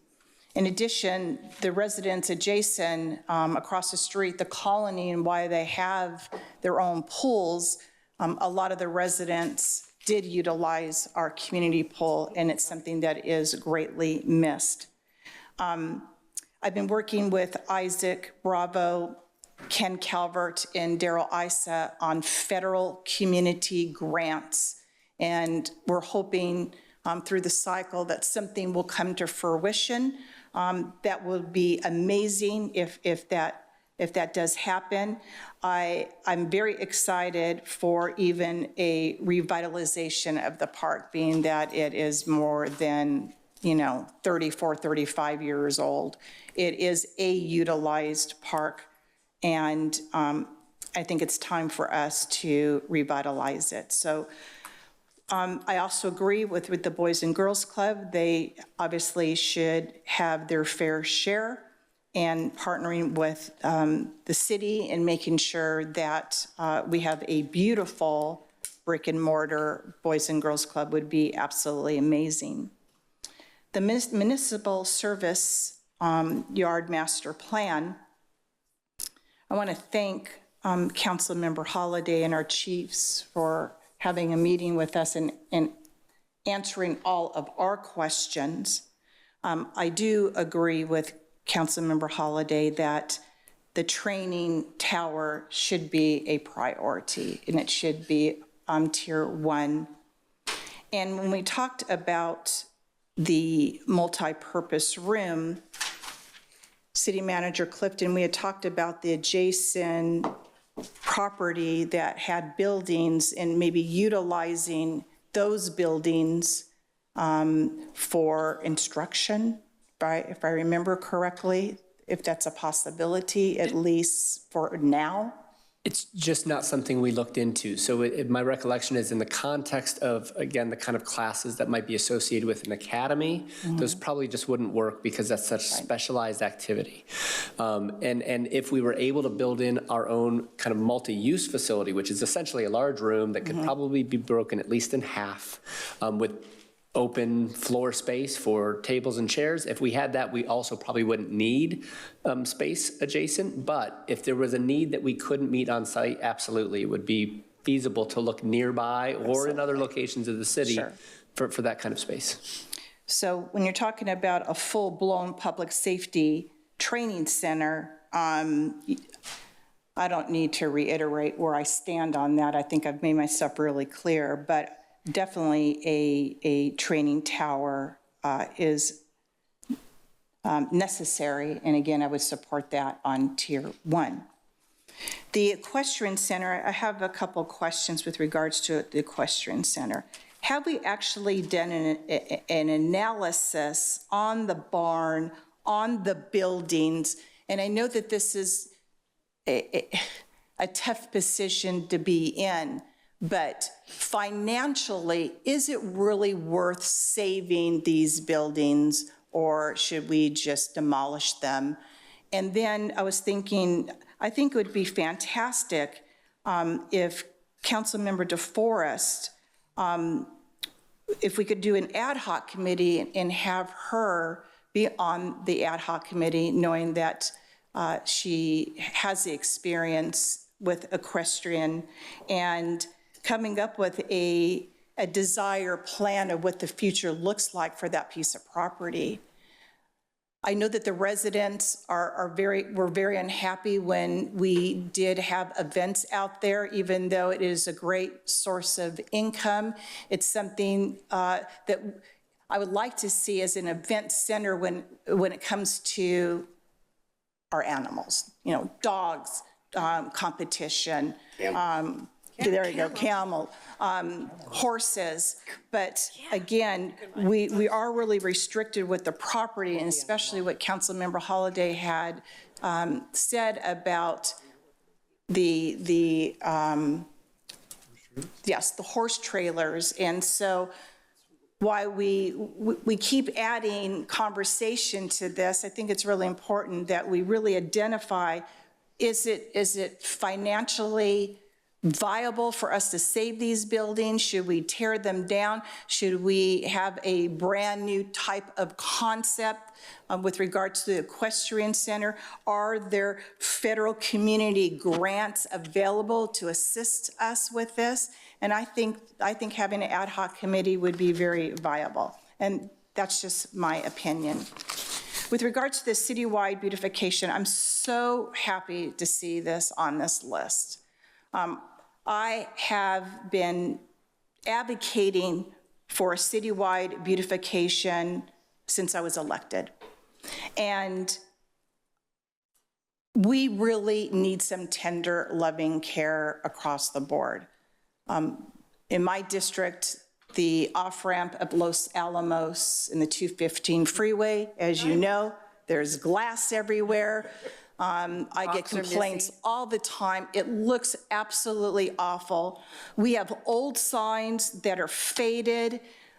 We have to be consistent on our branding throughout the city, and also just cleaning up the trash, cleaning up the weeds. If we just did that, our city would be so appealing. And I would like to suggest an ad hoc committee for our citywide beautification, and I would like to sit on that ad hoc committee. And I think that should be a high priority. We have so many wants and needs for our community. We want to expand our public safety, our police department, which I believe is for me, that is a high priority. As the next 15 years, when we anticipate an extra 30,000 people, that's just our residents. That's not those that are visiting.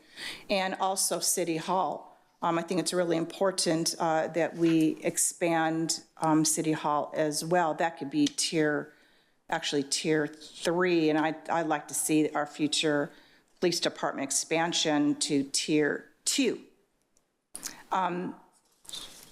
Councilmember Holliday, what does that say? I'm right there with you, sir. Yeah, I think it's very, very important that we have a West Side Regional Park. I'd really love for that to be the most innovative regional park this region has ever seen on the West Side. I know that our youth on the West Side, they're struggling. They need something, they want something. It's not easy for them to travel to our youth center or to the East Side. And I would like to see that as a tier, at least a tier 2, because we all know how slow government works. And we know with the changing climate of our finances here that I think it should be a priority, and it could be another decade. And I think our youth, even our seniors, would really love, and again, I would really love for it to be an out-of-the-box type of regional park. Even with sensory types of equipment, we could even put our pump track over there. We could put what is the water spray things? Yes. This really could be the park of the region, and I would really love to see that, at least in my lifetime. With regards to the other suggestions of tiers, is this the time that we can make recommendations? Great. Again, we have the expansion of PD on tier 3. I'd like to move it to tier 2. I would really like to move Tour de Murrieta to tier 1. I believe that this could be the number one event that the city of Murrieta could capture on. There's only a very few bike races in the state of California, and after 20 years and what Ernie has done to have additional community involvement and community partnerships, I really believe that this could be the number one bike race in the state of California. I'd like to see that be moved to tier 1 with an ad hoc committee. Our downtown parking structure, again, as I had stated earlier, to build such a beautiful amphitheater without a parking structure, I'd like to see that moved to tier 2. Our storm drain master plan, I think that's very, very important. I'd like to see that moved to tier 1. You've got the community pool design, again, with the whole thing with Cal Oaks Park. I'd like to see that moved to tier 1. Murrieta Youth Center Phase 2, I'd like to see that moved to tier 2. And the BMX pump track, identifying a park or an area in the city that also, besides our pickleball courts and our pool, that's also something that is discussed a lot on social media. I would also like to see that move to tier 2 as well. I'd like to see a ad hoc committee with regards to the ballot measure that Councilmember Holliday is proposing for 2028. I'd like to suggest the ad hoc committee, and I really would like to sit on that ad hoc committee with you for the ballot measure. We would have to bring that back as well. That's fine. And then also, I think it's really important, and we've talked about a public art program. I think it's really, really important that we have a public art program. It's at tier 3, and I'd like to see that move to tier 2. And that concludes my comments and suggestions, Mr. Mayor. Thank you. Thank you. Coming on back to Councilman DeForest. So I think that we all are so passionate about the city, and I think we all need to buy some lottery tickets and say we will donate half to get all this done, right? So I love that. I just have some questions. I know that we were talking about expanding our police station, and we do realize that as the population grows, and just throwing that number out that you hear over and over again is 1 police officer to 1,000, right? Just to get a number, a gross number to look at. That's going to be quite a few police officers that we're going to have to add. So we're going to need more parking. We're going to need more, a bigger briefing room. We're going to need that to expand. So I have just one question, because I do believe that that is a priority. We need to make sure that we don't bury and that we keep in the forefront. But I know that our dispatch is very crowded. I know that we partner with another city for dispatching. If by some chance we either said to that city, hey, we need to expand and we can't do dispatch for you anymore because we are exploding at the seams, how could we, could they facilitate actually helping us pay for an expanded dispatch? Or could we say, oh gosh, we can't even do our own city now, so you guys are going to have to find another home. And I know that we're great partners with our sister cities, and we don't want to do anything that would be not advantageous to everyone, but It's a great time to have that conversation. It just so happens that the expiration of this first contract and the planning for an expanded facility are roughly on parallel tracks. So we've already thought about that a little bit internally, and I think the way you phrased the questions are very similar to the way we've phrased the questions. And it's just needs to be answered before we enter that period of planning for the facility, so that we're clear on whether or not we're seeking financial support for an expanded facility, or we have slightly less space needs because they're going to be doing something different. So we're having those conversations. Thank you for that. Lisa, I just wanted to, on your point, something hasn't been brought up. I know Councilmember Warren was asking about the expansion of the police department was going vertical or not. When they built that police building there, they included the footings for the expansion in the ground for the additional building sites. So the existing concrete would not support 2 stories, so they'd have to bust out all the concrete and do retrofit, but there is the footings for the additional buildings already in place. Already in place. Had a single. Right as you walk out that back door. Exactly. Okay, thank you for that, Councilmember Holliday. And so I love the tour de Murrieta. It's always been one of my favorite things about the city. And I happen to live on the west side. And the tour does go right through and closes the roads off in the west side, because that's an amazing place to ride a bike or walk or hike or ride your horse or whatever you choose to do out there. But I will tell you, that weekend of the tour, I get more emails and people are upset. So the only thing that I'm afraid of is if that tour gets so big that the road, that you can't even drive on it. And as it is right now, I pick up the trash and I pick up everything that's left from the tour, which you wouldn't think that there would be, but there is.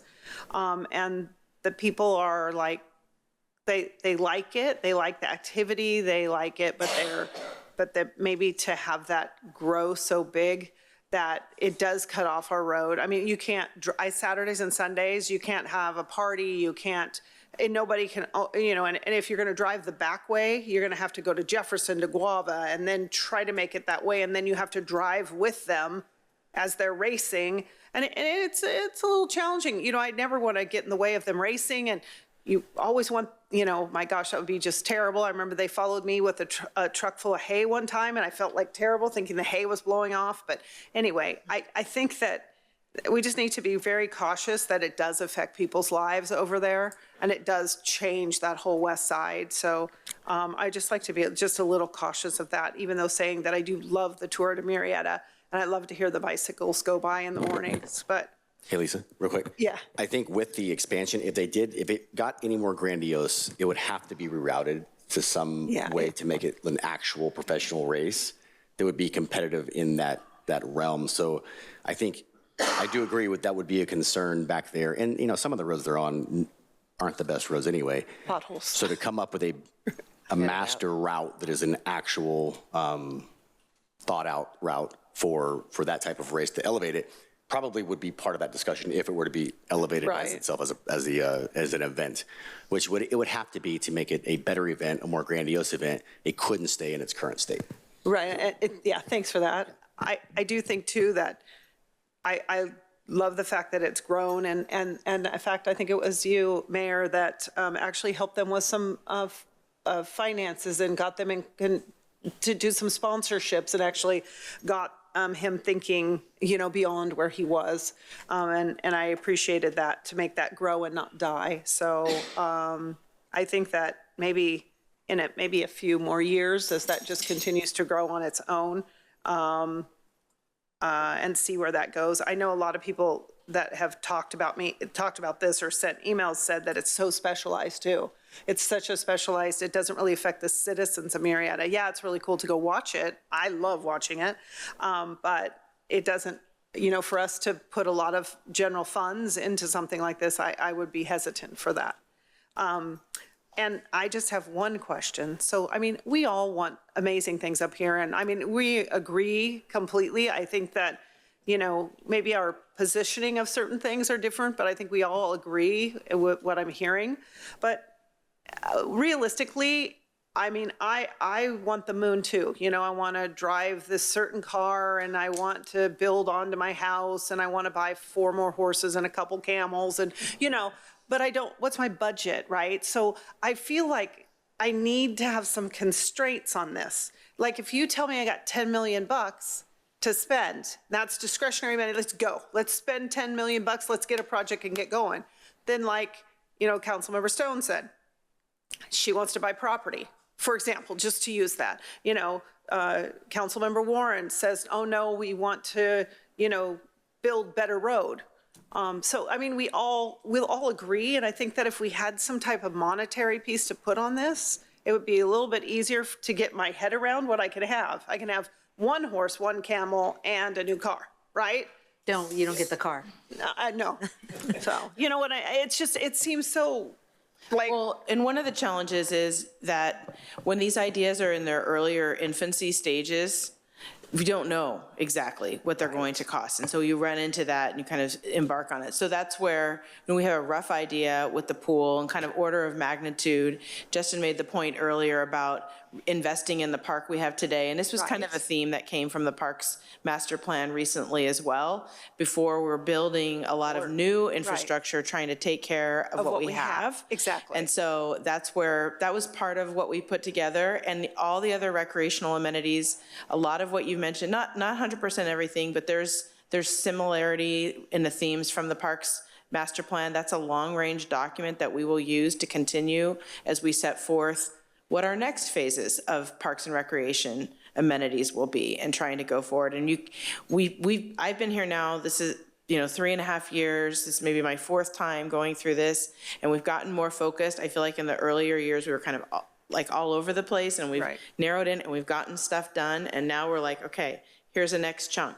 So there was a lot of ideas. Those ideas go in phase 2 or tier 2, tier 3, and then they start to work their way up. So I hear you, and that's where it's challenging. But if, we'll come back to you with more information on some of these things of, well, what would it take to bring that to fruition? You'll still have another opportunity to, but it's hard to do that in one snapshot. No, and I'm not saying that you didn't do an amazing job.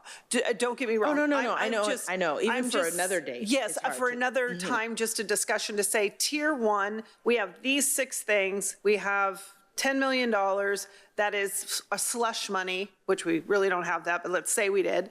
Then what do you want to do, council? I know we're going to have tier 2 and tier 3, but what are we going to do? What is our focus, right? Because if we don't, then we're going to move things around and be back where we were. Like, we have all these wants, and that's why we're here, right? Because we want the best for the city.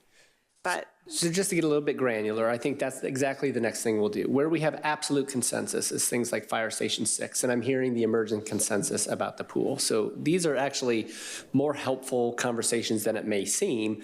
The downside to it is exactly when we get to the periphery of the plan, we will in fact run out of money. So some of the things we're talking about today aspirationally, the reality is probably over the next few years aren't going to be planned or programmed.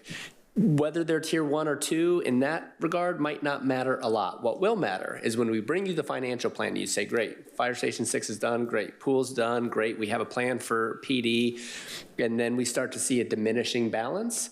Then we will revisit things that right now might be on par with each other, right? Maybe we have opportunities for a pump track when we look at Cal Oaks, maybe we don't. But the bottom line is whether or not we buy a piece of property or not. At some point, we're gonna have a remaining balance and a list that's substantially larger than that balance, and then we take another cut at this and say, now that you know you have X amount, and you have a bunch of cost estimates, or at least orders of magnitude for these projects, how do you further refine the priorities? That's always constantly iterative. This gets us actually quite a bit down that road. Next step, we will give you that greater certainty with about how much we have left, and we'll ask you again, as we often do, now what do you think? Okay, thank you for that. Yeah, on that topic. For me, what I'm getting out of this is communication. For us to share with you, where are our priorities based on these tiers? One of the comments that Casson Klein had made at a previous goal session meeting was, why are you not bringing forward goals from the past council forward?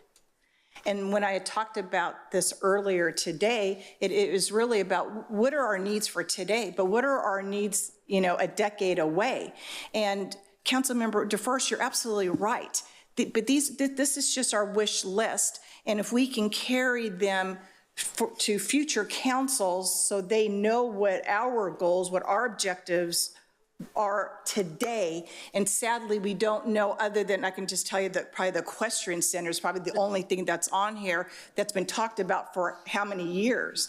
So for you as our city manager, I think it's a clear understanding of where we are at on our tiers, what our goals are, obviously, we don't have the money.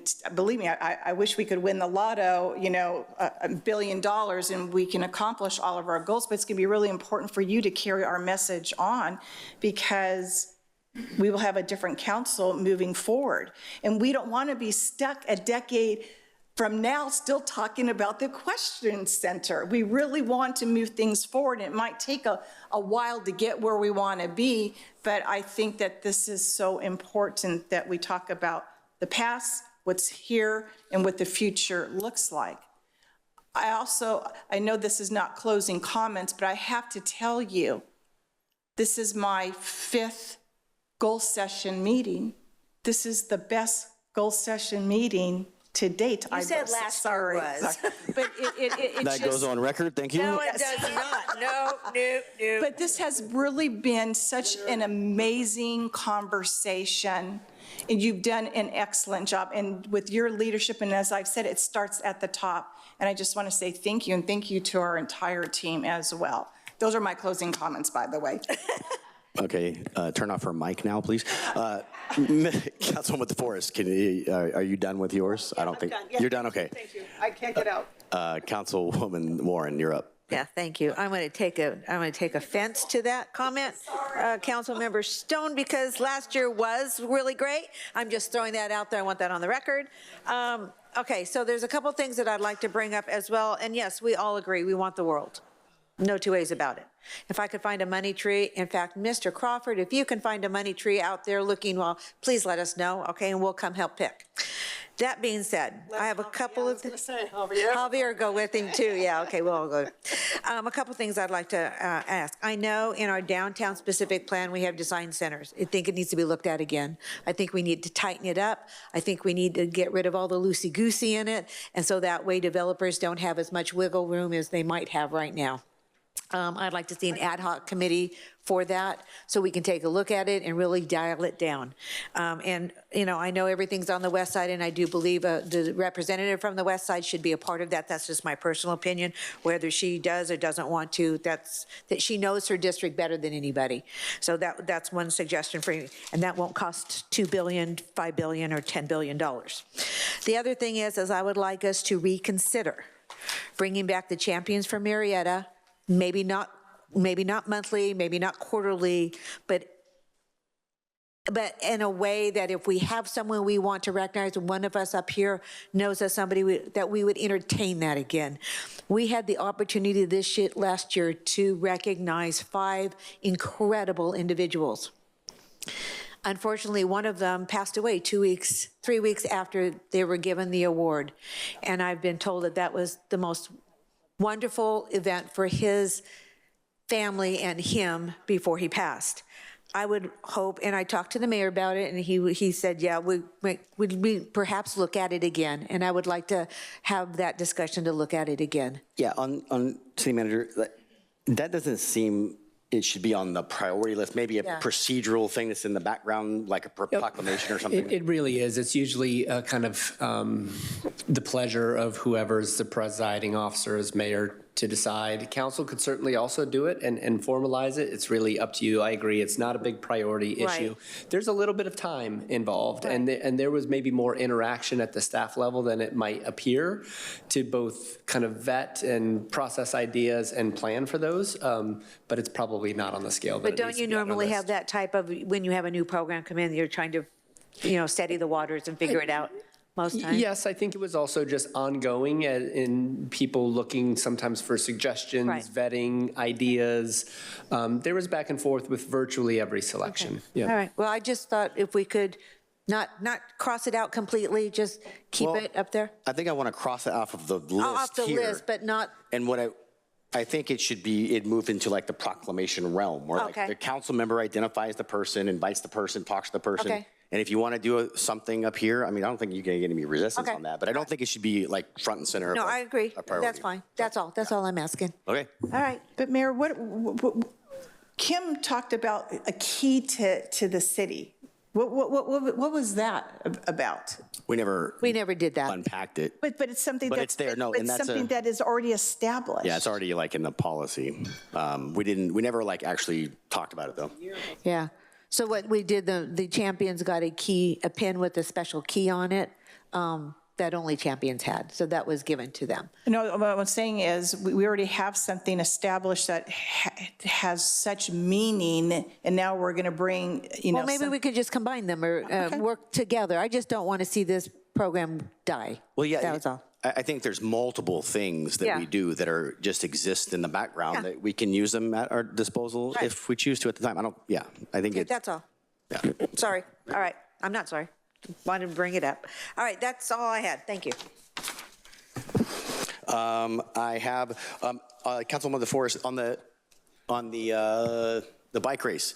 I don't know that moving it up to a tier 1 would cost anything, and so I'm with you. I'm definitely with you on that. On the statements. So I guess I'd like to figure out what the evolution of that even means. What are they asking for? Or what would it be? So the first thing I would say is, generally speaking, we're trying to interpret Tier 1 as we are mobilizing resources to get something done. Okay. So it is helpful to know what it is we're trying to get done. When Tour de Murrieta, taking that as an example, was on a lower tier, it was a little more exploratory. So we took the Tour de Redlands, we came up with some ideas. The ideas are put into action. Success. If it were elevated further, that is to say, we're not there yet. And so it begs the question, okay, now what? And that's right now kind of open-ended and ambiguous. Some of these others, Warm Springs Parkway, for instance, much clearer. So if there's consensus on some of those, I would anticipate follow-up conversation. We don't have to resolve now, but to know what it means. And before we leave today, at very least, I would like to get clarification, not necessarily on the 2s and 3s, because we can revisit that, but the tier 1s that have come up to make sure we have consensus. And then we'll confer before we come back and tell you what additional questions we have about what it means. Okay. Councilwoman Stone, with the bike race, I'm obviously supportive of it, and I'm with you in thought and theory. I think I want to know what he needs to be that next thing, to unpack that. So instead of, so how about this? How about we move it to a tier 2? Leave it And there. as our city attorney is telling me that, I can't request an ad hoc committee here, correct? No, you can request your Right, we'll put it on an agenda. That's fine. And then you can talk about forming it and who would be appointed. Great. I think that's an avenue. I think it's worth a approach. conversation. Thank you. For sure. Okay. The park revitalization, completely agree. Amazing, over needed. To dovetail any of the pool replacement with the BMX, the pump track, and a splash pad, and a smaller pool. I think a smaller pool, a less deep pool. I think the one now is like 12 feet deep, 11 feet deep. We don't need a dive. Yeah. So again, kind of consistent with this being the 50,000-foot view, all of those things we would probably discuss further. And to the extent that things like pump tracks move to tier 2, they become those things that we see most likely through the lens of another project, like a Cowlokes or like something else. And when the opportunity comes up, it catches our attention a little more, but we're still not kind of proactively trying to push it no matter what, if that makes sense. Yeah. Okay. The land use for sports park on the west side? The land use for sure, that one I think is worth looking into, and also the pump track folding into that if it could. Equestrian center for sure, spend the money to figure out if it can be, or just to get it stabilized to use for something, and we'll determine something later. The citywide beautification, I have a funny story. We were going off the French Valley Parkway, and there's a Murrieta sign, the green side with the population, and Kira's in the passenger seat. She looks at it and goes, "Oh, that's cool. I've never seen that." And I go, "What are you talking about?" And she's like, "They made the Murrieta sign with different font." I'm like, "What are you talking about?" And the letters, if you've seen them, they're burnt and withered, and so like it looks like all gothic. You know? I don't think that's the look we're going for. I'm like, no. I'm like, that does look like it was on purpose, but it's not. That's how old the sign is. It says population 3. Ron was one of them. So yeah, I think there's some areas that probably you could really step back and say, look at a most needed. And do a broad sweeping on some of those withered signs.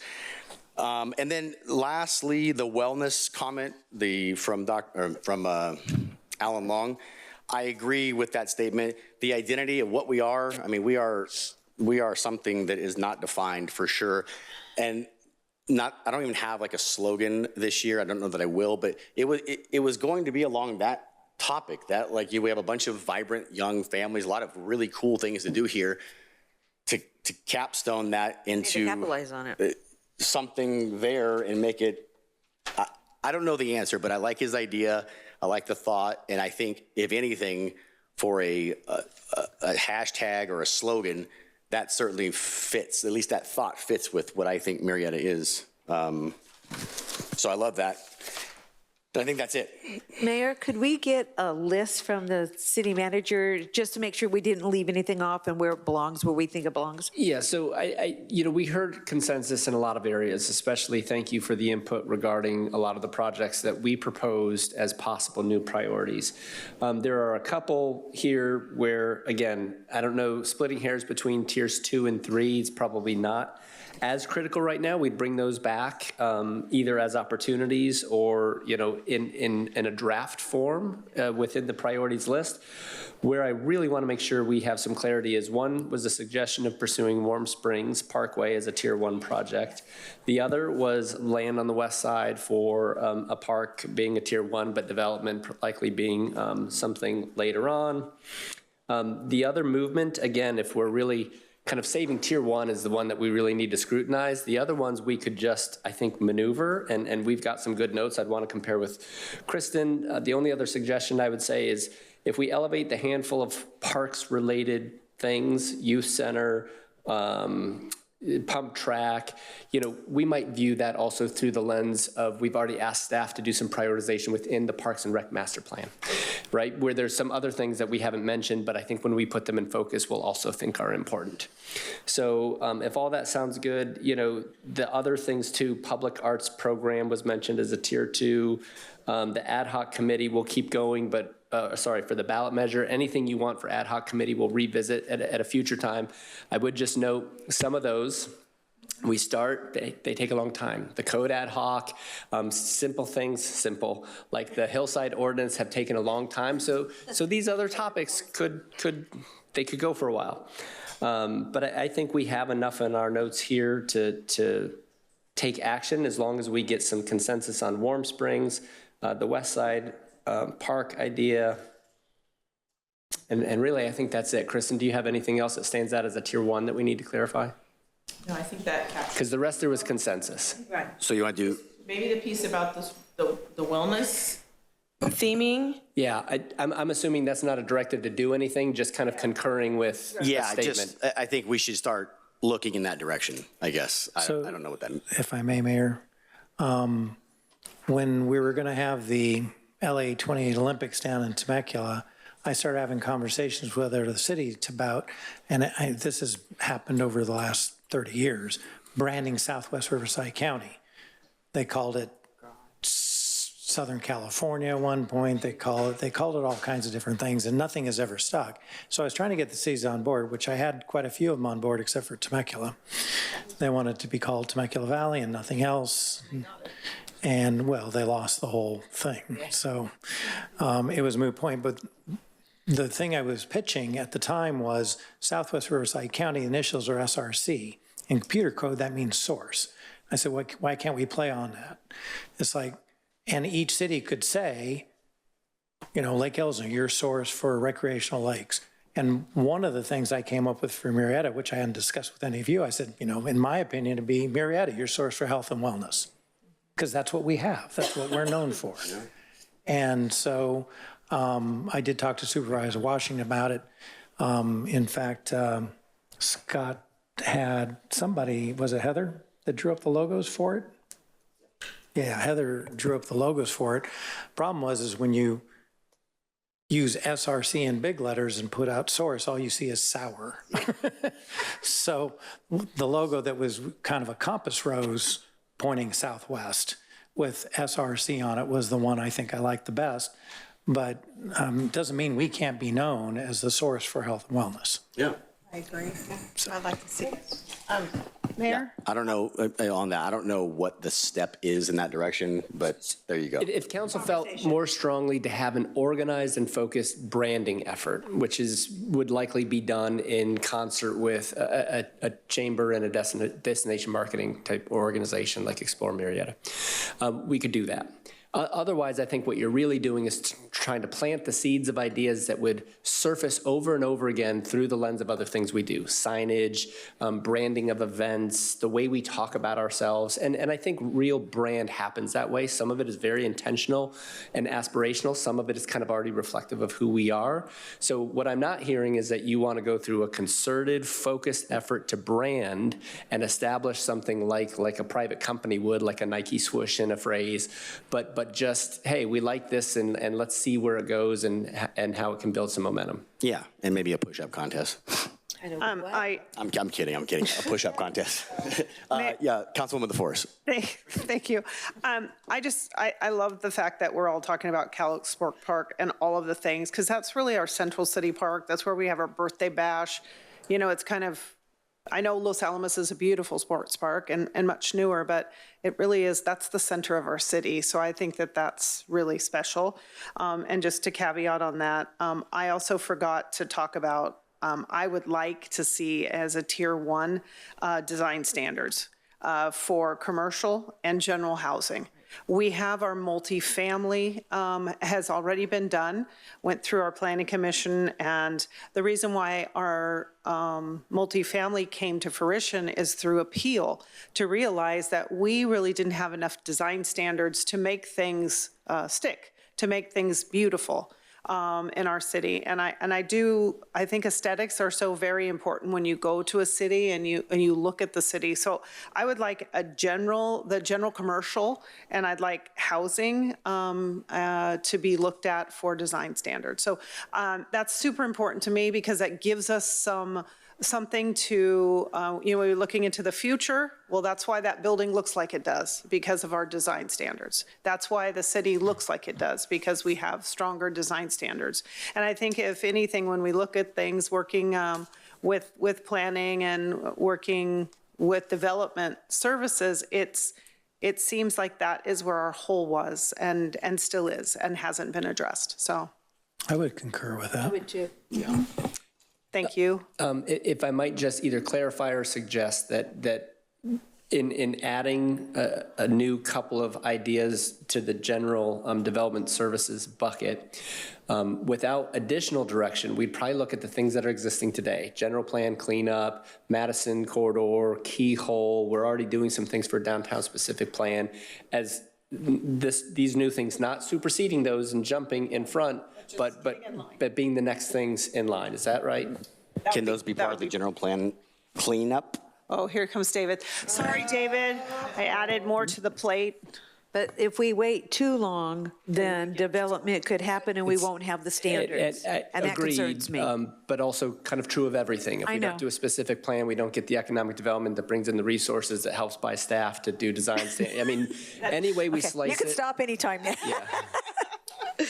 So one item that Councilmember DeForest requested, so we actually have design guidelines in process for single-family residential projects, and we were able to kind of latch onto a grant that the COG was going to have to otherwise give back to SCAG. We said, we'll take the money, we'll do that project. So that's in process. Okay. Right Thank now. you.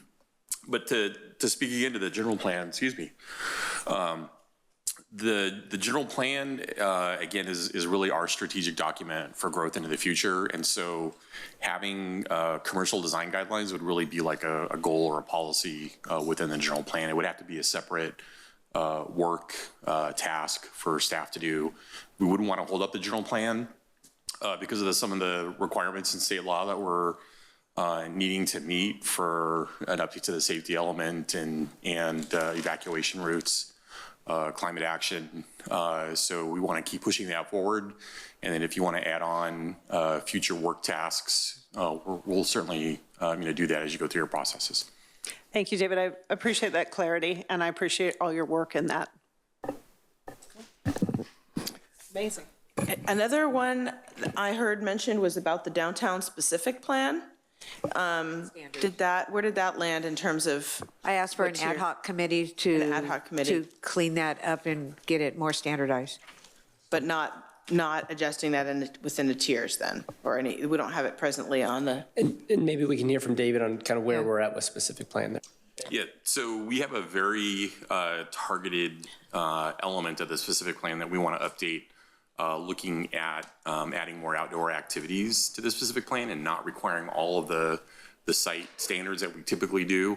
And so I need to talk to Deputy City Manager Agajani and figure out where that fits within our schedule, but it's definitely on our radar. Okay, thank you.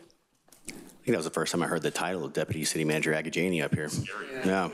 And will we be adding these ad hoc committees? Because I know that it's been mentioned a couple times. Will that be at the next meeting? We'll talk about those? Yeah, I think, Tiffany, did you say that has to wait to be formally adopted? Yeah. Yeah, so we need to agendize those ad hoc committees. Yeah, what we'll probably do is agendize, not next week, because that's kind of set. And in general, we'll try to avoid ever obligating us for the very next meeting, because that's generally already out the door whenever we're talking, if we can, outside of real emergencies. But we'll bring back on future agenda items, probably the meeting after that, just a placeholder for ad hoc committees. And that will enable us to talk about a couple of these and make sure we're kind of clear on which ones you want to roll out right away and which ones might wait until we wrap up some of our existing ad hoc committees that still have work to do.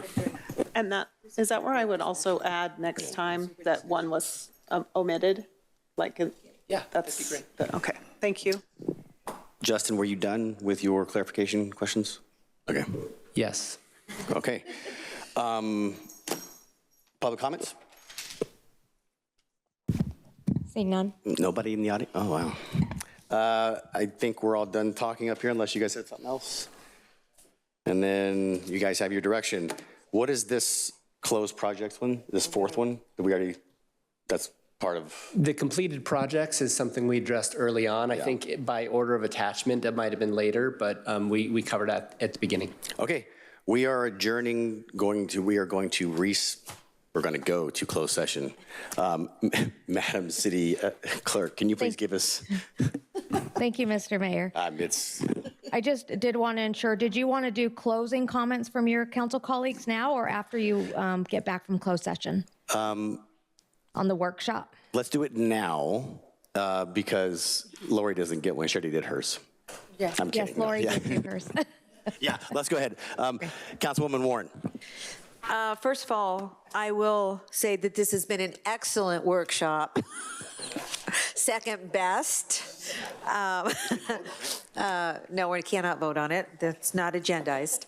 But I do want to tell staff what an outstanding job you have done for our city and to move us forward to make our city the place where people want to live, work, and play. I appreciate all your hard work. I know this was not easy to put together. Thank you, Kristen, for your hard work. Everybody, excellent job. I think this has been an exceptional discussion. I think we've moved the needle, which is what we needed to do today, and I just wanted to say thank you. Councilwoman DeForest. Ditto. Thank you all. Appreciate you all. And I appreciate some good camaraderie up here and agreeing to disagree and to having some really good discussion. So I appreciate you all. And I thank you so much, staff, again, for all your hard work. Councilwoman Stone.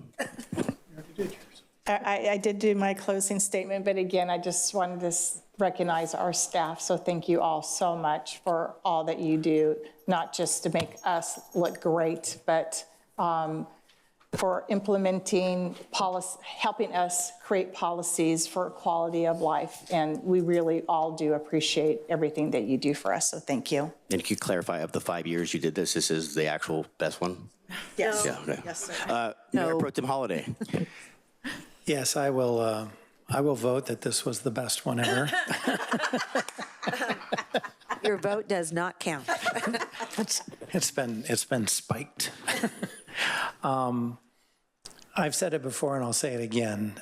The council can sit up here and steer this ship in any direction, but without all of you making it move forward, nothing happens. And so I appreciate all the work that went into what we reviewed today. I know that is an arduous process to get it all put in there.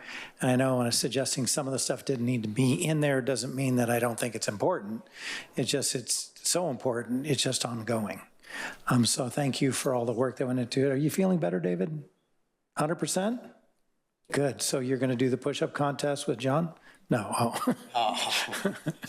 But I do sincerely appreciate it. And I'd actually like to give Deputy City Manager Jenny in a moment to say something since he hasn't been able to speak all day. He's about to explode. Right. Hello, Mayor and Council. It's been a beautiful time watching you all up here. One of the best ever. Very politically correctly stated. Okay, Switzerland. Are you done? I am. All right. Just echo what my colleague said. You guys are awesome. You make the work up here much easier than it probably should be. Thank you for everything. And we'll go to closed session. We'll report out on closed session, Madam City You Clerk? will, but before we go into closed session, thank you for that, Mr. Mayor. Seeing no public comments, the City Council will hold a closed session pursuant to Government Code Section 54957B to conduct an employee evaluation concerning the city manager. You look shocked. And we will now recess into closed session. Where we went upstairs? Yeah.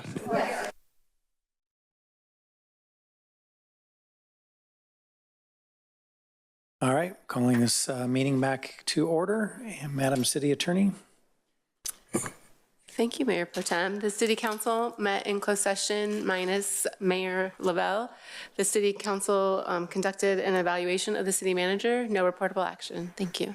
Thank you. And with no other further business?